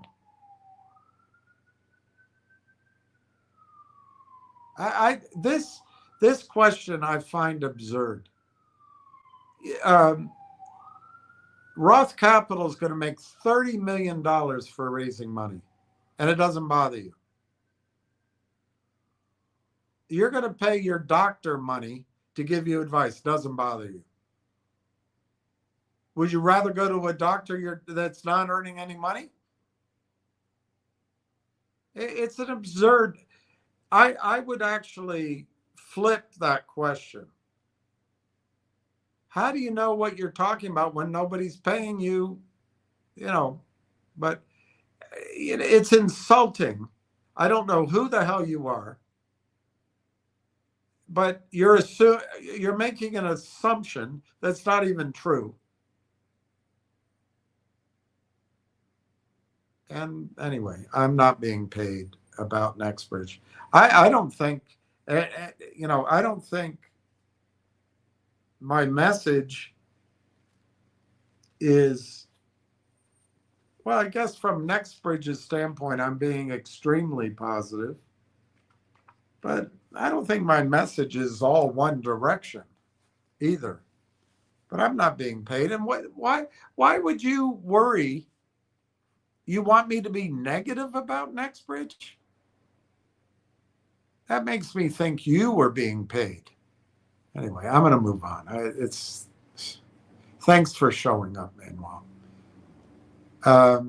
Act now, MMTL. Do you see a correlation with the $15 offering setting a baseline for settlement talks on MMAT bankruptcy proceeding, time triple damage?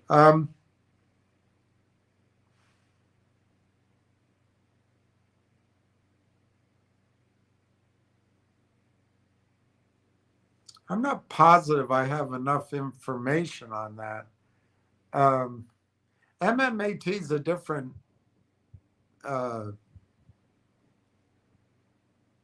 company in the sense that there were losses on MMAT shares.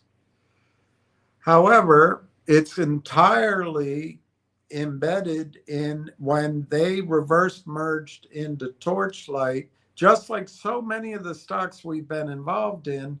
That's when the shorting starts, the heaviness, the onslaught. And it's not just a couple of guys. It's people at firms, trading desks. They all allow this to happen. So obviously, MMAT is going to need money. Torchlight to develop the properties would need money, but they just drive it down, down, down so they can dilute. It's the same thing we've seen over and over again. But then the MMTLP part, the $15 offering,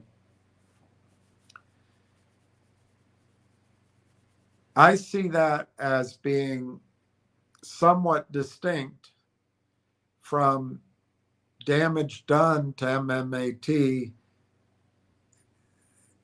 as a stock price, although somebody told me that the shorting was all related. But MMTLP was just a stub spinoff. I think the criminality there, just even getting it trading is horrifying. And then they don't keep the records in Europe. It's unbelievable. So anyway, I don't see the $15 has anything to do with what might come as a settlement at MMAT, but maybe I'm missing something. Let me read your question again. Do you see a correlation with the $15 offering setting a baseline for settlement talks on MMAT bankruptcy proceedings times triple? No. Bankruptcy is a different world. It's like you go in, you start with the physics we understand, and then you go to quantum physics, and it's all different. It's different. And I think bankruptcy proceedings, Jung talked about this last night, and she's 100% right. The bankruptcy proceedings is, as she calls it and said, the estate. You're talking about, to put it another way, the corpus. You're trying to find out how much money is in the kitty. and what's the value. Then you're trying to find out how you're going to allocate that. And it starts at the top, I'm sorry to say, with the attorneys. I think the only thing on top of attorneys would be, and I'm not a lawyer, but I've been through this process. I think the only thing on top of it is the taxes and the government payouts. And I also think there's certain trades and employee contracts, but I think attorneys payout is way at the top. Hard costs for sure. And then you have classes. So you have your secured, and each class will have a name and or a number, name and number even. That'll be your secureds, your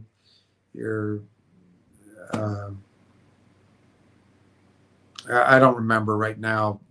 I'm trying to think of the one I went through with the company.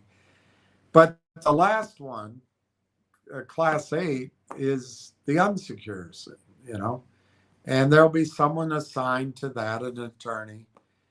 And in the case of MMAT, I think a lot of the claims are going to be unsecured.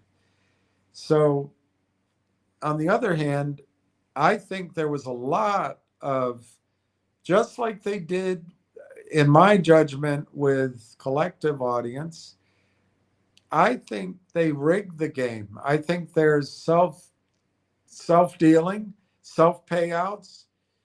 They pay their friends. They declare bankruptcy because of it. And therefore, the assets become, I thought MMAT was a beautiful little firm. And George had all these inventions, for lack of a better word. And those get sold at a discount in bankruptcy. I think it's horrible. And how is the United States going to compete with China when we allow this to happen?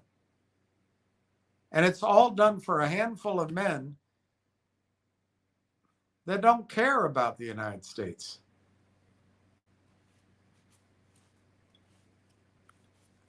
The level of greed is astonishing. But anyway, no, I don't think the $15 has anything to do with that. I think the $15 is determined.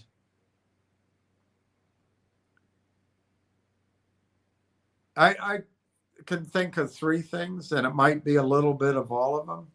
Greg might have wanted it to get to $15 because that's above anything anybody paid for MMTLP. I don't know. That would be possible. But I think the biggest reason it ends up getting to 15 is a combination of demand for shares, which I think would be established by now. I don't think a company like Roth is coming up with a number of 15 and 40 million shares without canvassing the book. It might be soft circles, but they have a pretty good idea of the demand. They're not going to go out there with 40 million shares at 15 when they have 2 people coming in offering to each buy 1 million shares. That's not the way it works. So I think it's partly a combination of the demand for shares, and also it's what he's going to invest the money in. We don't know that, but the people putting the money up probably are getting a pretty good idea of what that value is. So I think that's where the $15 come from. I don't think there's a correlation, and I don't think there's any. I think any settlement talks in MMAT are going to evolve around what sounds to me like the theft and self-dealing and corruption of the management and the board. I'm not talking about George or Pakalopoulos, Palikaris. And so then you get into D&O insurance, and you might get into personal assets if they committed fraud. But I also think it's going to be trying, if possible, to undo the dastardly sales, which I bet if they look was self-dealing, what there was a benefit on the other side. And if they can unwind all of that corruption, maybe they can get into deep pockets of a brokerage firm or of a law firm or of a stock loan desk at a big firm or a hedge fund. Well, then there might be enough money to have shareholders get anything.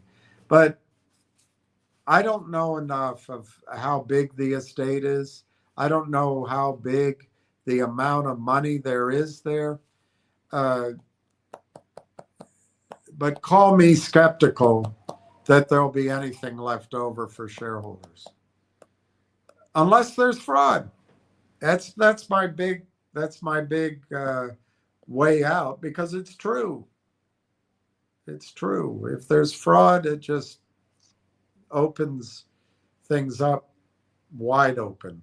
But if it's just a matter of counting out the assets and what's there and then divvying it up, it's going to go to the bloody, it might even go to the hedge funds that gave the notes. I hope not. But it's going to go to the creditors first, the attorneys, salaries, any of the trades, any employees, government, if there's any debt. Preferred gets ahead of, I don't know if they had any preferred. So I don't know. It's tough. Emmett Garg, he got overconfident from Venezuela. Yeah, I think so. I think that's what happened. I also think he believed. I heard, I don't know if it's true, but I heard that I think it was Colonel McGregor said it. I think our intelligence in Iran is not very good, because it's horrible, but a lot of our spies got killed. There were leaks. And so I think Trump might have also been relying on Netanyahu's intelligence, Mossad's intelligence, which I wouldn't believe a word that Netanyahu says. Harbison, Gemini revenue pillars of quantum orchestration, $1 to $5 per hybrid handoff. While simple AI queries are a fraction of a cent, a quantum classical handoff is an elite enterprise event. Man, Harbison, you're getting some great information on Railtown. For those of you that maybe don't know, Railtown is it's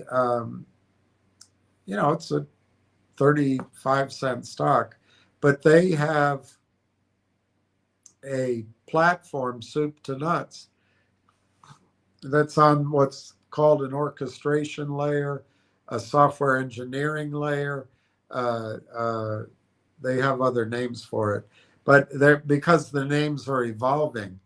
But it's the layer on a stack from, on the bottom is the NVIDIA, in this case, NVIDIA chips, HPE, and then maybe large language model from Cohere or Anthropic. And then on top of that, it's a little more complicated, but not that I could explain it. but then there's this layer that makes it all work. And in Railtown's case, they have the data ingestion from 33 languages or voice or even a napkin or a picture. And then they also have real-time ingestion from Rail Engine. And then they have this thing called conductor, which is the harness. This is a new term, but it's also the new hot space, which when you use agents working with other agents, you need a harness, and it's so massive. But beyond that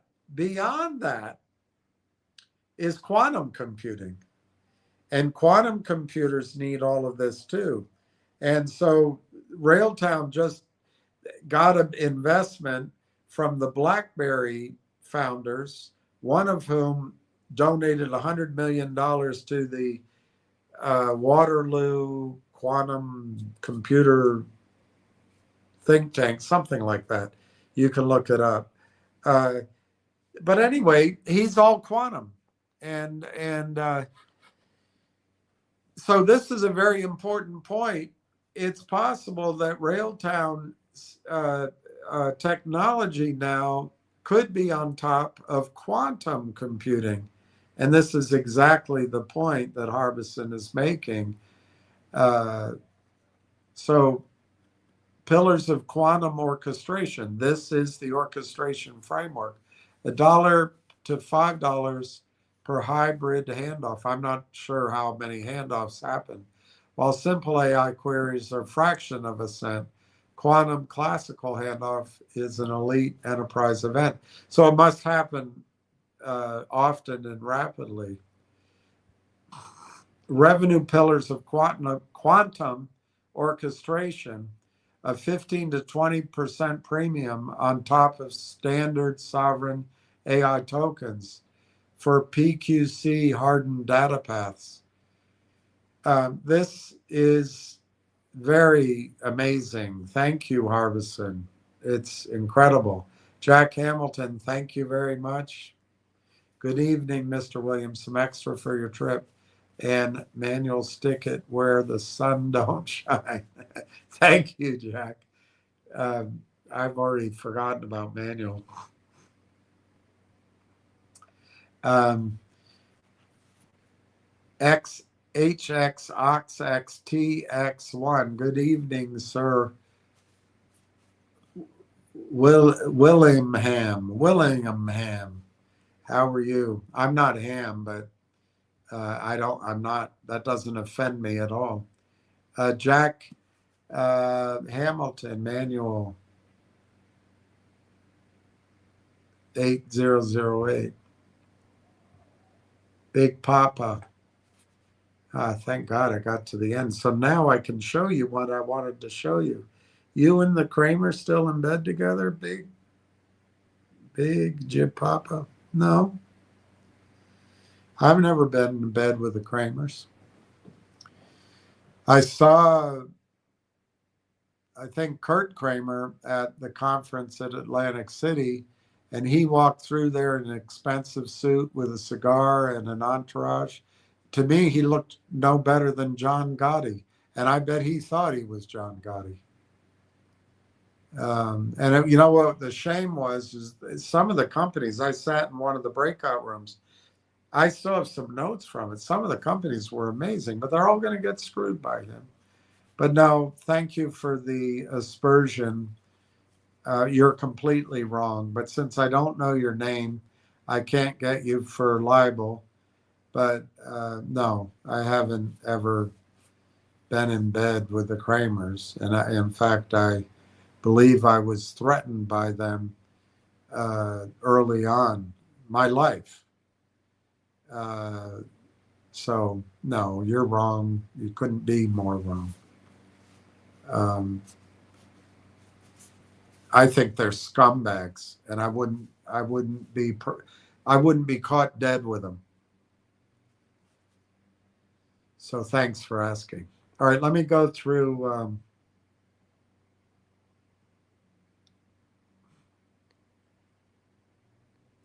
let me try to get through something on Railtown that I think people in Railtown might find valuable. There might be some other things here. And I'll get through it. Then it'll take it's not going to be 10 minutes, but it could be, all right, no, I don't want any of that. I want it here.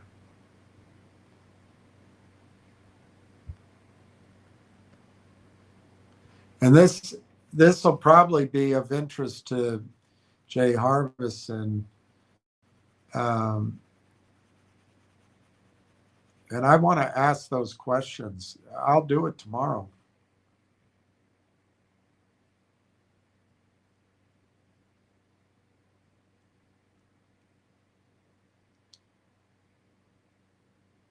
Okay, I think this is where I start. It seems like I'm missing one. Oh, there it is. Okay. All right. I asked about, and I don't have his book right here.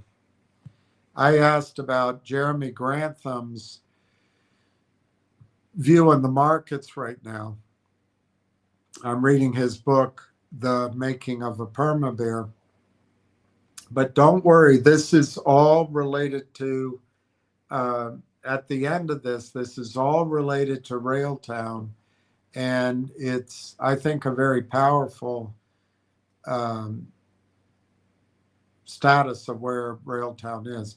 This also goes to my point, I guess it was with, I can almost see the name, that we don't really have time to play these other stocks. Anyway, Jeremy Grantham, based on his recent writings and interviews in early 26, here is a breakdown of veteran value investor and GMO co-founder Jeremy Grantham's perspectives on the market, AI valuations, and artificial intelligence itself.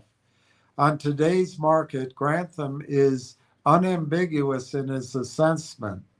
He believes the U.S. stock market has been in bubble territory for a prolonged period. And this is what I'm worried about. But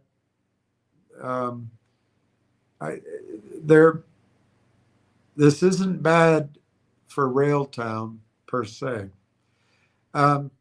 Grantham believes we're in bubble territory. Extreme overpricing.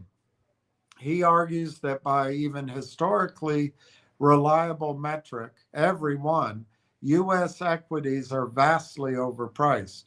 For example, he notes that the cyclically adjusted price to earnings CAPE ratio recently hit 40, a level only seen at the very peak of the dot-com bubble. And I showed you the Buffett indicator the other day. And the Buffett indicator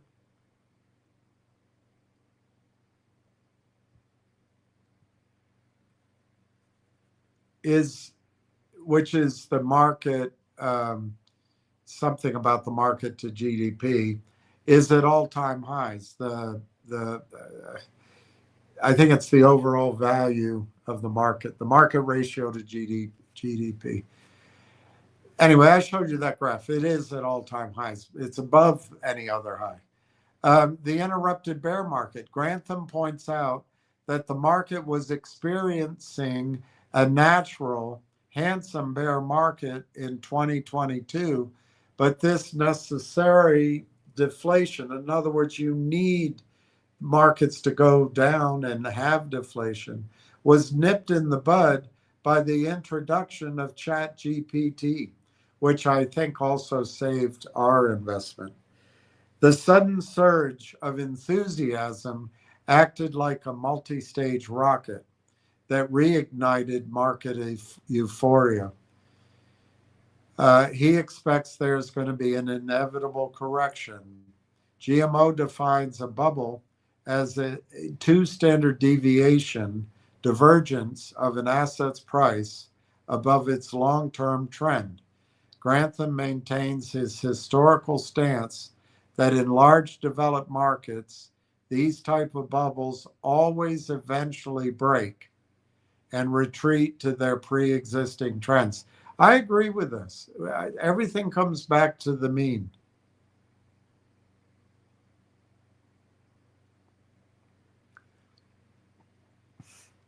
Grantham views the current frenzy surrounding AI stocks as a classic bubble within a bubble. Price for perfection. That may be true. Certainly Railtown isn't, but some of the hyperscalers might be. He warns that investors are taking the massive long-term potential of AI and pricing it immediately into current stock valuations. I think this is a very sober analysis. He points to examples of extreme valuations in the market, such as AI-enabled companies trading at over 100 times sales, or tech giants trading at massive multiples despite declining earnings. Historical parallels. He states that the probability that the AI bubble will not burst are slim to none. It meets every condition of the railroads and the internet or the radio. Whenever investors blindly bet on technological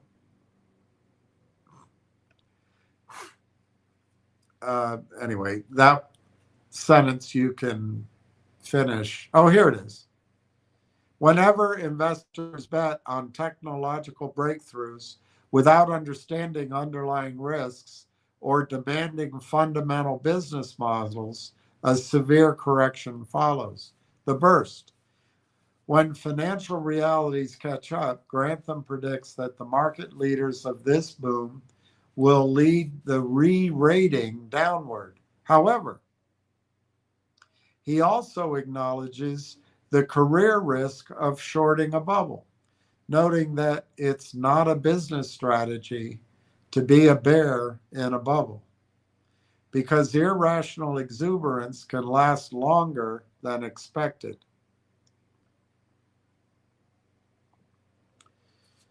And then I asked, well, wait a minute, how does he define AI? Despite his bearish stance on the financial valuations attached to the sector, Grantham is incredibly bullish on the underlying technology, the biggest idea of all time. He defines AI as a fast-moving and awe-inspiring invention that seems highly consequential, even world-changing, bigger than the internet. He views it as a brilliant idea that is likely a bigger revolution than the internet itself. In recent interviews, he has stated, you can live a couple of lifetimes and not bump into something like AI. I think it's probably much more significant than anything we've experienced. The root of the bubble. For Grantham, AI's sheer brilliance is exactly what has caused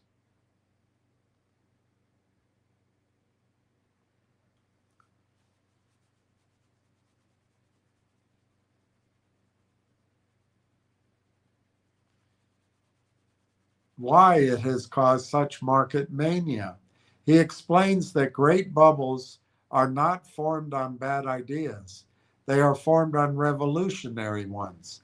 Every major technological revolution in history, from canals to electricity to the internet, has sparked massive early hype and overinvestment, leading to a bubble before the technology eventually fulfills its long-term promise.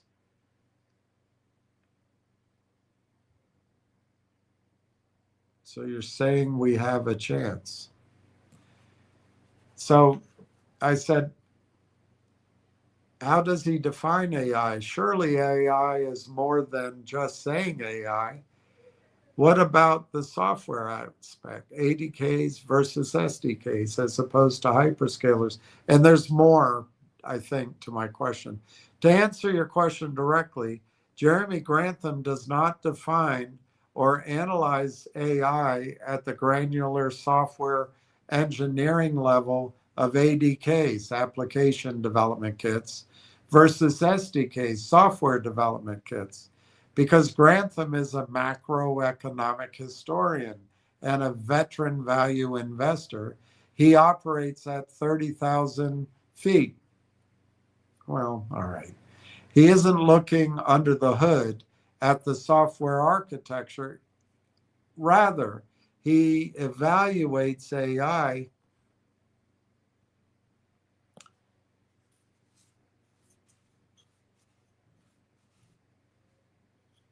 strictly as a general purpose technology and a massive driver of capital allocation. If we break out the AI the way Grantham and his firm analyze it, it falls into three distinct macro categories. Number one, the infrastructure and hardware layer, the hyperscalers. This is where Grantham focuses almost all of his technical scrutiny. Technical in the sense of, I suppose, technical charts and money, because this is where the money is flowing.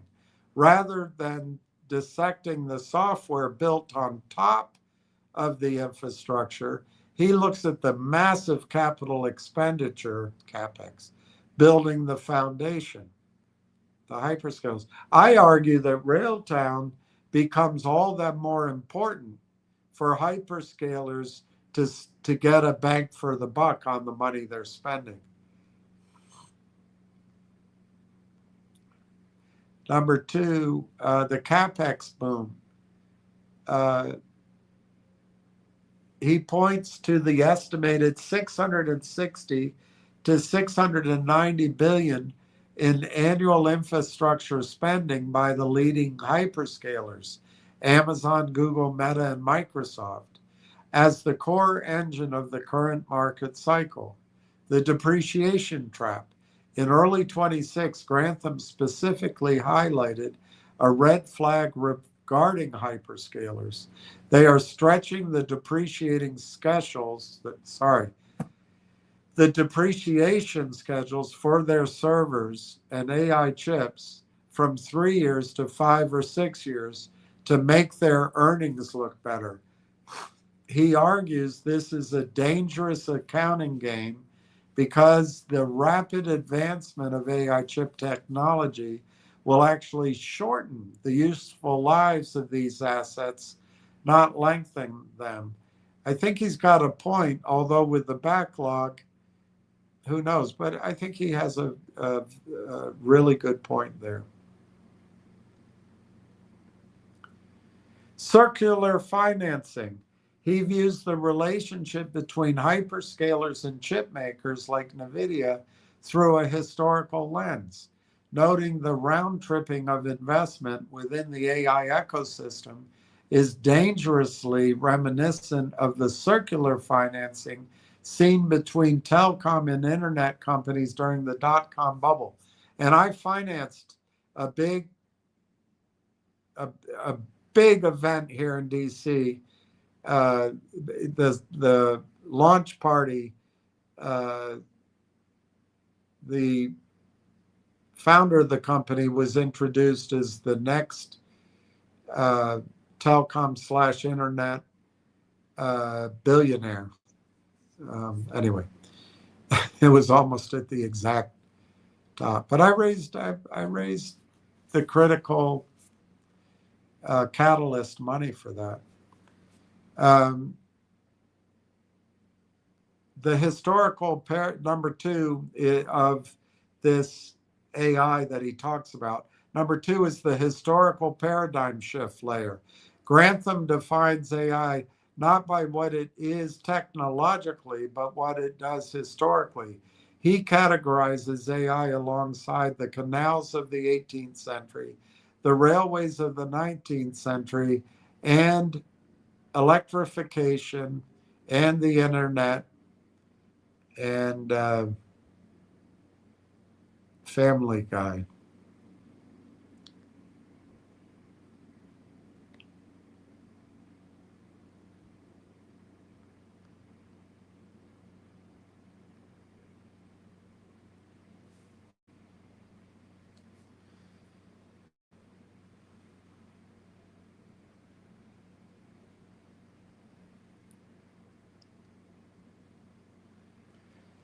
To him, AI is the quintessential brilliant idea. It is a technology so obviously impressive, like the science fiction dream of a computer you can talk to fluently, that it inevitably attracts euphoric blind capital. He defines it as an innovation that forces a complete societal and economic paradigm shift. Number three in his definition, the economic and labor layer, augmentation versus automation. When Grantham looks at the application of AI, he views it through the lens of broad economic disruption rather than specific software tools. He evaluates its potential to drastically boost human productivity, augmentation, against its threat to entirely displace millions of jobs, automation.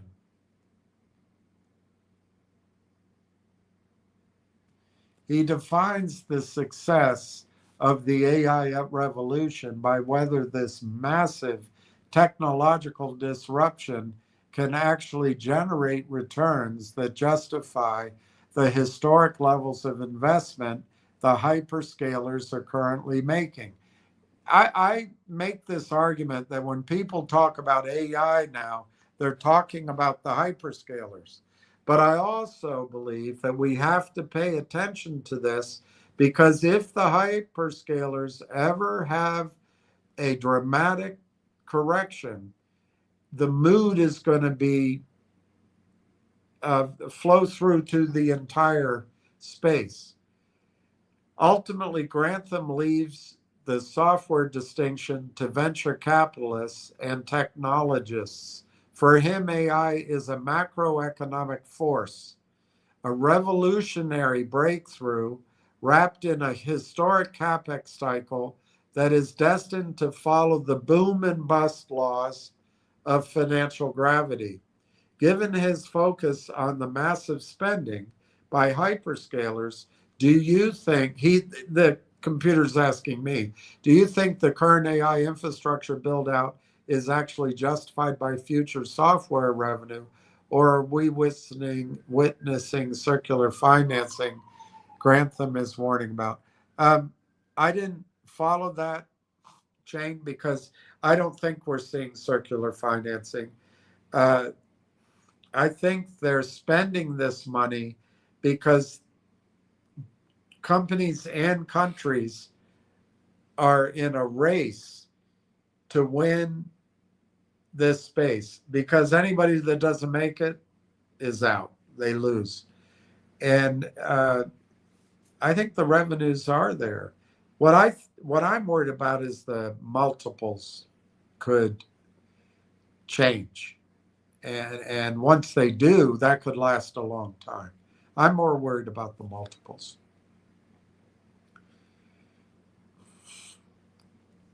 So I said, I do not know. It seems all software ever created and still in use, a massive market, needs to be upgraded or replaced. Yet, PEs in general, and it cuts me off there. Your macro view is fascinating. Extreme extension of the classic contrarian thesis. You are describing a Hunter plus scenario. I mentioned David Hunter in my question. Taking David Hunter's call for a final parabolic melt up that ends the 42-year secular bull market, but extending his predicted 80% deflationary bust into an even more catastrophic 95% wipeout. Yes, that's my call, particularly if you price it in gold. You were pinpointing a very real technological extinction event.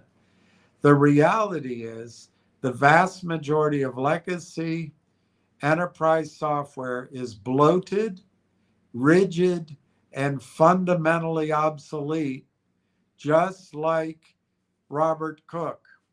In the age of generative models, the vast majority of legacy enterprise software is bloated, rigid, and fundamentally obsolete.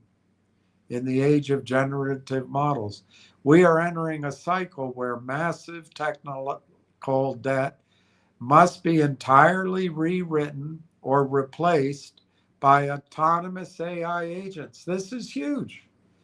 Here's a breakdown of how your specific thesis applies to Railtown, the underlying technology, and the brutal mechanics of trading a microcap into a market top. The asset, Railtown AI Technologies, Railtown trading in Canada, is a microcap software company currently sitting below 70 million. I think I don't know if that, anyway, you just got to read the numbers. It's a Canadian company. I don't know if they're saying Canada or US. You just got to accept that it's a pain to constantly adjust it. All right, so that's US, sitting at 70 million, trading around 32 cents on the OTC markets. They are positioning themselves exactly where you see the puck going. I didn't mention a puck. The infrastructure layer for enterprise AI agents. Well, this is one way they're describing this layer. The whole industry is coming up with definitions. But the infrastructure layer for enterprise AI agents. Their tech stack directly addresses the software upgrade cycle you mentioned. Conductor, their agent observability platform. As enterprises replace legacy software with AI agents, the enterprise needs to monitor how those agents reason, make decisions, and use resources. Conductor acts as the management dashboard. And it was a 2.5-year heavy lift, and it's IP'd. Rail Engine, their real-time event-based ingestion engine, which allows AI agents to access searchable enterprise knowledge for advanced RAG, retrieval augmented generation workflows. Furthermore, their recent push to collaborate on building agentic software solutions running on localized sovereign AI infrastructure highlights a critical shift in the market. Enterprises are demanding that their proprietary data and AI compute remain secure and geographically isolated, which creates a strong tailwind for platforms that can deploy effectively in those sovereign environments, like TELUS. The valuation paradox, your insight that revenues will do gangbusters, but ARR multiples should contract meaningfully, is incredibly astute. Oh, thank you. During the software boom, SaaS companies commanded 15 to 20x annual recurring revenue multiples because creating software was a high barrier, human capital intensive process. AI dramatically lowers the cost and barrier to creating software. Even if Railtown AI sees massive revenue adoption for Conductor and Rail Engine, they also have rail tracks. The broader market will likely undergo a massive re-rating. If software is easier to build, the scarcity premium vanishes and sector multiples will inevitably compress. I need to take a second to point out that what Railtown probably will become is the electricity under all of this compute, not the actual bzz, bzz, bzz, bzz, but the power, the spend will be on Railtown and other things. But Railtown will make money every time compute is used, wherever they are. And so it becomes a almost a, you can't say defensive stock, like when there's a correction, utilities are become a defensive stock. But it's in that kind of area where it's going to be generating massive revenue at 100%, regardless of what the market's doing. Again, what I'm concerned about is with the multiples, but don't despair. Let me run this through. The valuation paradox. Your insight is incredibly astute. All right.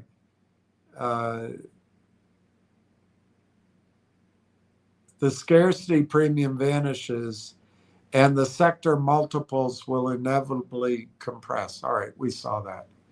Doom and gloom. How to trade it and protect gains. Trading an illiquid OTC microcap during the final stages of a 44-year secular bull market requires cold, mechanical discipline. If your 95% crash scenario plays out, particularly against gold, the bid-ask spread on a stock like Railtown won't just widen, the bid will entirely disappear. Yes, as long as it's still microcap. I don't think it's going to still be microcap. You cannot successfully hit the sell button on a microcap in the middle of a historic panic. I see, remember, this is just a dumb computer. I don't see that as the sequence. I don't see that as all. If you're looking to capture the upside of the tech while protecting yourself, sizing. I'm going to skip sizing because I'm tired. That sounds like Tony the Tiger. The free ride, scaling, that's all. None of that is relevant here. I do not believe that Railtown's going to be a microcap for very much longer. What I'm worried about is if Railtown gets up into the high valuations, what happens then? So the computer's not really picking up on that aspect of my question.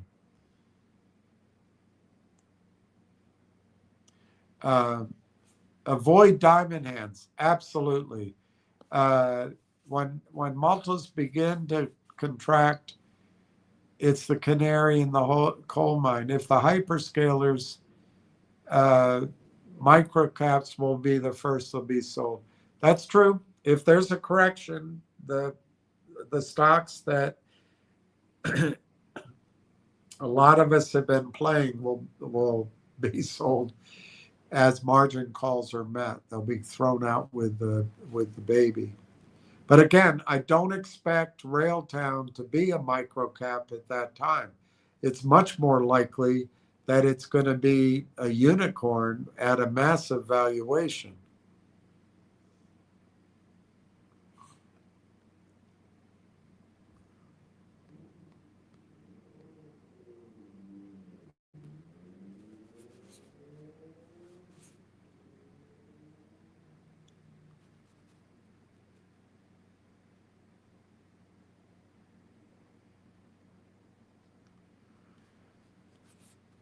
So my question, this time I wanted you to see it because I'm the one pushing a bullish view. I said if Railtown were to achieve, and let's go there, $1 billion in annual recurring forward projected revenue, what would the bull market multiple be? What would the bear market be? To project the valuation of a company reaching $1 billion forward ARR, we have to transition out of the microcap mechanics, no shite Sherlock, and look at how the market price is elite, mid to large cap enterprises, enterprise software giants, Palantir, CrowdStrike, or Datadog. That's what I think, if Railtown stays independent, that's what I think could happen. And so exactly, it's a different question. So I finally got it across. At $1 billion in ARR, a company has proven product market fit at an institutional scale. However, the valuation assigned to that 1 billion fluctuates violently depending on market psychology. And this is what we got to be careful of. And we'll take protective steps. We will. So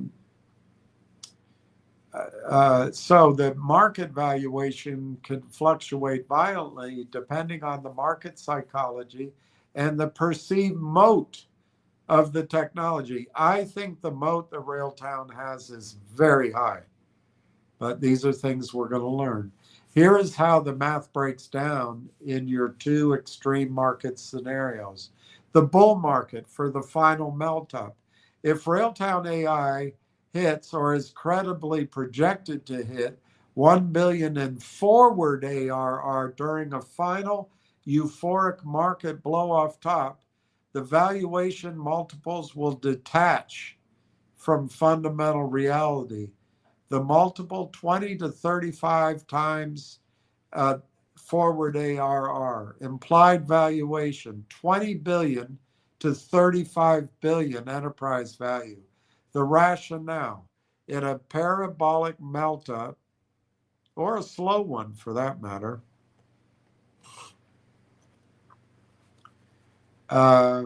investors do not price companies on current cash flow. They price them on terminal market dominance. If conductor and rail engine become the default infrastructure for enterprise agentic AI, Wall Street will treat it as a foundational layer. And I think this is what is going to happen, or close to it. During the peak of the 2021 SaaS bubble, companies at this revenue scale, growing at 50% year over year, easily commanded 30 times multiples, with outliers like Snowflake temporarily hitting 50x. I remember that. The bear market, what could happen? What happens in a devastating contraction of the market? This is where your thesis about ARR multiples contracting meaningfully comes into play. When the 44-year secular bull market ends and the liquidity vanishes, Wall Street stops paying for the story and ruthlessly discounts the cash, the multiple, 4 to 7x forward AR. That's what I'm worried about. We finally get to what I'm worried about. But look, the implied valuation, 4 to 7 billion. The rationale: in a brutal deflationary bear market, the scarcity premium for software evaporates entirely.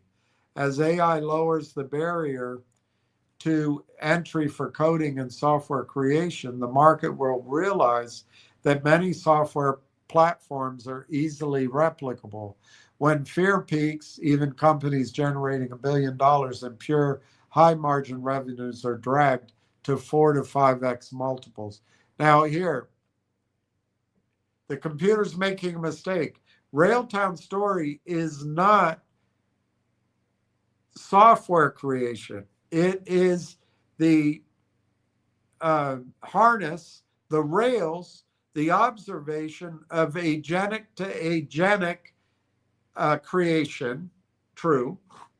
But whether or not that software creation that the agents makes is highly valued or low valued, they're still going to spend tokens. And in that sense, Railtown becomes like Visa makes money every time you swipe a card, or I don't know what other examples, but it's like every time you turn on a light in your house, you spend electricity. Every time you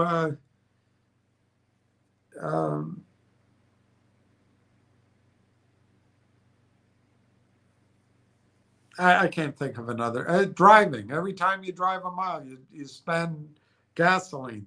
It's like that. It's not. They're making a little bit of a mistake in the story, but that's all right. We'll just keep going. In a brutal deflationary bear market, scarcity premium evaporates. Okay. So you go to 4 to 5x multiples. If the broader market drops round trips, liquidity constraints force funds to liquidate even their best performing assets indiscriminately, crushing the valuation. Here's the modifier, the moat, sovereign infrastructure. The exact multiple within those regions will ultimately depend on how sticky that 1 billion in revenue is, and it will be. It will be. So if a company is just selling a generic SAS dashboard, this isn't the case. Enterprises will ruthlessly cut those subscriptions during an economic contraction. However, if the underlying technology like Rail Engine is deeply embedded into sovereign AI data centers, managing secure, localized agentic workflows where data privacy is absolute, that revenue becomes defensive, as in the sense of when you're moving stocks around in a bear market, you go to defensive stocks like utilities or even consumer staples. Anyway, mission critical infrastructure operating inside a highly secured, physically isolated sovereign stack is incredibly difficult for an enterprise to rip and replace. The market usually assigns a premium multiple to software tied to national or corporate data security, which could help buffer the valuation against absolute bottom of the contraction range. In short, a 1 billion ARR could be worth 30 billion on Tuesday during the melt up and 4 billion a year later after the shock, all without the company losing a single customer. So I pointed out high moat, 100% margins, 227 million shares fully diluted. What are the price ranges? I asked. When you introduce a verified moat and 100% margins, you move from standard SaaS multiples into the absolute highest tier of software valuation. Here's the math, the arithmetic. So every 1x equates to $4.40 a share. Can you imagine paying 35 cents for a stock that every 1x multiple at $1 billion in revenue equates to $4.40 a share? So here's the ranges. The bull market melt up. In a parabolic FOMO-driven melt up, $1 billion in recurring revenue, perfect margins, and a defensive moat, especially one secured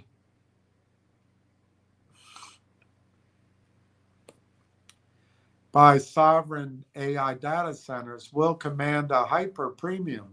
Investors will price it as a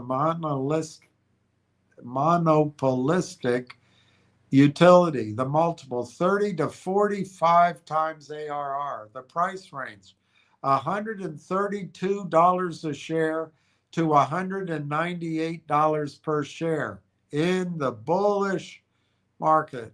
At 100% margins, all of that 1 billion drops straight to the bottom line as free cash flow. In peak euphoria, Wall Street pays 30 to 45x for elite, impenetrable software monopolies because they view the growth as guaranteed and the margin profile as flawless.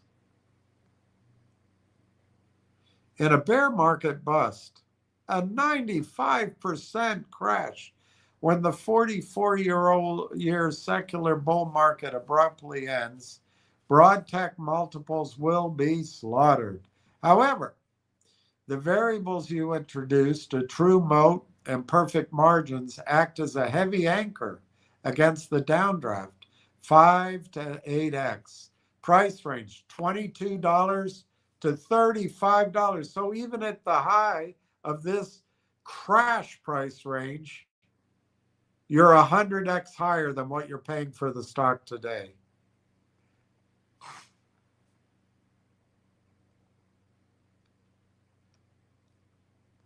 So I thought that's a pretty amazing thing to show. I'm going to only show you 2 more slides.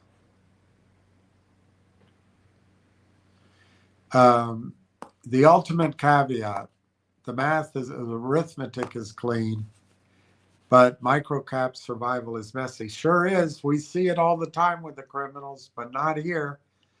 To get from sub 100 million to $1 billion, massive capital injections to fund sales. Well, the difference here is we don't need to fund sales because we're on top of the TELUS data center. And that could lead, after proof of concept, that could lead to being on top of other data centers. We don't need the marketing per se, in the big scale. And we're going to scale globally on the back of the global market of TELUS as one example, but there could be others. The share count. I don't see the share count going up unless it's a massively attractive offering. I don't see it happening. But it could. All right, so then I'm going to show you one last thing. Here's what's happening in DC. Regulars up to 449. Are you out of your mind? But look at diesel, 599. When diesel goes to 10, 12, you're going to start paying for the Iran bombing. And there's nothing we're going to be able to do about it. Food is going to get scarce on shelves, diapers, toilet paper, booze, everything is going to get scarce. Keep your eye on it. And just remember that we were on the side of the righteous. All right, it's 12:21. Let me see. There'll be 3 comments from Shills, and then I'm gonna sign off. PS71, hello, sir. Hi, PS71. How are you? XHXOXTX1. So we're getting $15 in aliens. What a world. Oh, that's very deep, thoughtful, insightful conversation. It's just too much for me. I'm too tired to see any usefulness in that comment. Account settings. Good night, William and all. Thank you. Thank you, account settings. Ward Richardson. Well, good morning, William. Just getting in from the Orchid. I see you're burning the midnight oil. I guess the question is, will TELUS give RT a mention? I think so. Not right now, but I think so. I'm at the end of my midnight oil, but let me just, it's good Ward's here. I just went through, Ward, the what happens if we get, I think we're going much higher in the market. So I do think that the potential is for Railtown to get enormous valuations, particularly at if revenues project high, we're going to have big multiples. But we have to face the fact that if a 40-year secular bull market comes to an end, those multiples are going to contract. And so I wanted to, it took a while to get there, but I wanted to see what the range was. And basically using the high ends, it's a range each case, but I just remember the high ends. Using $1 billion in revenue, they came up with $198 a share on the high end. But even in the correction back to multiples, I think at 5 to 8, something like that, the high end was $35 a share or something like that. You can see it if you play it back. So the point I was trying to get across, this stock hasn't even begun to fight. I mean, there's no, when people talk about AI, I think they're talking about hyperscalers spending money on data centers, frankly. And then they're also talking about the chips. I don't think they're talking about the orchestration layer. I also pointed out, and that's important to point out, is Railtown, and others pointed out, Jason Harbison did. Railtown is kind of like every click of a token, they get a piece of it. That's different than looking at it as Railtown's not creating the software. The agents ultimately will be creating software with other agents, spending tokens. Railtown's just getting a little piece every time they communicate and spend. Every time they use compute, Railtown will get a piece. So Ward, I think I'm going to leave it there. It's 12:25 and my head is pounding. And if you listen to this, Ward, the first big chunk of it's pretty much about MMTLP, because that's how the questions went. That's how my talking went. But the way it blends together for me is I think people can make money here to get their account back where it was. I've got to leave it there because the whole front of my head is pounding, and I don't think I'm going to say anything more that's useful, if anything was useful. So everybody, thanks for signing in. I think it was a great conference call. Space call with Junk Savvy, and I think there are, as they say, green shoots of hope. And I also believe that Roth Capital is going to get that deal done. That's my opinion. I do not have any inside information. So those of you who have your stock at AST, that'll be a nice feeling, but I think it'll ripple through to everything. And it'll be fun to see what happens. There could be real fireworks. And I'm proud of all of you who have kept up the good fight. Proud of all of you who have built your position in Railtown. And let's pray for peace. And we'll talk. Hopefully we'll talk tomorrow. But I may have too much getting ready for my trip. I don't know. So peace to everyone. And we'll see you down the road.